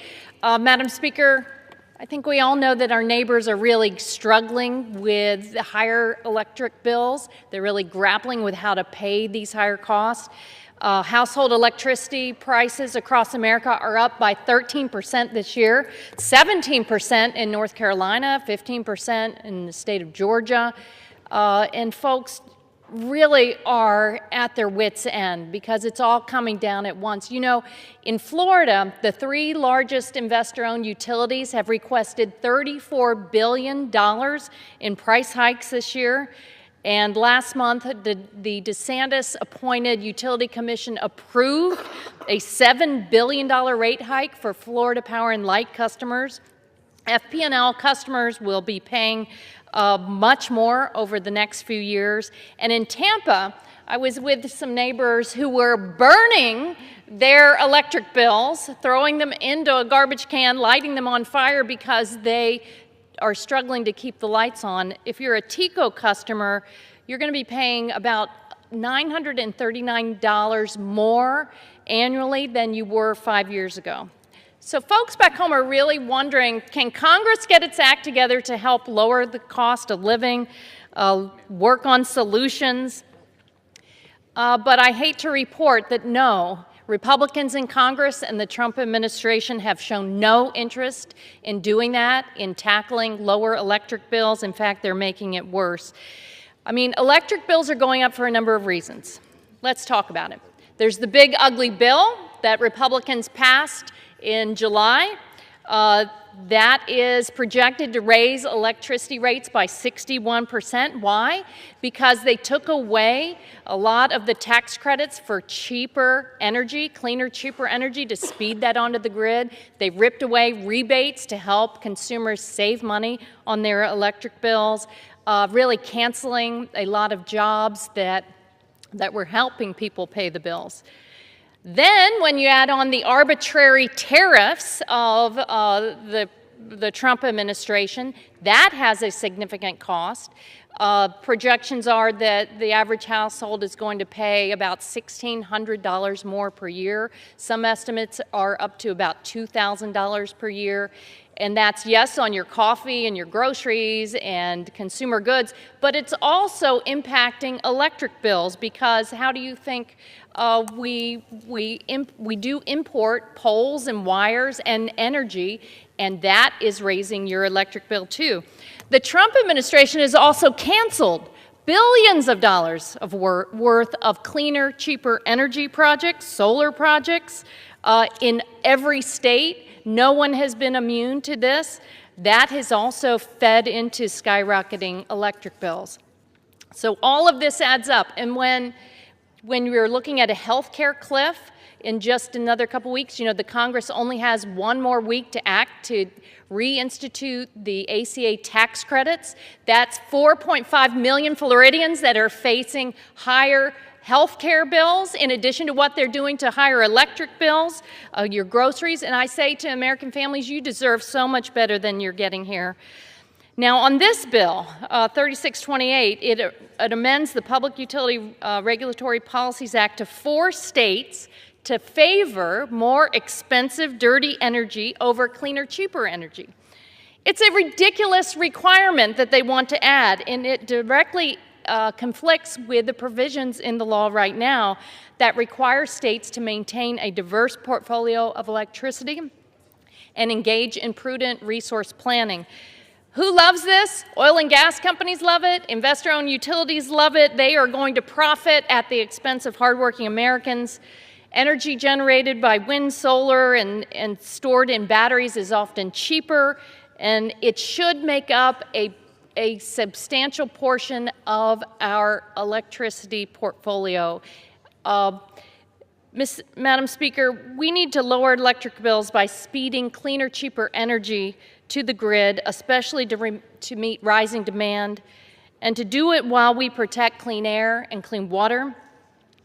America cannot afford to turn its back on all of the new electricity that's poised to come onto the grid over the next 5 years. We need a modern transmission system, a modern electric grid. We need to speed up clean energy, not throw a wrench in it and make people pay more back home. They're already paying too much. I yield back the balance of my time. The gentlewoman's time has expired. The gentleman from New Jersey reserves. The gentleman from Kentucky is recognized. Thank you, Madam Speaker. I will now yield 4 minutes to a member of the Energy and Commerce Committee, a very important member of our committee, Mr. Evans from Colorado. Thank you, Madam Speaker, and I am proud to stand here today in strong support of my bill to help drive down the cost of energy for Coloradans and Americans, the State Planning for Reliability and Affordability Act. This is a straightforward piece of legislation that will help counteract short-sighted energy policies that states like Colorado have implemented for far too long to the detriment of my constituents and their wallets. This common sense bill would require state public utilities commissions, like the Colorado PUC, to consider implementing policy that focuses on long-term energy reliability, which of course helps affordability. My constituents are facing an energy crisis in no small part due to the skyrocketing costs of utilities in Colorado. And that has happened during the last 4 years under Democrat control, both at the federal and the state level. Coloradans are paying 24% more in electricity now than they were just 4 years ago, and it's easy to see why. The Colorado Public Utilities Commission and statewide Democrats have been enacting one bad policy after another, from shutting down power plants that provide reliable baseload power to mandating so-called beneficial electrification, which seeks to ban natural gas for residential heating by 2050. And the results have been catastrophic. A nonpartisan report from earlier this year found the following, quote, "Driven by state policy mandates to reduce greenhouse gas emissions, electricity prices are projected to grow at more than 3 times the rate of inflation and nearly 13 times the growth rate from 2010 to 2020. That report goes on to project that by 2030, the average Colorado household will be spending $390 to $504 more annually due to rates outpacing inflation and historic trends. All Colorado households combined will spend between $970 million and $1.25 billion more in electricity costs, and the average electric rate will grow by 56%, from 12 cents a kilowatt hour to 18.4 cents a kilowatt hour. That's not partisan conjecture. Those are the cold, hard facts that my constituents have to face. Americans are tired of partisan energy policies like the ones we saw in the previous administration, which is why my legislation takes a fair and balanced approach that supports a wide range of reliable energy generation, from more traditional sources like natural gas to sources like nuclear and hydropower. It shouldn't be a left versus right issue. If an energy source is reliable and drives down costs, it should be on the table. And I would remind my colleagues on the other side of the aisle that financial stress induced by higher utility costs also increases negative health outcomes. We need balance, not heavy-handed leftist mandates that harm the economy, increase costs, and increase poverty, which again increases negative health outcomes. Madam Speaker, we know that energy demand is going up, not down. Nationally, demand is expected to surge by over 50% in the next 15 years. And in states like Colorado, where we're leading in the AI race and the resurgence of manufacturing, it's even higher. My local utility has projected energy demand will triple in the next 10 years. The 3 biggest cities in my district have cited power shortages as the biggest inhibitors to growth. While my bill focuses on affordability, it's also about national security. If America is to onshore manufacturing capabilities and compete with China militarily and otherwise, we need reliable energy. As a former National Guardsman who's been deployed to a combat zone, that's of critical importance to me as well. In closing, this common sense bill is simple. It helps bolster American innovation, keep the lights on, rain or shine, and helps reduce utility bills for the middle class. As a representative of a district that's at the forefront of American energy dominance, I'm proud to stand on the floor today and urge my colleagues to join me in voting for reliable energy, lower bills for all Americans. Thank you, and yield back. The gentleman from Kentucky reserved. The gentleman from New Jersey is recognized. Okay, Madam Speaker, I yield now 3 minutes to our Assistant Democratic Leader, the gentleman from Colorado, Mr. Neguse. The gentleman from Colorado is recognized for 3 minutes. Thank you, Madam Speaker. Thank you, Mr. Ranking Member, for yielding me the time. Only in Washington, D.C. can politicians who vote to give tax breaks to the biggest oil companies and fossil fuel companies on planet Earth come down to the floor of the House and argue that their legislative efforts are going to lower electricity prices. Only in Washington, D.C. can politicians who stand by as energy projects in their own districts are decimated by their inaction and then claim that they are championing efforts to improve reliability of the grid. My colleague from Colorado made a lot of references to local utility efforts in our home state.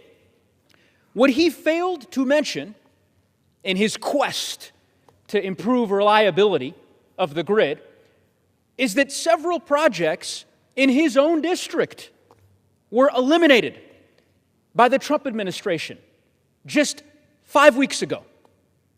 And my colleague from Colorado, like virtually every single member of the Republican caucus, did nothing to stop it. Nothing. And by the way, we're not talking about small projects. This is the headline. Colorado company may close after Trump administration cuts funding for nearly 36 energy projects in the state.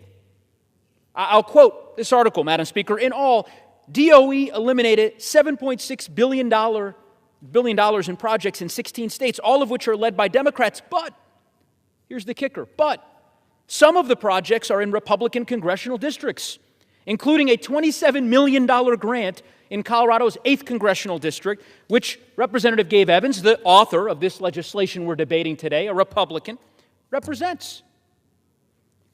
I'll quote another article. This is the local utility, Madam Speaker, in Fort Lupton, which I believe is the sponsor of this legislation's hometown. I'll just quote, the Fort Lupton microgrid project was submitted with the goal of increasing the reliability of the city's municipal water treatment plant. Another project, $6.1 million, Madam Speaker, that was unceremoniously cut a month ago by President Trump. If we want to get serious about the reliability of the grid, if we want to address the ballooning electricity costs that are a direct byproduct of the bill that Republicans passed earlier this summer, a good way to start would be to tell the Department of Energy to stop eliminating energy projects in Brighton and in Fort Lupton and in Fort Collins, in Longmont, the communities that I represent, the communities that my colleague from Colorado represents. And by the way, Madam Speaker, just so that we're clear, this bill, my time. I yield the gentleman another minute, Madam Speaker. The gentleman's recognized for one more minute. I thank the Madam Speaker, and I thank the chairman, or the ranking member, I should say, future chairman, for his indulgence. This bill does absolutely nothing as a practical matter. It does not impose, and I welcome the Chairman Guthrie's response on this front. It does nothing to impose new standards. It does nothing to compel state public utility commissions to adopt new standards.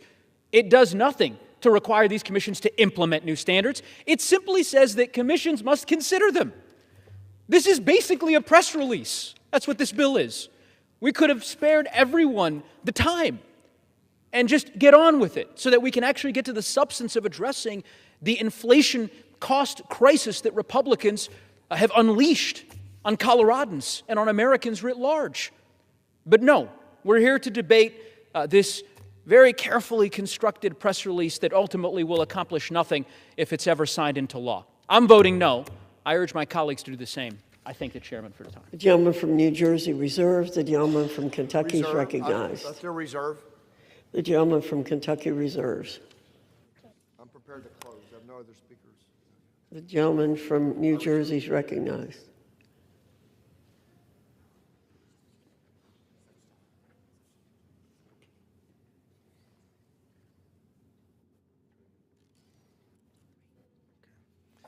Thank you, Madam Speaker. I yield now to a member of our committee, Dr. Schreier, the gentlewoman from Washington State, 3 minutes.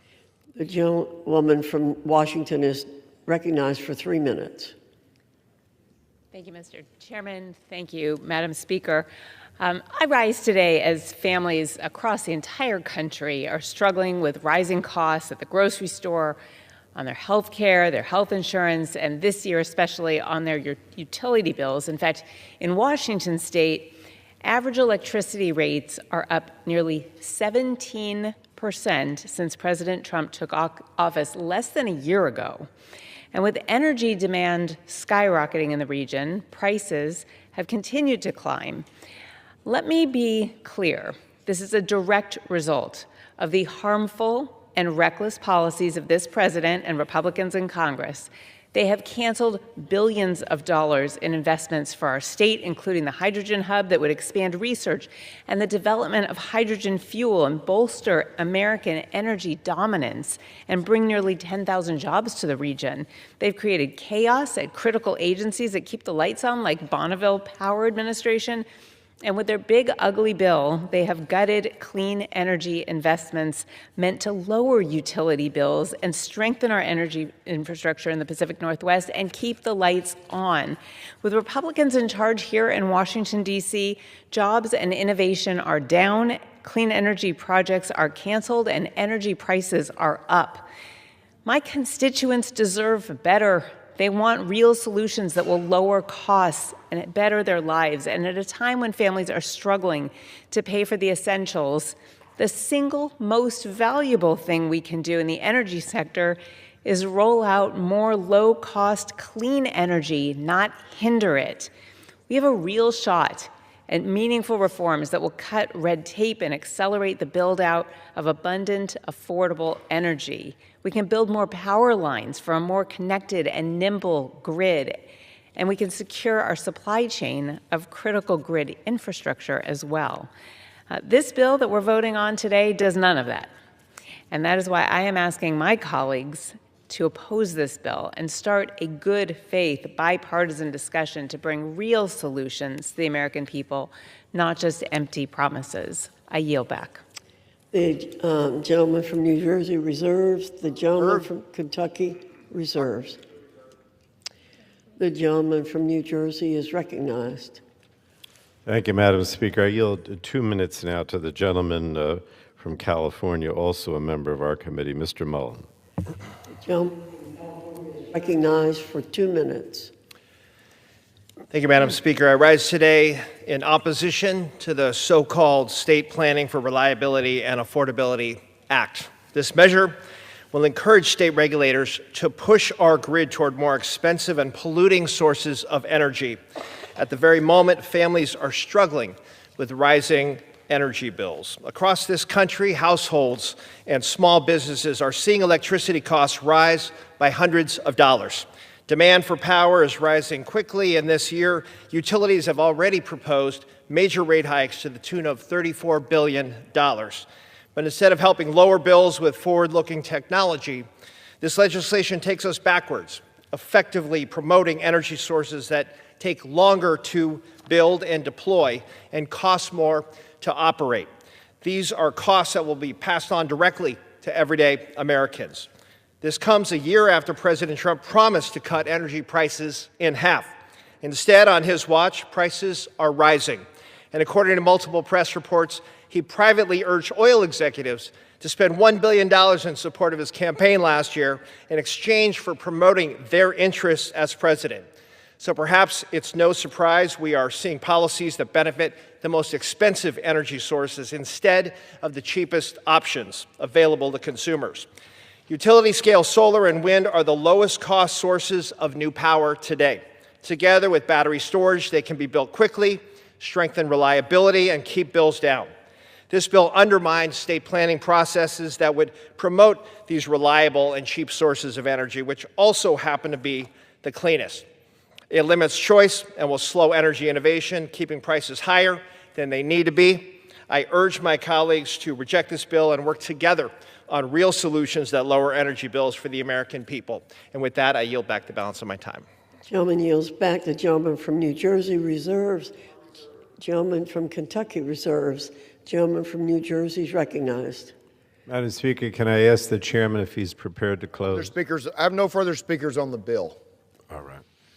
The gentleman from New Jersey has, the gentleman from Kentucky has the right to close. The gentleman from New Jersey is recognized. Thank you, Madam Speaker. And I rise to object to the Trump administration and congressional Republicans' disastrous energy policies and their impacts on everyday Americans. We have a duty to ensure that our power grid can keep the lights on. That demands an all-of-the-above approach to energy. And given the unprecedented demand to add capacity to our grid as AI data centers continue to expand, we need to use every tool that we can to keep energy prices down. And that means adding clean energy to the grid. It's the quickest source of energy to add to the grid given the current multi-year gas turbine shortage. And grid reliability regulators have been basically clear. Renewable energy and batteries were critical in allowing the grid to endure multiple heat waves this summer. That's why Texas has added more solar and wind energy to their power grid more than any other state in the country. In the wake of their horrific blackouts during Winter Storm Uri 4 years ago, because solar and energy help keep the lights on. Unfortunately, Republicans seem uninterested in acknowledging that basic reality, that solar and wind, partnered with batteries, can be an essential part of a reliable power grid. So instead, they've done everything they can to increase the cost of these technologies and make it harder to add clean energy to the grid. And they're using their power to subsidize dirty, expensive fossil fuel, all at the cost of American families who are struggling to afford their electricity bills. Now, if you don't believe me, just ask Secretary Chris Wright. At an Energy and Commerce hearing in June, he was blunt. And this is a quote from the Secretary. "I have never been for all of the above. And if I said it at one point in time, I misspoke," unquote. And there you have it, Madam, to the Speaker. The Trump administration is staunchly against all of the above. The Secretary is saying it. And that makes sense. Their actions at least match their rhetoric. They're doing everything they can to put their thumb on the scale for dirty energy, including through this bill, H.R. 3628. They're canceling every single clean energy project they possibly can, no matter how helpful it might be to keeping electricity bills down or keeping the lights on. So, Madam Speaker, the bills on the floor today will only worsen the Republican affordability crisis. Every time Americans open their power bill or see their lights flicker, Republicans are responsible. And I think the American people will hold them accountable. So I urge my colleagues to vote no on this bill.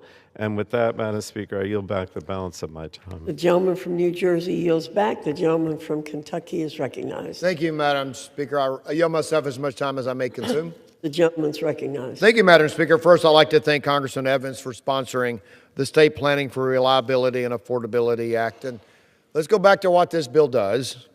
H.R. 3628 directs state public utility commissions to consider implementing measures that would ensure utilities retain sufficient, reliable generation through their integrated resource plans and maintain the stability and affordability of their electric grids.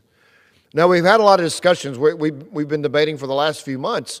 You know, the Affordable Care Act passed 15 years ago. Insurance rates have doubled since that passed. And now we're debating, do we deal with the rising cost of health insurance, or we just continue just to subsidize the rising costs? And we want to deal with the underlying cost of health insurance. Talking about the affordability of green energy or clean energy, which I am for all the above, but if you remember what the Secretary said, he said he's for the best of the above. There are areas where the sun shines, and the sun shines bright. And the sun's bright on my old Kentucky home. There's areas for that. There are that solar makes sense, that wind makes sense, that fossil fuels make sense. And so when he says best of the above, he doesn't mean we don't do all of it. We do what fits in the right place at the cheapest price for our citizens. And when you talk about investor-owned utilities, if clean energy, they keep saying they're going to go for more expensive energy as opposed to the cleaner energy is what they say. Well, I will tell you, I think our energy companies want to go to the most affordable energy is what they want to produce. And so what this does, if you look at the map, a lot of people have looked at maps of energy prices. What are the highest cost electric prices in the country? And I know my friend from Colorado pointed out the other friend from Colorado. Colorado's up in that grid. They're up in the grid with California, New Jersey, New York.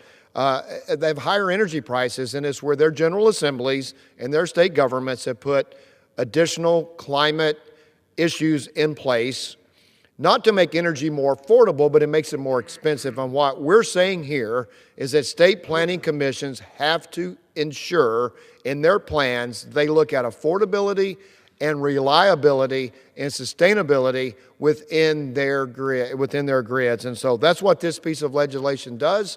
I encourage my colleagues to vote for it, and I will yield back my time. The gentleman from Kentucky yields back. All time for debate on the bill has expired. It is now in order to consider Amendment Number 1, printed in Part D of House Report 119-399. For what purpose does the gentleman from West Virginia seek recognition? I have an amendment at the desk. The clerk will designate the amendment. Amendment Number 1, printed in Part D of House Report Number 119-399, offered by Mr. Moore of West Virginia. Pursuant to House Resolution 936, the gentleman from West Virginia, Mr. Moore, and a member opposed, each will control 5 minutes. The chair recognizes the gentleman from West Virginia. Thank you, Madam Speaker. I yield myself such time as I may consume. Under President Joe Biden, energy prices skyrocketed. The Trump administration is working around the clock to unleash American energy and drive down prices.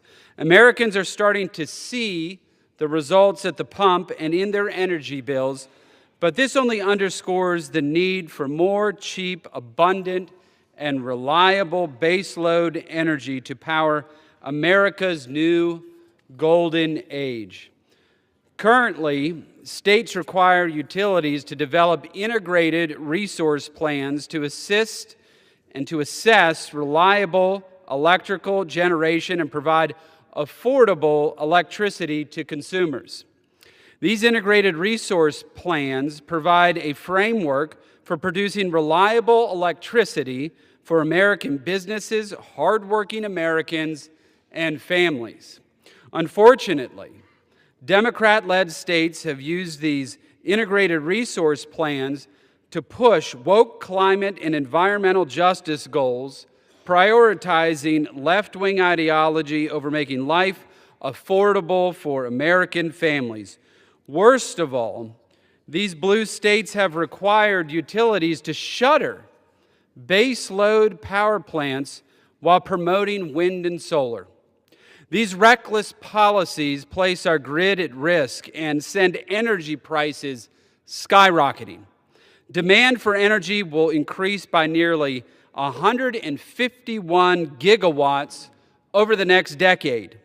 However, another 115 gigawatts of reliable generation have announced anticipated retirements over that same period. The Department of Energy projected that on the planned 209 gigawatts of the new generation by 2030, only 22 gigawatts comes from reliable baseload generation. The North American Electric Reliability Corporation called the electrical reliability crisis a 5-alarm fire. It's clear that blue states' destructive policies prioritize the Green New Scam over reliable power, making our grid more unreliable and life unaffordable for Americans. We must act now to ensure baseload power reaches Americans, consumers, and staves off this looming crisis. My amendment to the State Planning for Reliability and Affordability Act requires the Comptroller General of the General Accountability Office to review existing integrated resource plan processes to assess whether they sufficiently consider reliable generation in their portfolios. My amendment requires transparency and ensures reliable baseload power remains the backbone of our grid. I urge my colleagues to support this common sense amendment to deliver reliability, affordable energy to American households, and unleash America's golden age by ensuring coal, oil, and natural gas remain an integral piece of our energy mix.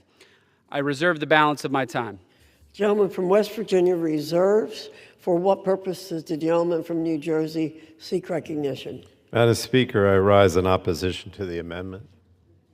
Recognized for 5 minutes. Thank you, Madam Speaker. I urge opposition to the amendment because it doubles down on a bogus and misleading definition of reliable generation, a definition that would only include coal, natural gas, and nuclear power plants. While I would typically have no problem with the GAO report, I do have a problem with Republicans pretending that fossil fuel generation is perfect and that there is no room for clean, cheap energy in a diversified grid. In the last few years, Republicans have moved away from saying that clean energy is too expensive and are now claiming it's unreliable. So, Madam Speaker, the only reason they've done that is because they have firmly and permanently lost the argument. Clean energy is cheap energy. Everyone knows it, even Republicans now. So in the desperation to keep Americans' energy bills high, to keep the profits flowing for oil and gas, Republicans have started peddling the falsehood that clean energy isn't reliable. And I want to be clear, there's no such thing as a perfectly reliable power plant. They all can run into problems. Renewables depend on wind and sun. Coal and gas often have issues in extreme heat or cold. That's why it's important that we pursue an all-of-the-above approach. Unfortunately, President Trump and his Secretary of Energy don't believe in all of the above, so instead, Republicans are out here working overtime to shill for coal and gas, and it's just very sad. So, Madam Speaker, I urge opposition to the amendment, and I reserve the balance of my time. The gentleman from New Jersey reserves. The gentleman from West Virginia is recognized. The gentleman from West Virginia reserves. The gentleman from West Virginia is allowed to close. The gentleman from New Jersey. I yield back, Madam Speaker. The right to close. So, gentleman from New Jersey yields back. Gentleman from West Virginia is recognized. Thank you, Madam Speaker. Baseload energy in this country is absolutely quantifiable and defined by natural gas, nuclear, and coal.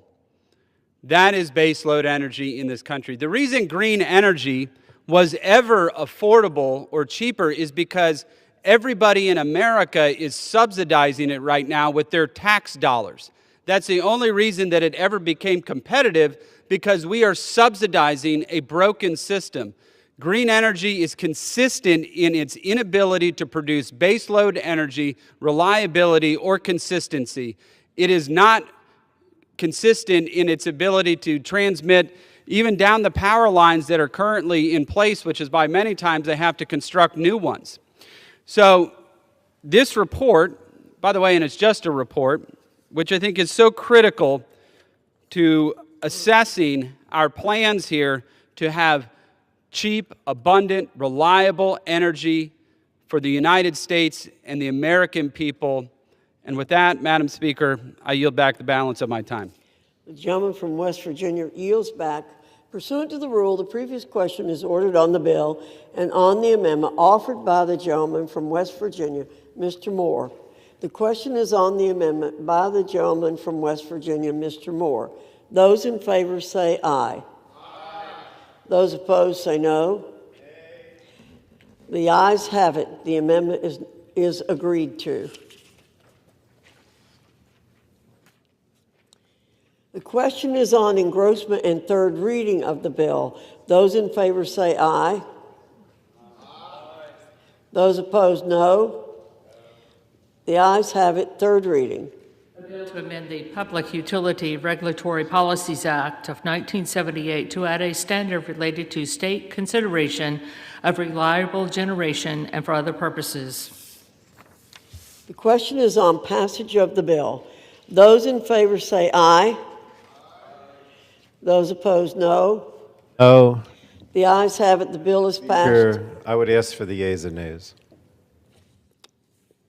The yeas and nays are requested. Those favoring a vote by the yeas and nays will rise.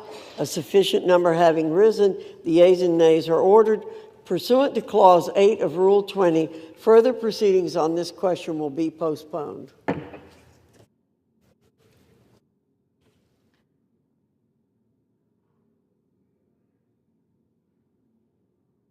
For what purpose does the gentleman from Kentucky seek recognition? Madam Speaker, pursuant to House Resolution 936, I call up H.R. Gentleman will suspend.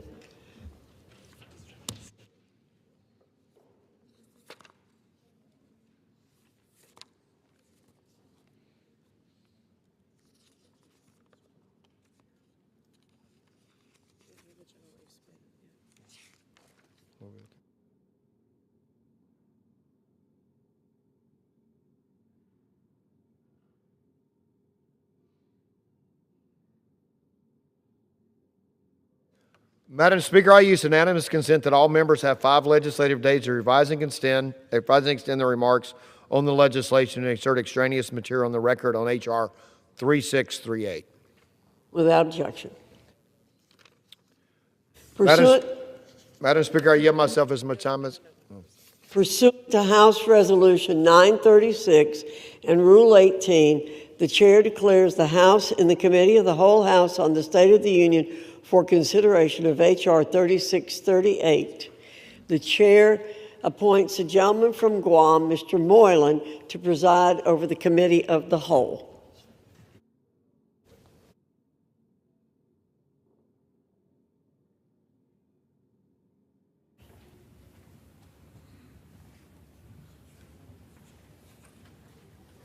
The House is in Committee of the Whole on the State of the Union for the consideration of H.R. 3638, which the clerk will report by title. A bill to direct the Secretary of Energy to prepare periodic assessments and submit reports on the supply chain for the generation and transmission of electricity and for other purposes. Pursuant to the rule, the bill is considered read the first time. General debate shall be confirmed to the bill and shall not exceed 1 hour, equally divided and controlled by the chair and ranking minority member of the Committee on Energy and Commerce or their respective designees. The gentleman from Kentucky is recognized, and the gentleman from New Jersey will control 30 minutes. The chair now recognizes the gentleman from Kentucky. So I yield Mr. Speaker, I yield myself as much time as I may consume. Gentleman is recognized. Thank you, Mr. Speaker. I rise in support of H.R. 3638, the Electric Supply Chain Act, sponsored by my colleague, Congressman Latta from Ohio. This legislation directs the Department of Energy to conduct ongoing assessments and report to Congress on the components and infrastructure supply chain needed to secure the reliability and affordability of our bulk power system. It is no secret that we find ourselves in the middle of an electric reliability crisis that is threatening the integrity of our bulk power systems and affordability crisis that burdens households with higher energy bills.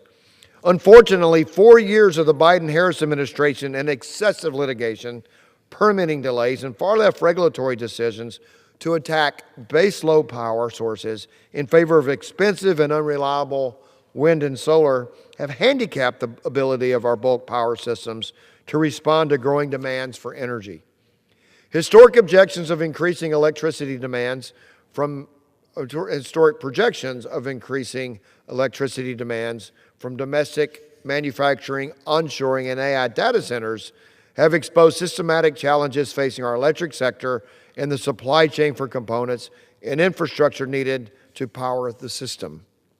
Meanwhile, our over-reliance on China for manufacturing and critical minerals have created a reliance on our own strategic adversary for our supply chain needs. Our electric grid is an essential tool for national and economic security of our nation.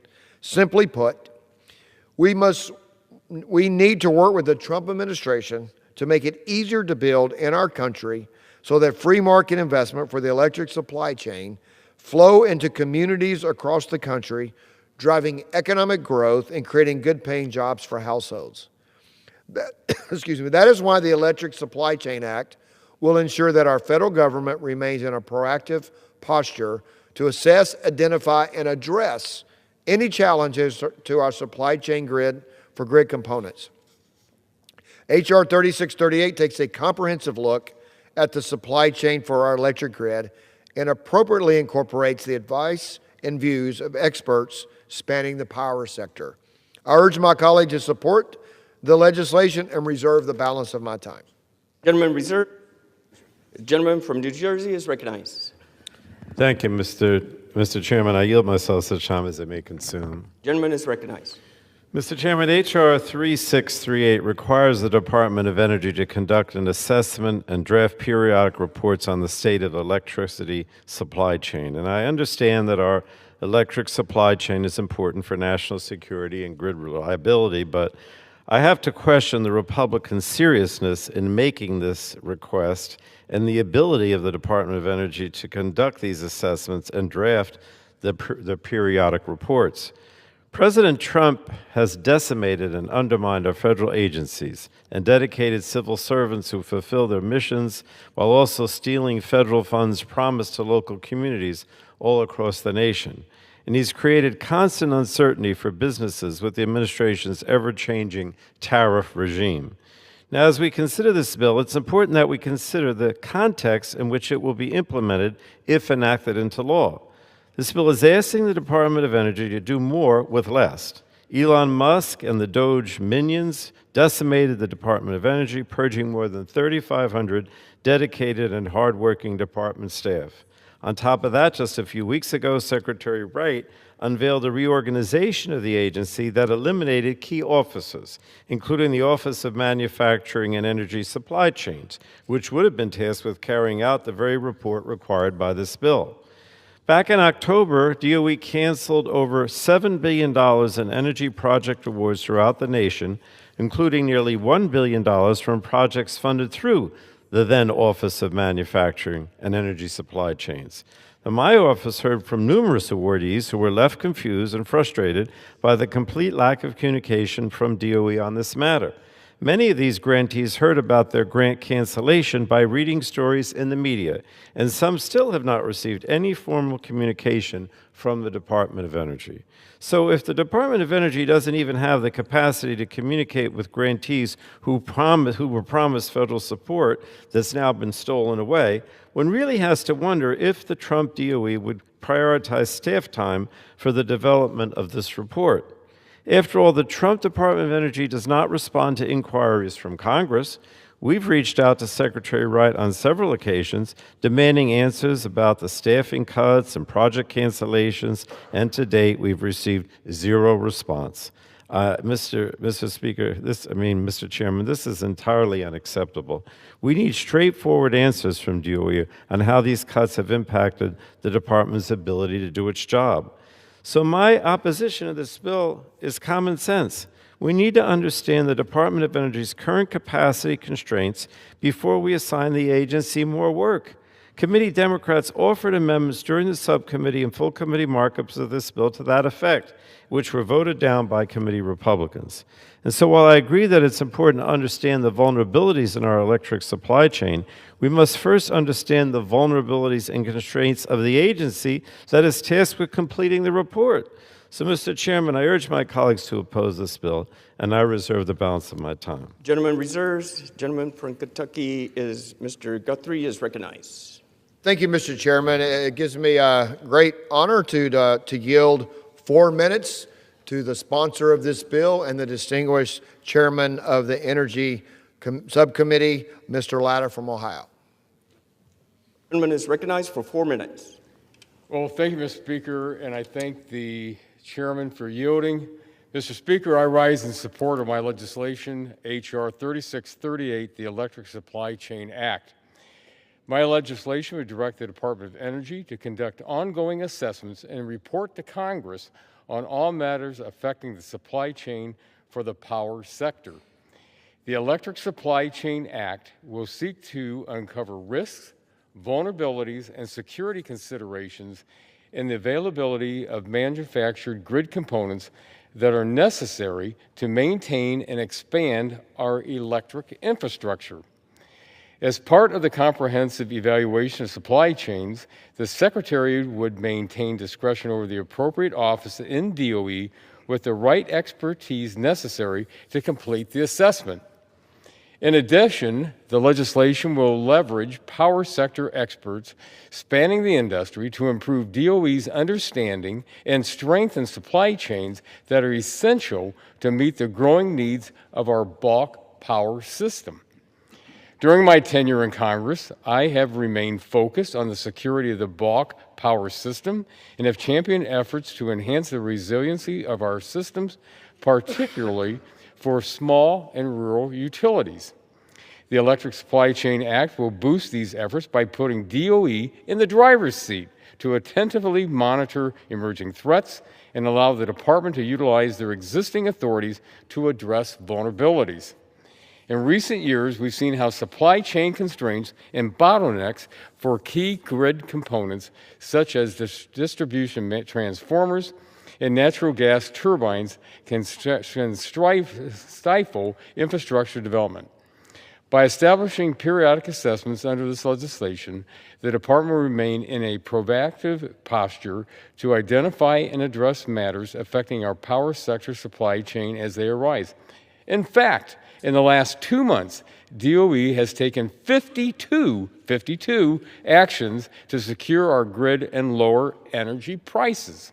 It is clear that our nation is on the precipice of great technological advancements that are straining our electricity supplies, primarily driven by energy-intensive users such as data centers and domestic manufacturing. The timing of projected demands is occurring as at historic levels of baseload power are leaving the system due to a confluence of state and federal actions that have attacked fossil fuels and subsidized preferred sources of intermittent generation.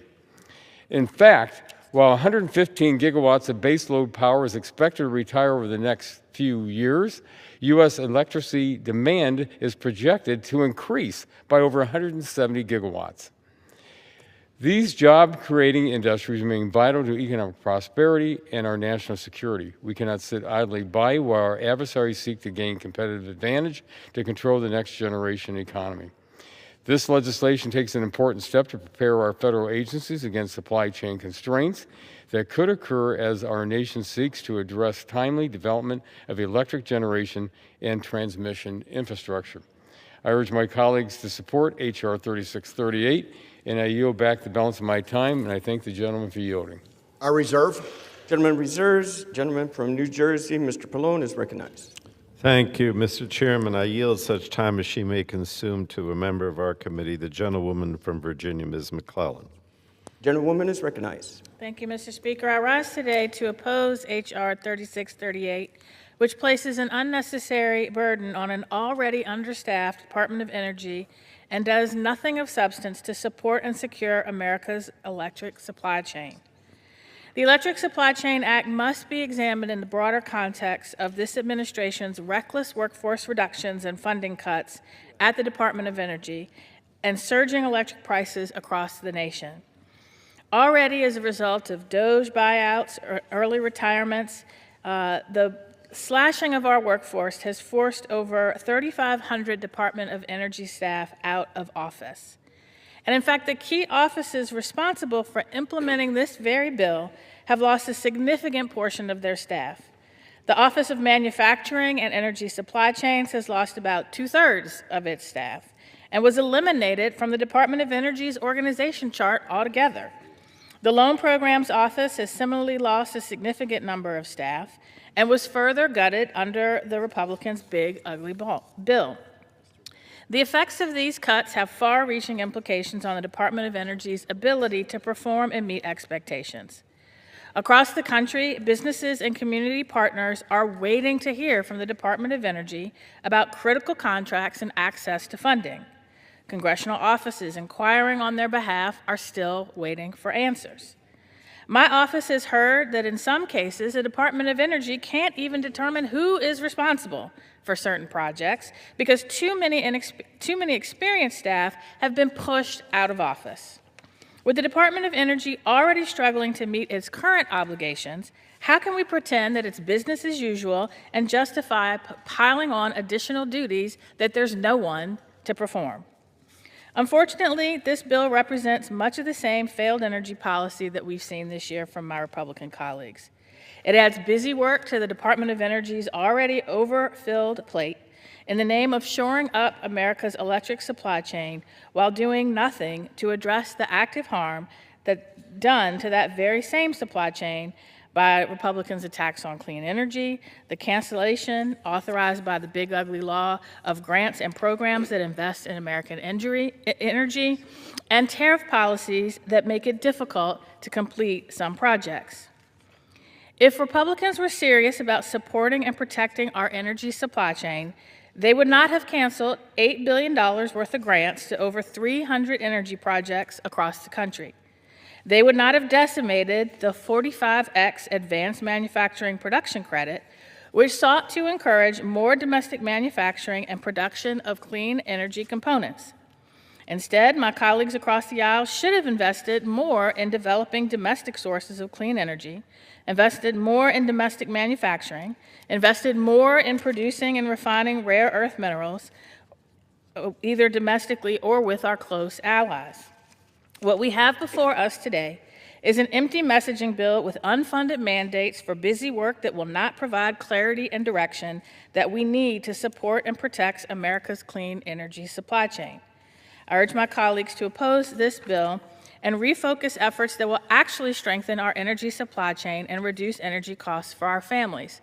And I implore the members of Congress to stand up for the federal workforce that has been traumatized and decimated this year while we continue to put bills forward that put more work on their backs of those that are left and ignore the fact that there's not a sufficient workforce to do any of the work that we have in these bills that keep coming before the floor. It's lunacy, and we need to get back to reality. And with that, I yield back.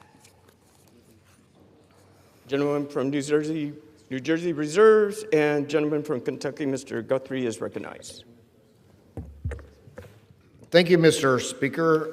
Mr. Chairman, I yield 2 minutes to the Vice Chairman of the Energy Subcommittee for the Energy and Commerce Committee, my good friend from Texas, Mr. Weber. The gentleman is recognized for 2 minutes. I thank the gentleman. Mr. Speaker, the things that make America great are the things that America makes. Well, how do we do that? We have an electric grid, and Mr. Speaker, that electric grid is under real pressure. Demand is climbing fast and driven by manufacturing, by technology, and the needs for a modern economy, while large amounts of dependable thermal generation are scheduled to retire. Mr. Speaker, when you put those two trends together, you get a grid that must work harder than ever and cannot afford any weak links. And that's exactly why the Electric Supply Chain Act is on this floor this day. The bill directs the Department of Energy to regularly assess the supply chains for the components that keep our bulk power system running, not after a crisis, not after a breakdown, but proactively.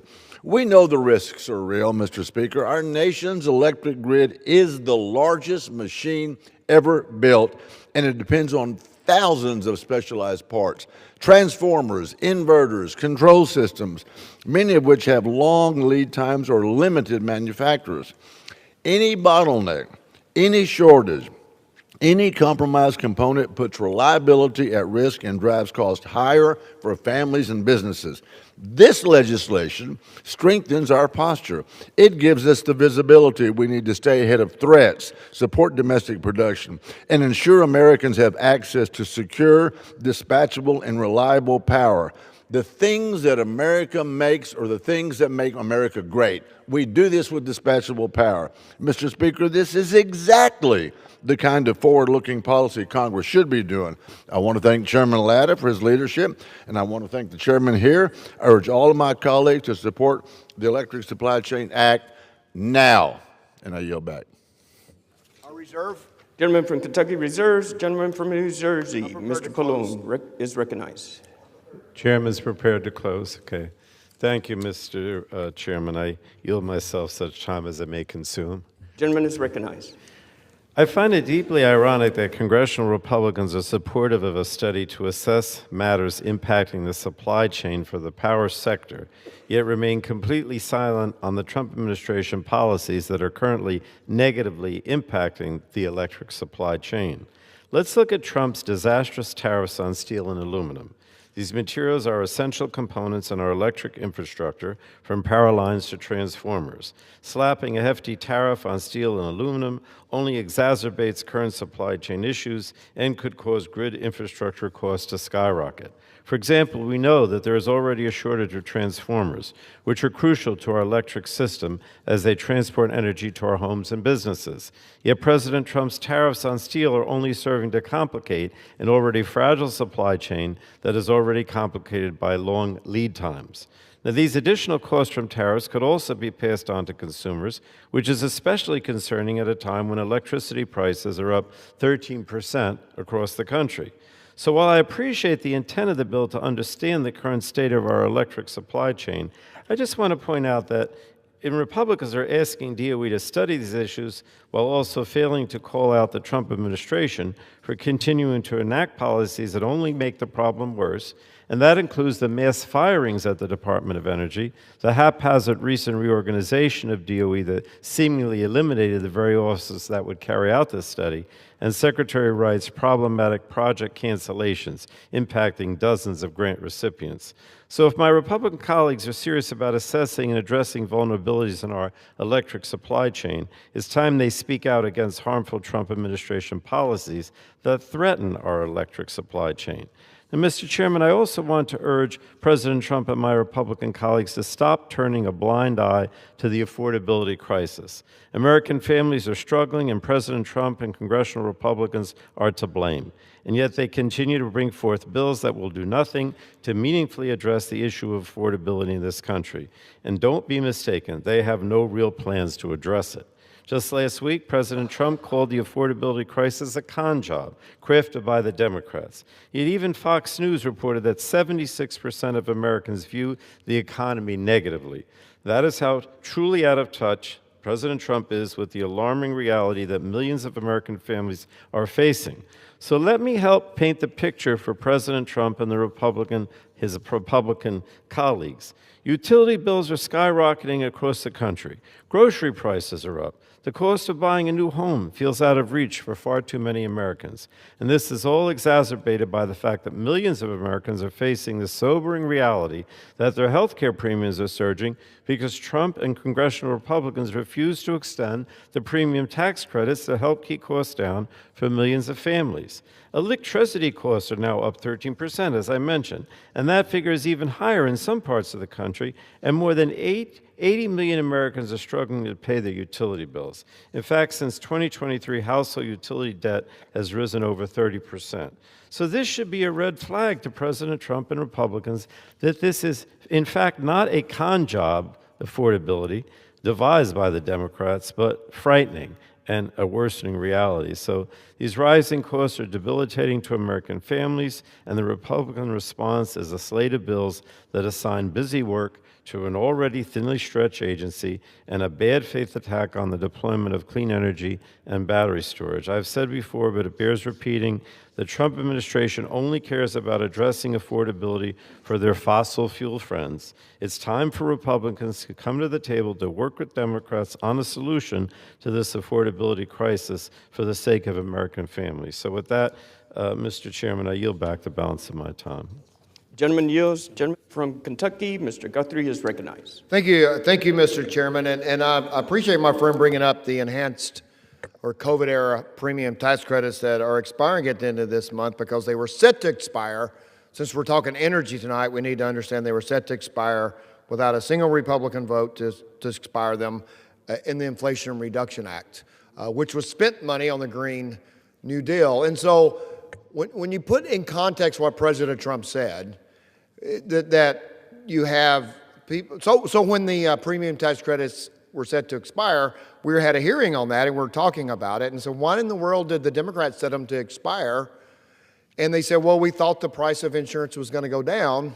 That's what somebody said in the committee at the end of 5 years, so we didn't think we'd have to have them. Well, the price of insurance has gone up because of the policies they put in place. The price of energy has gone up because of policies put in their place. And so what President Trump was talking about, I remember, I don't know if it's that exact speech that was just referred to, Mr. Chairman, but a speech where he had a chart up that showed where high energy prices are. And they're in states with general assemblies that have progressive ideas on energy, that have put restraints on energy, that has driven up the price. Unfortunately, we have friends across the Atlantic we can look at. They put in these kind of policies in place, and Europe has 3 times the energy prices that we have. And so what we're saying over here is that we need to have policies that lower the prices for everybody, not raise the cost and just subsidize it, but to lower the cost for everybody. That's what we're trying to do, and that's what we are working to do. And so what frustrates President Trump is when we're trying to fix the problems that were created by the policies of the previous administration, and they're saying we're not addressing affordability when they created the affordability crisis, when they made the premium tax credits expire, didn't deal with the fact that health insurance premiums are continuing to rise, and here we are dealing with it and trying to get it right for the American people. And when you say that wind and solar is cheaper, and then complain because you took away the tax, of course, people aren't doing it because you take away the tax credits and subsidies. Well, it's cheaper. If it is cheaper and more reliable, then the subsidies, you don't have to subsidize it. And so those are the kind of the frustrating things that in the context of what President Trump was trying to say. And so what we are doing here is make sure not only do we have in the first bill ensuring that states, because states have a lot of influence in this, focus on how do you make it a reliable and affordable, particularly in states like Colorado, where my friend was from. My colleague, Mr. Evans from Colorado, put the bill forward. It says that their insurance, their rates continue to go up because of policies of their General Assembly and their states. And he just wants to ensure that their states factor in affordability when they make those kind of decisions. That's what we're here to talk about. So then, in order to build again, after years of delaying building, we have a supply chain that has to get reinvigorated. And you can sit down and talk to AI companies and people that need data, need energy. And I'm one for every electron on the grid we can put on the grid, whether it comes from a solar panel or as long as it's not subsidized, or a wind or hydrocarbons, we need it all. And so what my friend from Ohio has a bill saying that we know that you can't it takes too long to get a generator, it takes too long to get a transformer, it takes too long to get turbine blades, is that we have to make sure our supply chain is in place, and wants to make sure the Department of Energy is focused on. I know they are. Secretary Wright is focused on it. Make sure in statute that we have Congress saying the supply chain is important. Delivering energy at an affordable price is a priority. That's what these 2 bills today do. That's what this bill does. And I recommend that my colleagues vote for this bill, and I yield back my time. Gentleman yields. All time in general debate has expired. Pursuant to the rule, the bill shall be considered for amendment under the 5-minute rule. The bill is considered as read. No amendment to the bill shall be in order except those printed in Part C of House Report 119399. Each such amendment may be offered only in the order printed in the report by the member designated in the report, shall be considered as read, shall be debatable for the time specified in the report, equally divided and controlled by the proponent and the opponent, shall not be subject to the amendment, and shall not be subject to the demand of the division of the question. It is now in order to consider the Amendment 1, number 1, printed in Part C of House Report 119-399. For what purpose does the gentleman from Arizona seek recognition? Mr. Chairman, I have an amendment at the desk. The clerk will designate the amendment. Amendment number 1, printed in Part C of House Report number 119-399, offered by Mr. Gosar of Arizona. Pursuant to the House Resolution 936, the gentleman from Arizona, Mr. Gosar, and a member opposed, each will control 5 minutes. The chair recognizes the gentleman from Arizona. Thank you, Mr. Chairman. Energy security is national security. As the 119th Congress works to protect and strengthen America's energy backbone, we have a responsibility to ensure our decisions are informed, transparent, and grounded in vigorous oversight. The American people expect us to safeguard the systems that power their homes, businesses, and daily lives. My amendment is straightforward and common sense.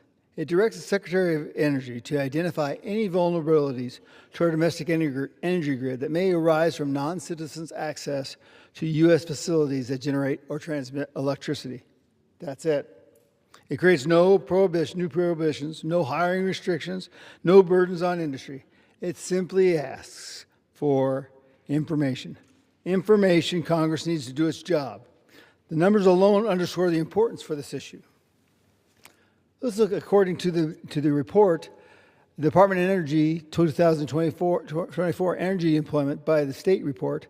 My great state of Arizona employs more than 135,000 energy workers, including 25,000 in power generation and another 25,000 in transmission. Comparably, in Texas, 1 million Americans work in the energy sector. These are enormous workforces, operating critical infrastructure that keeps our country moving.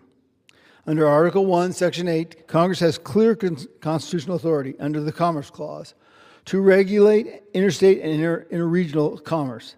And electricity, the last time I looked, doesn't stop at state lines. Earlier this year, the House passed H.R. 3062, the Promoting Cross-Border Energy Infrastructure Act, to streamline energy transmission across our international borders. As we take steps to expand and modernize our energy systems, we must ensure our oversight keeps pace.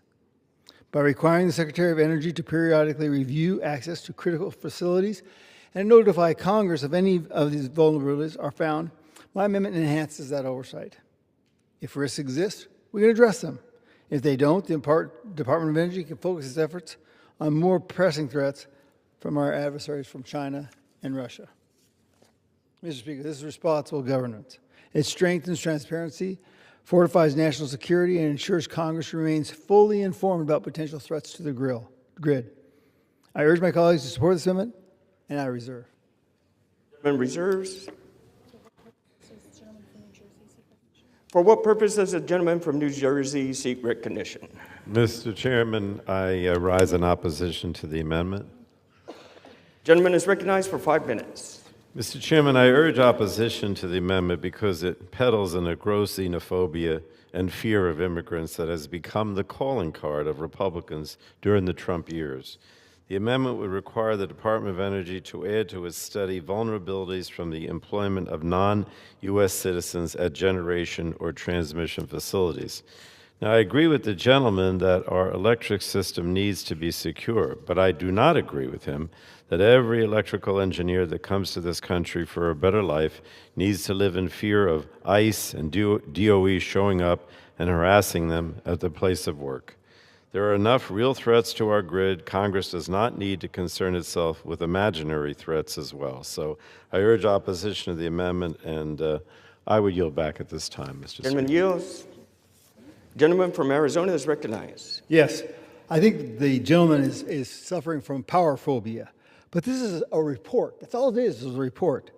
I think the old wives' tale basically says it best. An ounce of prevention is worth a pound of cure. This is a report. It has nothing to do with an immigration-like actions. It's a simple report. And if you're doing your oversight right, you better be following these reports. You better be finding where those little glitches maybe be, and this is one of those aspects. I ask that everybody vote for this amendment, and with that, I yield back. Gentleman yields. The question is on the amendment offered by the gentleman from Arizona. Those in favor say aye. Those opposed say no. Is the opinion of the chair that the ayes have it? The amendment is agreed to.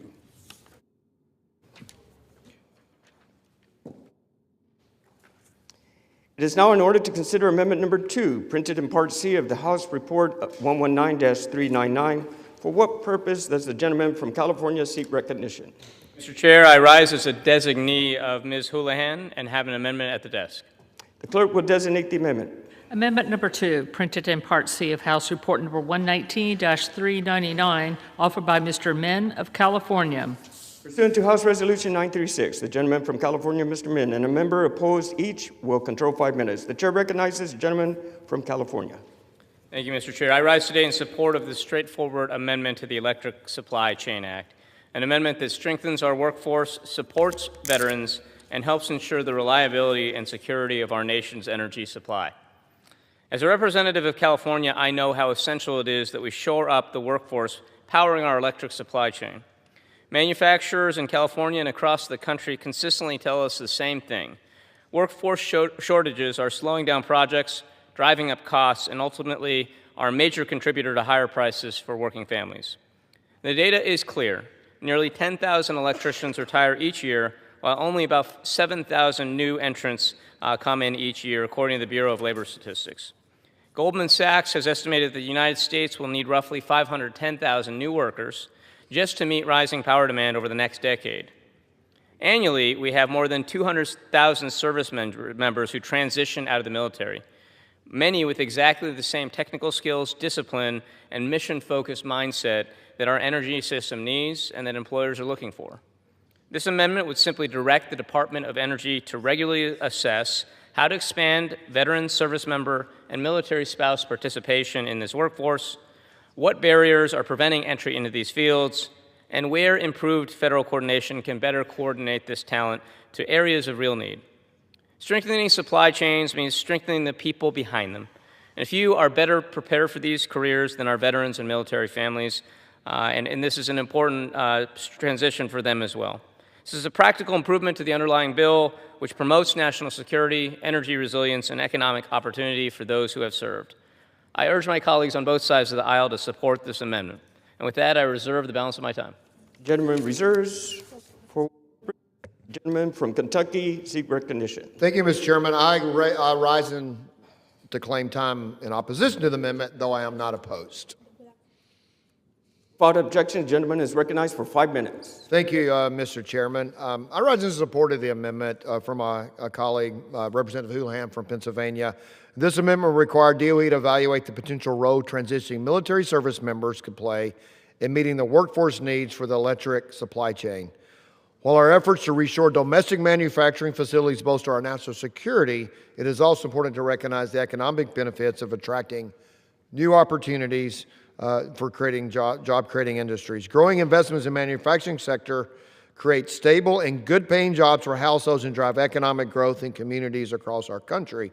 Our men and women seeking new employment after transitioning back to civilian life bring incredible skill set and expertise to the table that could benefit companies of all kinds. And by incorporating new consideration for DOE to evaluate the potential for transitioning service members into the workforce as part of H.R. 3638, we can ensure our veterans can have access to good-paying jobs. And having served in the military, I know the military, you get specific skills, and you can be diesel mechanics, you do all these different things you learn in the military, and they sometimes don't directly that does actually, but some others don't directly translate. But it creates the opportunity for let's reach out and find military members who are leaving the military who have specific skills and opportunities.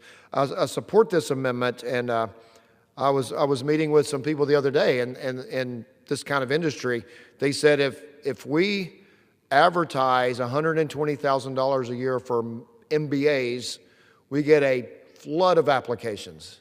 If we advertise $120,000 a year for truck drivers, if skilled truck drivers, we barely get enough, we don't get enough applications. There are opportunities for people to make good living, have a career, not just a wage, but a wage that produces for their families and lets them, he or she, be extremely successful. So I support this amendment.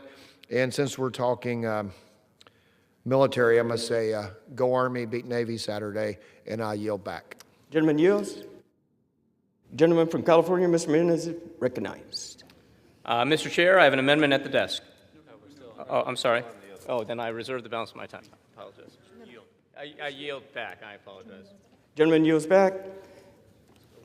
The question is now on the amendment offered by the gentleman from California. Those in favor say aye.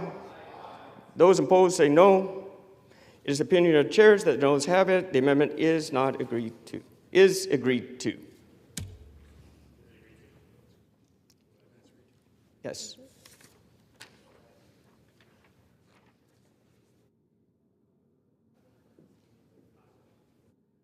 It It is now in order to consider Amendment Number 3, printed in Part C of House Report 119-399. For what purpose does the gentleman from Virginia seek recognition? Mr. Chairman, I have an amendment at the desk. The clerk will designate the amendment. Amendment number 3, printed in Part C of House Report number 119-399, offered by Mr. McGuire of Virginia. In support of my amendment, H.R. 3638, which adds essential language. Gentleman will suspend. Pursuant to the House Resolution 936, the gentleman from Virginia, Mr. McGuire, and a member opposed. Each will control 5 minutes. The chair recognizes the gentleman from Virginia. Thank you, Mr. Chairman.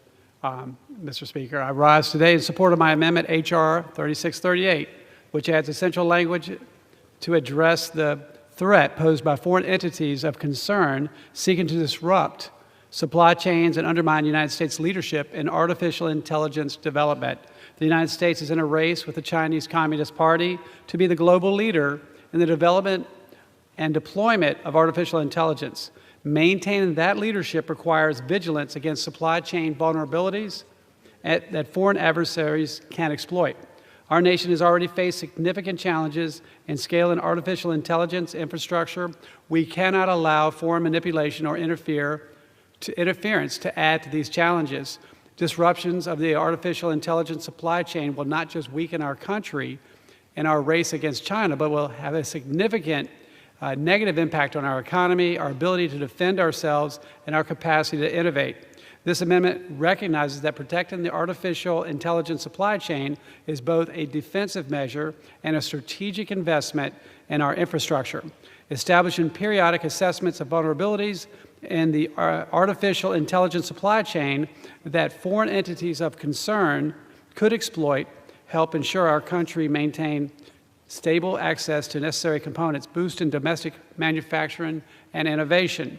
To remain at the forefront of the next generation technology, we must thoroughly assess and protect our supply chain. Any disruption threatens not only our progress, but also our national security, our economic strength, and our global position in the artificial intelligence race. This amendment strengthens our ability to safeguard America's advancement in artificial intelligence by ensuring we identify, monitor, and address vulnerabilities that foreign adversaries could exploit to the detriment of our national interest. It reinforces our commitment to securing the technologies that will define the next century and ensure the United States remains the world leader in artificial intelligence. This is a common sense idea, and I encourage my colleagues to support the amendment. I reserve the balance of my time. Gentleman reserves.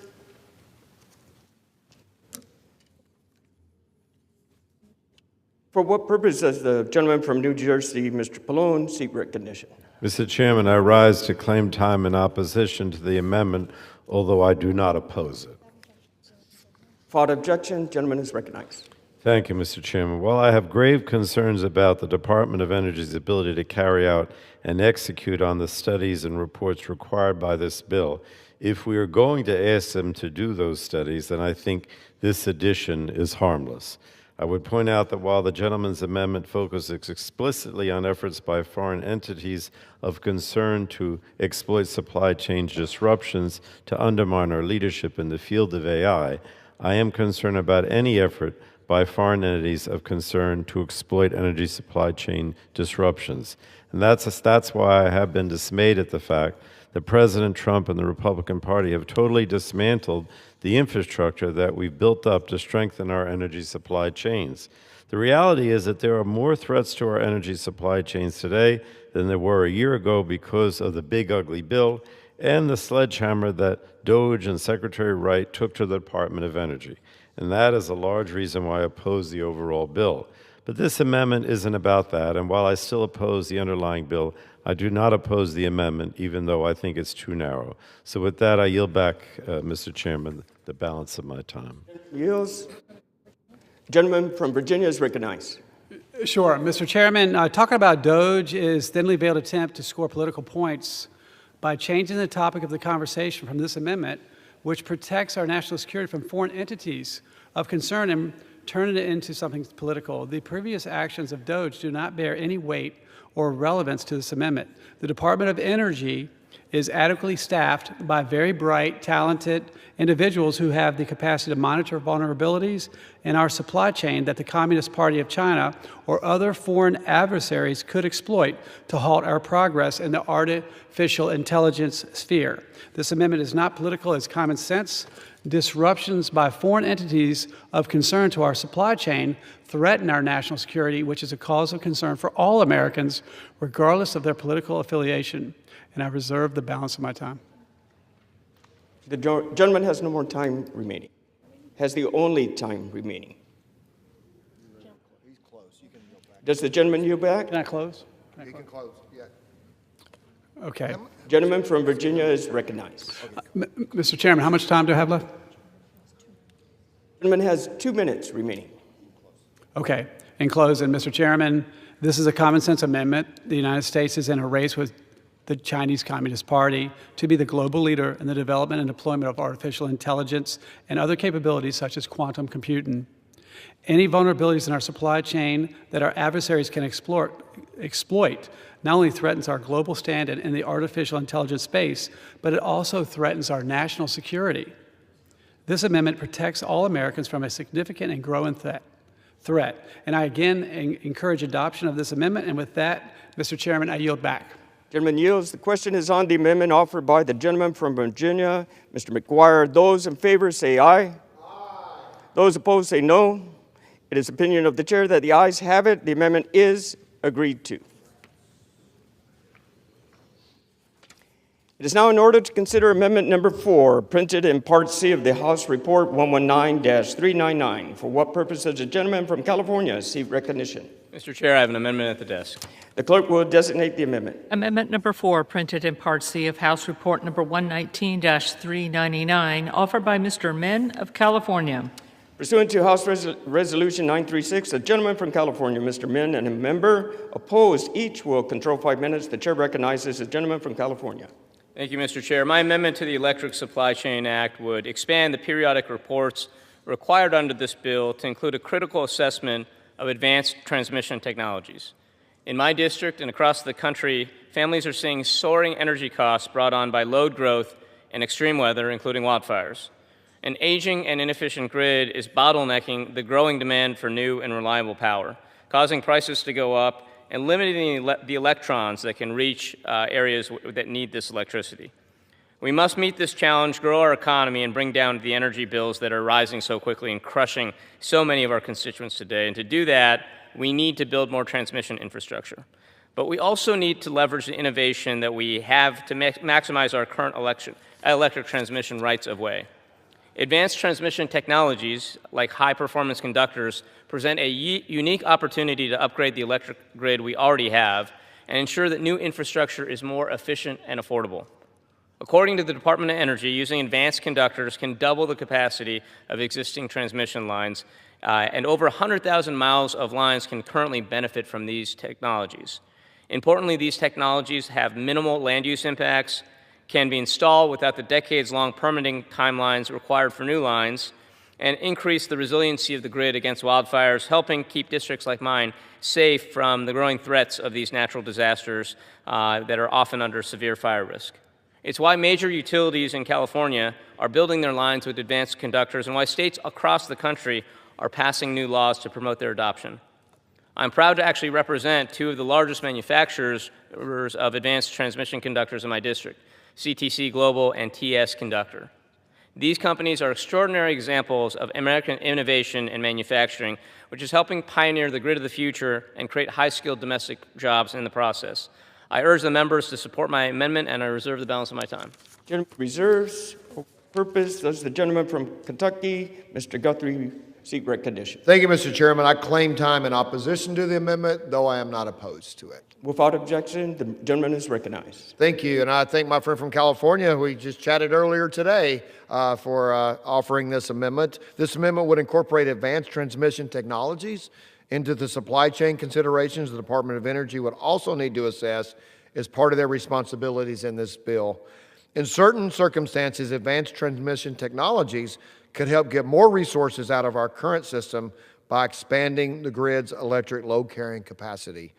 However, these are not one-size-fits-all technology, and there are important engineering complexities to consider to ensure the system operates efficiently. We must ensure they are implemented when it is appropriate and cost-effective so we can secure the grid without burdening ratepayers with unnecessary investments. I urge my colleagues to support this amendment, and I will yield back the time I claimed. Gentleman yields back. Gentleman from California is recognized. I yield back. Gentleman yields. The question is on the amendment offered by the gentleman from California. Those in favor say aye. Those opposed say no. In the opinion of the chair, the ayes have it. The amendment is agreed to. It is now in order to consider amendment number 5, printed in Part C of House Report 119-399. For what purpose does the gentleman from Texas seek recognition? Mr. Chairman, I have an amendment at the desk. The clerk will designate the amendment. Amendment number 5, printed in Part C of House Report number 119-399, offered by Mr. Self of Texas. Pursuant to House Resolution 936, the gentleman from Texas, Mr. Self, and a member opposed, each will control 5 minutes. The chair recognizes the gentleman from Texas. Mr. Chairman, I rise in support of my amendment to H.R. 3638. The bill requires DOE to assess supply chain vulnerabilities for the generation and transmission of electricity, including barriers to expanding capacity here in the United States. My amendment makes a simple clarification. It ensures that DOE evaluates barriers not only in manufacturing components, but also to their delivery and installation. In the real world, grid reliability depends on whether critical equipment can actually reach the job site and be installed on time. If we want a serious assessment and serious recommendations, we cannot stop at the factory gate. I urge adoption of the amendment. I reserve my time. Gentleman reserves. For what purpose does the gentleman from New Jersey, Mr. Pallone, seek recognition? Mr. Chairman, I rise to claim time in opposition to the amendment, although I do not oppose it. Without objection, the gentleman is recognized. Mr. Chairman, this amendment recognizes that it's not enough for us to manufacture critical grid and supply chain components. They must be able to be actually delivered and installed on the grid. And this is a worthwhile addition to the bill. However, I lament that while my colleagues on the other side of the aisle can recognize the equal importance of manufacturing supply chain components and transporting and delivering them, they're unable to recognize the same when it comes to electricity. To do anyone any good, electricity must not only be generated, it must be carried to its destination on the grid. However, House Republicans, especially those on the Energy and Commerce Committee, have been unwilling to acknowledge the role that expanding the grid must play in any serious bipartisan conversation on permitting. The bills this week and next week aren't a serious attempt at permitting reform. Far from it. And one of them tells us that despite Democrats talking for the last 3 years about the need to strengthen the grid in the face of rising demand, Republicans have still failed to acknowledge that need or that reality for that matter. So again, I think this is a bad bill. I think the Department of Energy has not made clear to us that it has the resources or ability to carry out this bill. And I think that instead of trying to get the DOE to maybe write us a report telling us what we already know, we should focus on concrete actions that could shore up our supply chain and restoring the Office of Manufacturing and Energy Supply and restoring the incentives to build in America that were killed by the big ugly bill. I mean, all these things is really what we need to do. But Republicans are not willing to do that, so I don't know what else to say. I yield back the balance of my time. Gentleman yields. Gentleman from Texas, Mr. Self, is recognized. I yield. Gentleman yields. The question is on the amendment offered by the gentleman from Texas. Those in favor say aye. Those opposed say no.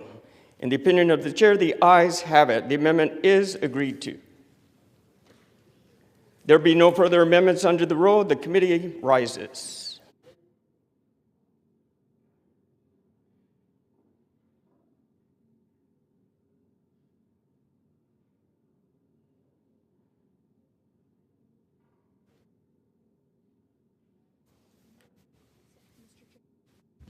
Mr. Chairman. Mr. Speaker, the Committee of the Whole on the State of the Union has had under consideration H.R. 3638, and pursuant to the House Resolution 936, I report the bill back to the House with sundry amendments adopted in the Committee of the Whole. before we break. Under the previous rule, the previous question is. Keep going. Chair of the Committee on the Whole House on the State of the Union reports that the committee has had under consideration the bill H.R. 3638 and pursuant to House Resolution 936, reports the bill back to the House with the sundry amendments adopted in the Committee of the Whole. Under the rule, the previous question is ordered. Is a separate vote demanded on any amendment reported from the Committee of the Whole? If not, the chair will put them in gross. The question is on the adoption of the amendments. Those in favor, please say aye.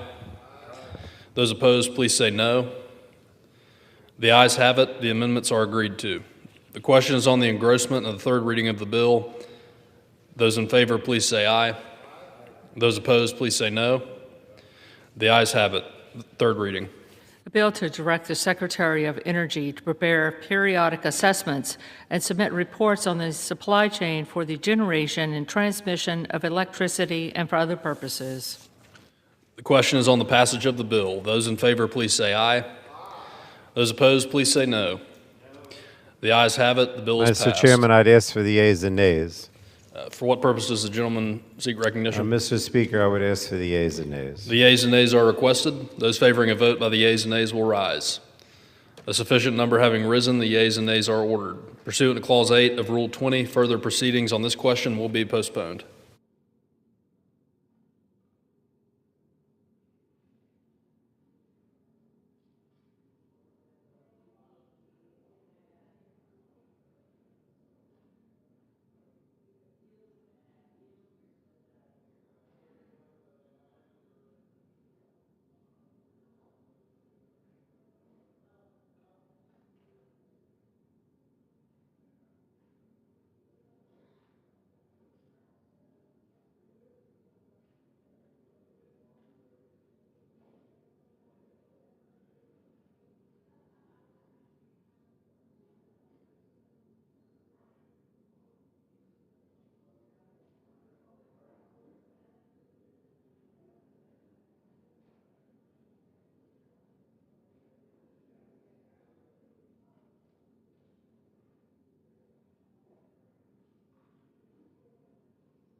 purpose does the gentlewoman from Missouri seek recognition?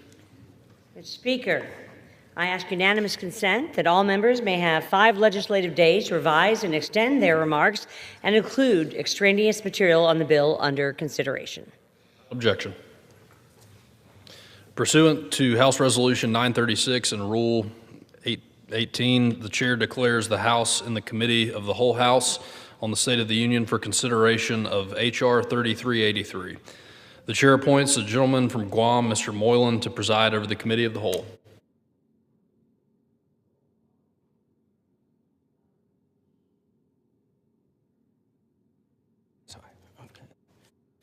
House is in the Committee of the Whole on the State of the Union for the consideration of H.R. 3383, which the clerk will report by title.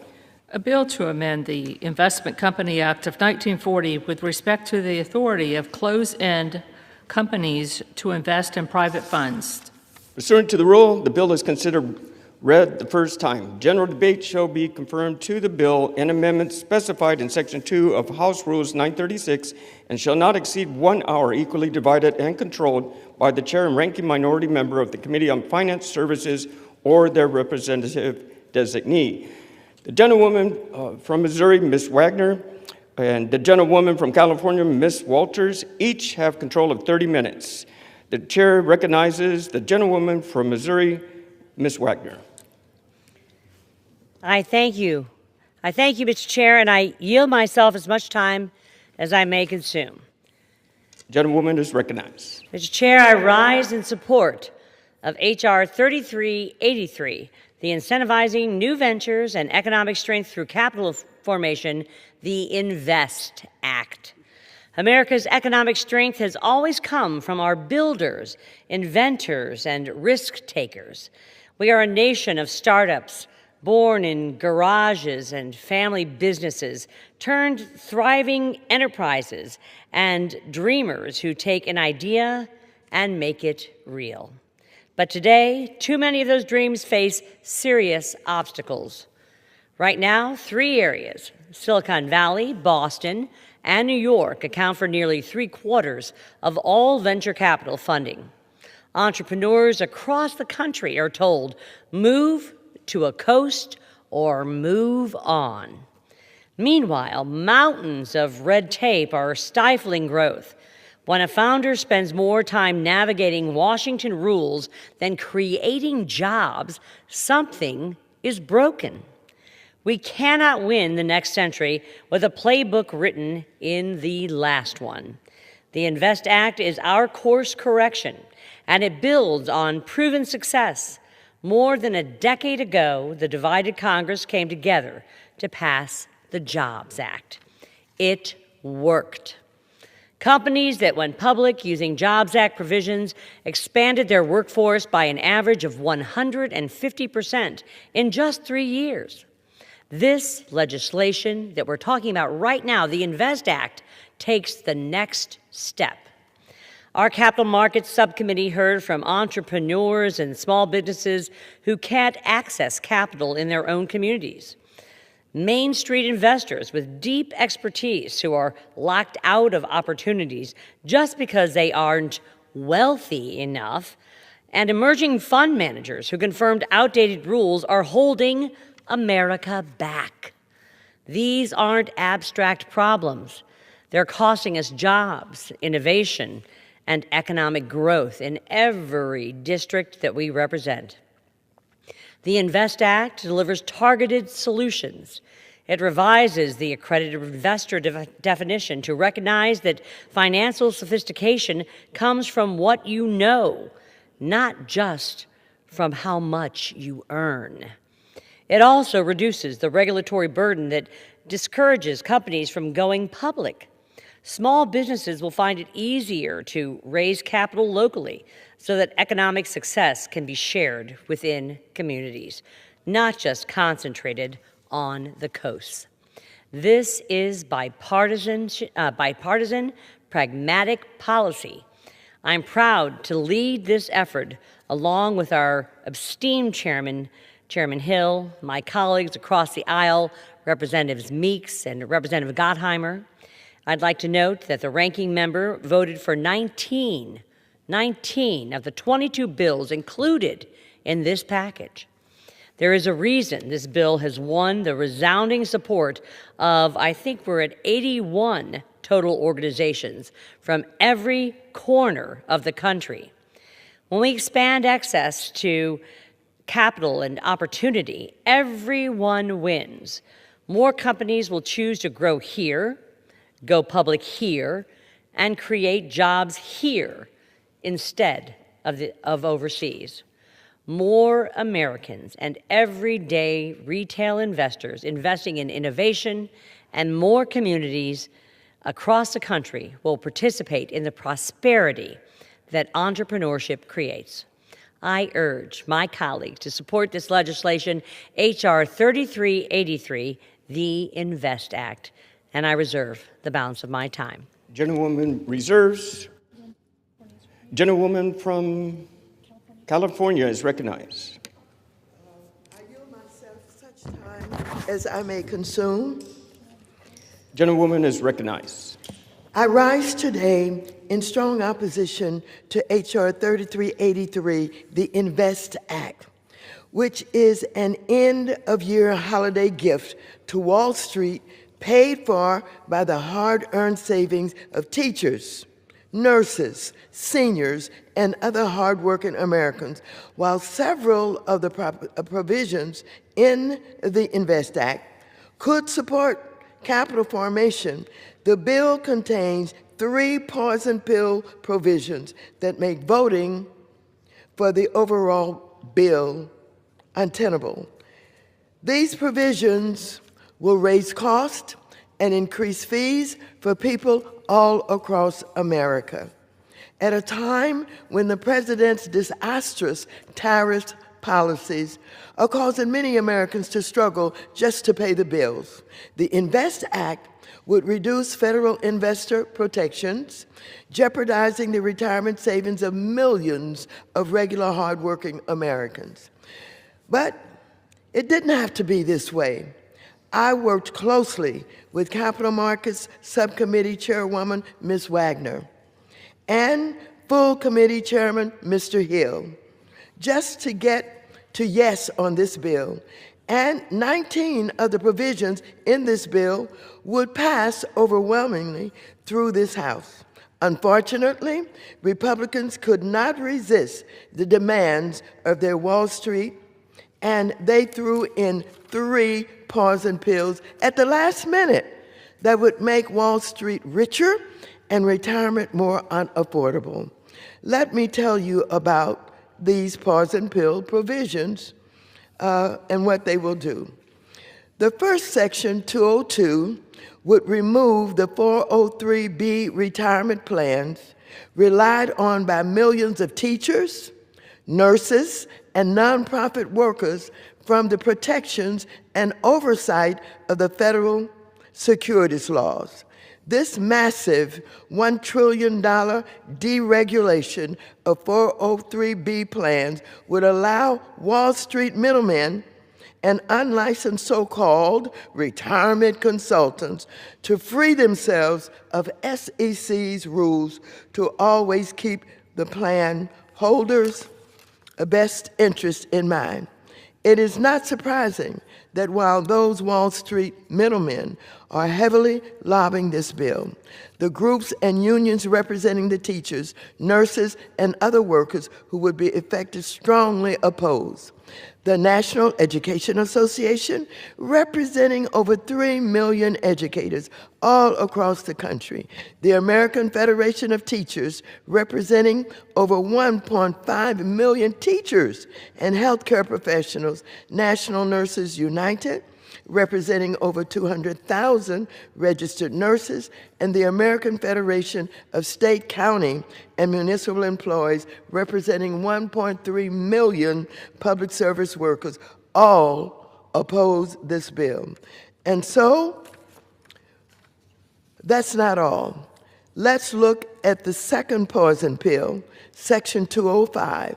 This provision would make electronic delivery of financial documents the default for all investors, including seniors, even though the majority of seniors prefer and rely on paper delivery.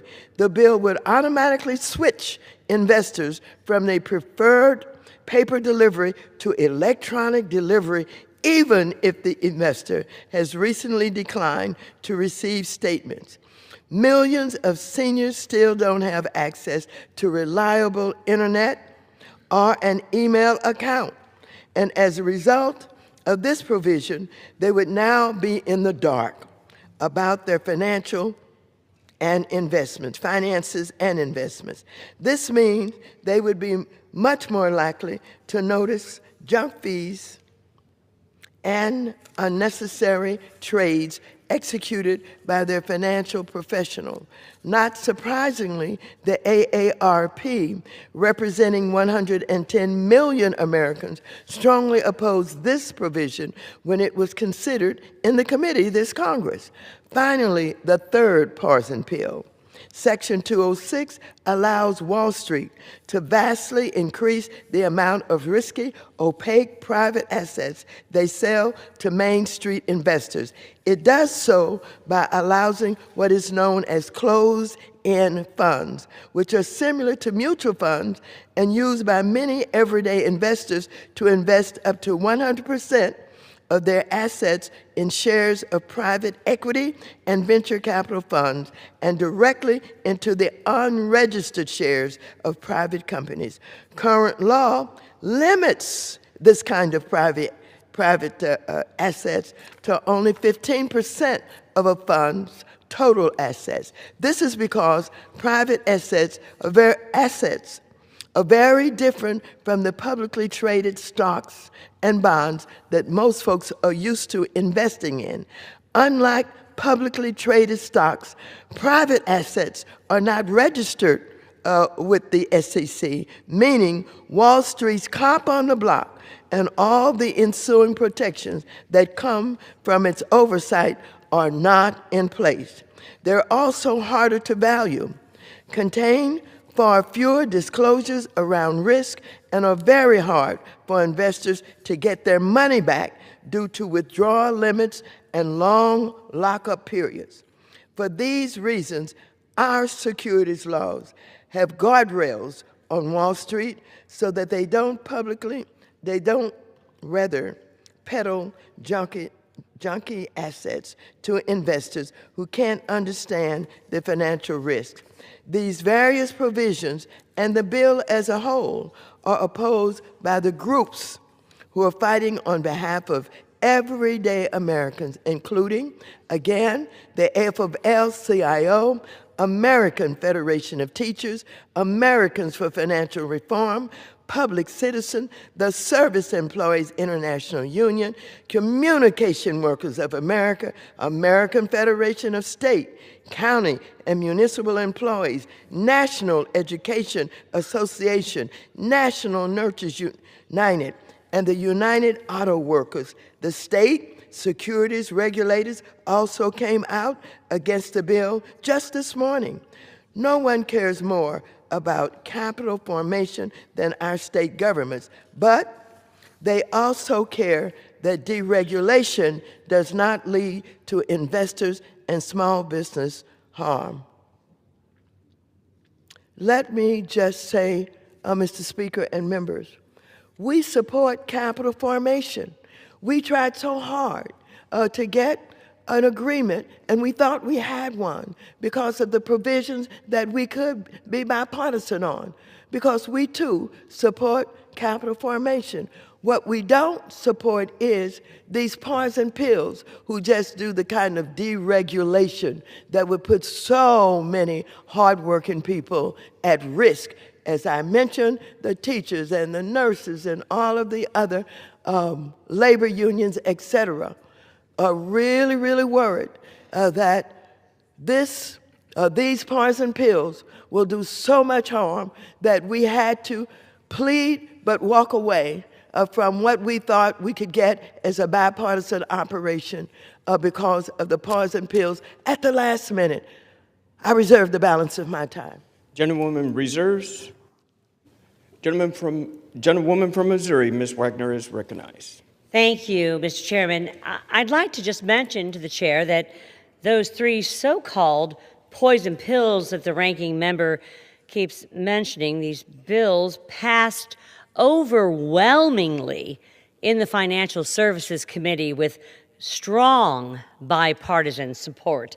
I also, Mr. Chairman, would like to enter into the record the 81, let me underscore, 81 organizations that are supporting this piece of legislation. Everything from the American Retirement Association to the Small Business and Entrepreneurship Council, the United Way, the U.S. Black Chambers, the U.S. Chamber of Commerce, even the YMCA.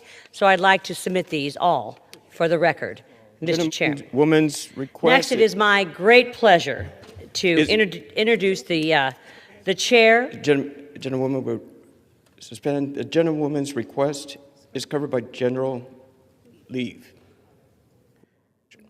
Gentlewoman from Missouri is recognized. Great, wonderful. Thank you, Mr. Chair. I now would like to yield 3.5 minutes to the gentleman from Arkansas, the esteemed chairman of the Financial Services Committee, my wonderful partner in this capital markets endeavor, Mr. Hill from Arkansas. Gentleman from Arkansas is recognized for 3 minutes.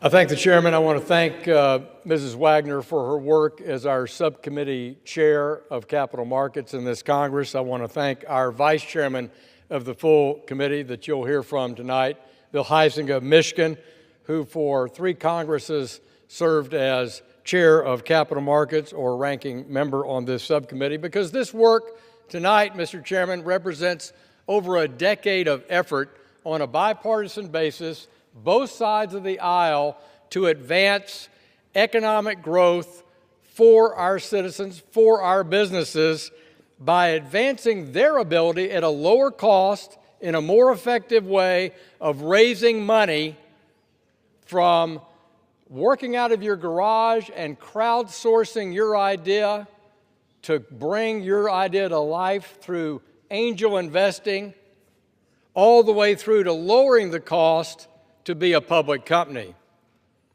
Mr. Chairman, when I, exactly 1 year ago this week, aspired to serve as chair of the House Financial Services Committee, I asked my colleagues, can you tell me how many companies are in the Wilshire 5000 index?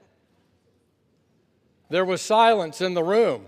And Mr. Chairman, there was silence in the room because it's not 5,000 companies, it was 3,700. Why? Because we don't have enough qualified public companies in this great nation, the largest economy in the world, to have 5,000 public companies in the Wilshire 5,000. So tonight we do something about that. We make it easier to be a public company in America. We make it easier, if you have a great idea, to crowdsource that idea, raise money from friends and family. And we make it easier, if you're an individual investor, to have other opportunities in which to invest. Before I served in this House, I conducted many private placements to help people start their own business. And Reg D of the SEC is what you do that under. That's the rules of the SEC, to privately raise money to help somebody start a business. And in that effort, you have to be an accredited investor in order to invest. But what if you invented the technology that's doing the business, but you did not have $1 million net worth and a $250,000 income? Mr. Chairman, you can't be an investor. It's your technology, unless you're the CEO or a board member. This bill corrects that. It says if you have an expertise in a particular area, you can become an accredited investor. So tonight, Mr. Chair, we believe in Steve Case's admonition to the whole nation, the rise of the rest. We want America to thrive no matter what side of the tracks you grow up on, what your education level is. We want hard work, savings, and investment rewarded. Ms. Wagner, Mr. Gottheimer, Mr. Meeks have delivered that in the INVEST Act, and I urge a yes vote, and I yield back the balance of my time. And I reserve. The gentlewoman from Missouri reserves. Gentlewoman from California is recognized. Thank you very much. I have no further speakers, and I'm prepared to close if the gentlewoman from Missouri has no further speakers. Not The even gentlewoman close. from California reserves. Gentlewoman from Missouri is recognized. Not even close to closing, Mr. Chairman. It is now my great pleasure to recognize for 2 minutes the gentleman from Michigan, my good friend, the sponsor of the Improving Disclosures for Investors Act in this package, Mr. Huizenga. The gentleman's recognized. Thank you, Mr. Chairman, and thank you, Madam Chair Wagner. I rise today in strong support of the Incentivizing New Ventures and Economic Strength Through Capital Formation, the INVEST Act, and ask for its immediate passage. Mr. Chair, this package of bills before the House today is the culmination, as the Chair was saying, of literally a decade's worth of work, a bipartisan work, I might add. The time has ripened, and the time has come for us to pass all of these. H.R. 3383 expands access to capital for small businesses, increases investor opportunities for all, and strengthens our public markets. Last year, as part of the committee's capital formation agenda, we heard from everyday Americans who, despite the odds, succeeded in achieving their dreams. Today's bills reflects their priorities and the priorities of millions of Americans who are looking for financial security and a better future. And I want to take a minute to highlight my bill, which is included in this package. The Improving Disclosure for Investors Act directs the Securities and Exchange Commission to promulgate rules with respect to electronic delivery of certain required disclosures to investors. Here's what that means. If you have an email, you are able to receive these documents electronically. Not forced, but you're able to get it. If you don't have an email, by definition, you don't even qualify. You will not get these. And by the way, I will note, Mr. Chairman, that the standard for the Social Security Agency is through electronic communications. But this bipartisan bill is straightforward. It provides ample time for transition. It notices to customers. There's an ability for anyone to opt out for any reason if they choose to do so. And I was proud to work with the ranking member of the Capital Markets Subcommittee, Mr. Sherman from California, to make sure that consumer protection was the foundation, especially for seniors, Mr. Chairman, that consumer protection, especially for seniors, was the foundation of this bill. So there's no poison pills in here, Mr. Chairman. There's no surprises in this. We are champions for American competitiveness, and I urge my colleagues to vote yes. And with that, I yield back the balance of my time. And I reserve. Gentlewoman from Missouri reserves. Gentlewoman from California is recognized. I yield myself such time as I may consume. Now, this so-called e-delivery provision makes electronic delivery the default communication method for all investors, whether they like it or not. AARP research indicates that a majority of American investors, 80%, of which are 55 years of age or older, prefer to receive their documents in paper. But under this provision, investors who prefer to receive information about their investments by paper will need to opt in to paper delivery by computer, even if they previously opted for paper statements.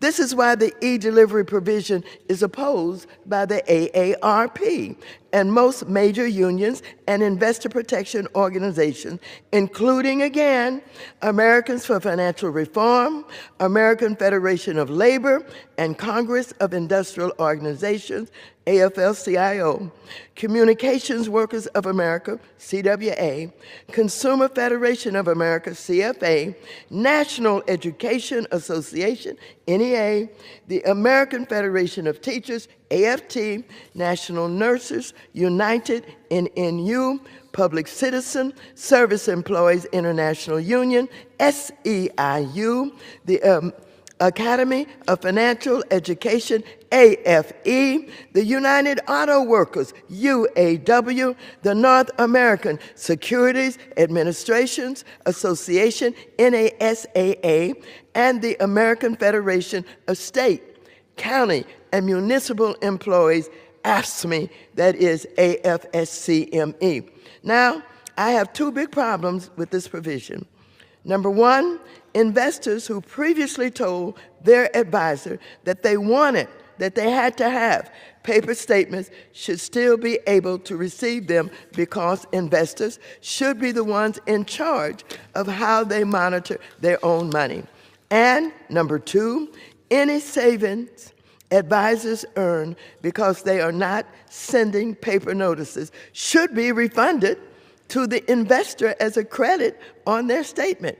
Financial advisors should not be able to make a profit by providing fewer services to their investors, especially a service that most investors want and demand. But Republicans flatly refuse to include either provision, demonstrating what this section really is: a holiday gift to Wall Street. Financial firms will save potentially billions of dollars by making it harder for American investors to access information about their own accounts. So, for these reasons, I strongly encourage you to vote against H.R. 3383. Let me just say to the members of this House of Representatives, if in fact we were working on a bipartisan agreement on this Investor Act, and we found that we could agree on maybe 19 out of 22, that they would literally walk away from the negotiations, walk away from our attempts to be bipartisan, rather than have a bill that would actually be, a bill that we all want, understanding what our businesses need for capital improvement, et cetera, because Wall Street wants these three poison pills. They would walk away from all the work that we have done. It does not make good sense. For that reason, we can't vote for it. We cannot vote for it with these poison pills. They're too harmful. I reserve the balance of my time.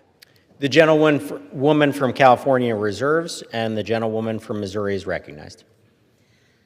I thank you, Mr. Chair. I would now like to yield 3 minutes to the gentleman from New York, the co-lead of this bill, and my very, very good friend here in Congress, Mr. Meeks.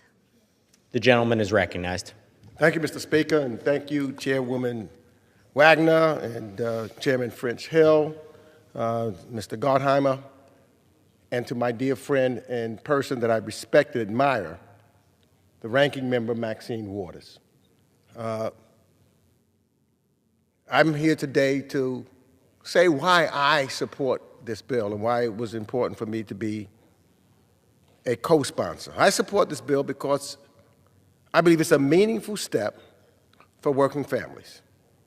At a time when families continue to feel the pressures of rising costs and financial uncertainty, the INVEST Act represents a meaningful, common-sense step to help Americans secure their financial futures. 62% of Americans are invested in the stock market, and the vast majority are not day traders or wealthy investors. There are millions of everyday workers who participate through mutual funds, pensions, and retirement plans like the 401ks and IRAs. I support this bill because it expands access to capital for underserved and under-networked entrepreneurs. This bill modernizes outdated rules that have made it especially hard for Black and brown founders and minority-owned businesses to meet investors, to participate in community investment events, and raise early capital. The INVEST Act broadens who can responsibly participate in private markets. It preserves investor protections and strengthens oversight while recognizing that these opportunities for wealth building shouldn't just be for the super rich. And it makes it easier for small businesses by reducing regulatory friction and compliance burdens that disproportionately impact them. This package of 22 bills is fundamentally really a pro-small business bill focused on addressing the affordability crisis and not Wall Street deregulatory bill. 16 of these bills have passed the House nearly unanimously in this Congress. And I supported every individual bill when it considered them before the Financial Services Committee, as did many of my committee colleagues. I sponsored 3 of the bills in this package that I've worked on for multiple Congresses. These bills increase transparency in multi-class stock structures, protect against activist investors in closed-end funds, and encourage startups to test the waters when considering an IPO. These issues aren't just a flash in the pan. These bills have come together after long thought and deliberation with partners like the United States Black Chambers of Commerce, like minority banks, institutional investor advocates, and nonprofits. They're about closing the wealth gap, of which I have been focused on my entire career. Ask for 30 more seconds. 30 seconds for the gentleman from New York. Gentleman's recognized. Closing the wealth gap. That's why I support this bill. That's one of the main reasons why I'm here in the United States Congress. Strengthening our capital markets is not about helping the big guys. It's about improving the financial security of working families, and supporting the INVEST Act will give Americans more opportunities to grow their retirement savings and build long-term economic stability. And as for that, I support this bill and urge my colleagues to do the same. And I yield back the balance of my time. The gentleman from New York reserves and yields back. And the gentlewoman from Missouri is recognized. I reserve. The gentlewoman reserves. I reserve the balance of my time. Gentlewoman from California reserves. Gentlewoman from Missouri is recognized. Mr. Chair, I now would like to yield 2 minutes to the gentleman from Wisconsin, the sponsor of the Expanding WICSE Eligibility Act in this package, Mr. Brian Steil. The gentleman is recognized. Thank you, Mr. Chairman. And I'd like to thank the chairman of the full committee, Mr. Hill, as well as the chair of the subcommittee, Ms. Wagner, not only for her hard work, but also for the flawless Luxembourg pronunciation of my last name as the former ambassador to Luxembourg. But I rise, Mr. Chairman, because we have an opportunity here to make the world's best capital markets even better. At a period of time when Americans are struggling with higher costs, we have an opportunity to lower costs. And the legislation before us tonight accomplishes both of those goals. Outdated capital market rules, they're holding back innovation, they're limiting investor access. By weighing down our economy, by weighing down the engine of our economy, they're raising costs and stifling growth. The INVEST Act will help to address these challenges. It expands access to capital for smaller companies by making targeted reforms to crowdfunding rules and venture investment restrictions. It opens up investment opportunities to more working Americans saving for their retirements. Opportunities are currently reserved for the rich. INVEST also streamlines disclosures for startups, and I like that it includes my WICSE bill that alters the status so more companies can sell securities to the public quicker and with less cost. This bill will help modernize our capital markets, Mr. Chairman, to lower costs, reduce complexity, and open opportunities for more Americans. I encourage my colleagues to support this legislation. I yield back. The gentleman from Missouri reserves. I reserve. Gentlewoman from California is recognized. I reserve the balance of my time. The gentleman from California reserves. The gentlewoman from Missouri.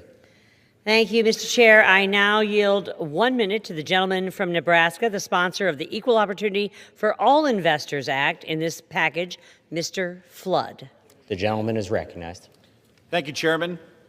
I strongly support the INVEST Act, and I commend Congresswoman Ann Wagner and Congressman Greg Meeks for their hard work on this bipartisan project. This is how Congress is supposed to work. The INVEST Act will expand access to capital for startups and small businesses, create new pathways for retail investors, and provide greater opportunity to more Americans. One bill in this package I'd like to highlight is the Equal Opportunity for All Investors Act, a bill I lead with Congressman Cleo Fields, Congresswoman Sarah McBride, and Congressman Mike Lawler. The Equal Opportunity for All Investors Act would expand the accredited investor definition to include individuals that are certified through an exam written by the SEC and administered by FINRA. An accredited investor is individuals that are allowed to participate in investment opportunities that are not generally available to the broader public, like private offerings. Most current pathways to become an accredited investor are based upon wealth and income. This bill opens up a new pathway, allowing for investors' knowledge to be the determining factor in whether they are able to become an accredited investor. Another 30 seconds. The gentleman. Thank you, Madam Chair. The examination created by this bill is meant to strike a balance between rigorously testing for sophistication and not being set to such a difficult standard that even an intelligent investor could not pass it. I urge my colleagues to support the INVEST Act. I thank you, and I yield back. The gentleman yields back. And I reserve. Gentlewoman reserves. Gentlewoman from California. I yield myself such time as I may consume. Republicans claim that Section 202 purports to modernize retirement options for nurses, teachers, and nonprofit workers. Let me be clear, it does not. In reality, this provision opens these workers' retirement accounts, called 403B plans, to complex, high-fee products like collective investment trusts and variable annuities. It also removes these plans from the protections and oversight of our federal securities laws. I cannot imagine why we would want to make it more difficult and more dangerous for some of the most valuable members of our community to save for retirement. But that is exactly what Section 202 does. We did not debate this section. We did not, let me say it again, we did not have a hearing on it. No one has asked questions about it. So I have to wonder, why is it here? Is it because those whose savings are in 403B plans, the teachers and nurses asked for it? No, they did not. They do not support this provision. In fact, this section is opposed by major unions and investor protection groups. Now, let me make sure that it is very well understand who is opposing, again, these poison pills. American Federation of Labor and Congress of Industrial Organizations, again, AFL-CIO, Communication Workers of America, CWA, Consumer Federation of America, CFA, National Education Association, NEA, the American Federation of Teachers, AFT, National Nurses United, NNU, Public Citizen Service Employees, International Union, SEIU, the Academy of Financial Education, AFE, the United Auto Workers, UAW, the North American Securities Administrators Association, NASAA, and the American Federation of State, County, and Municipal Employees, AFSCE.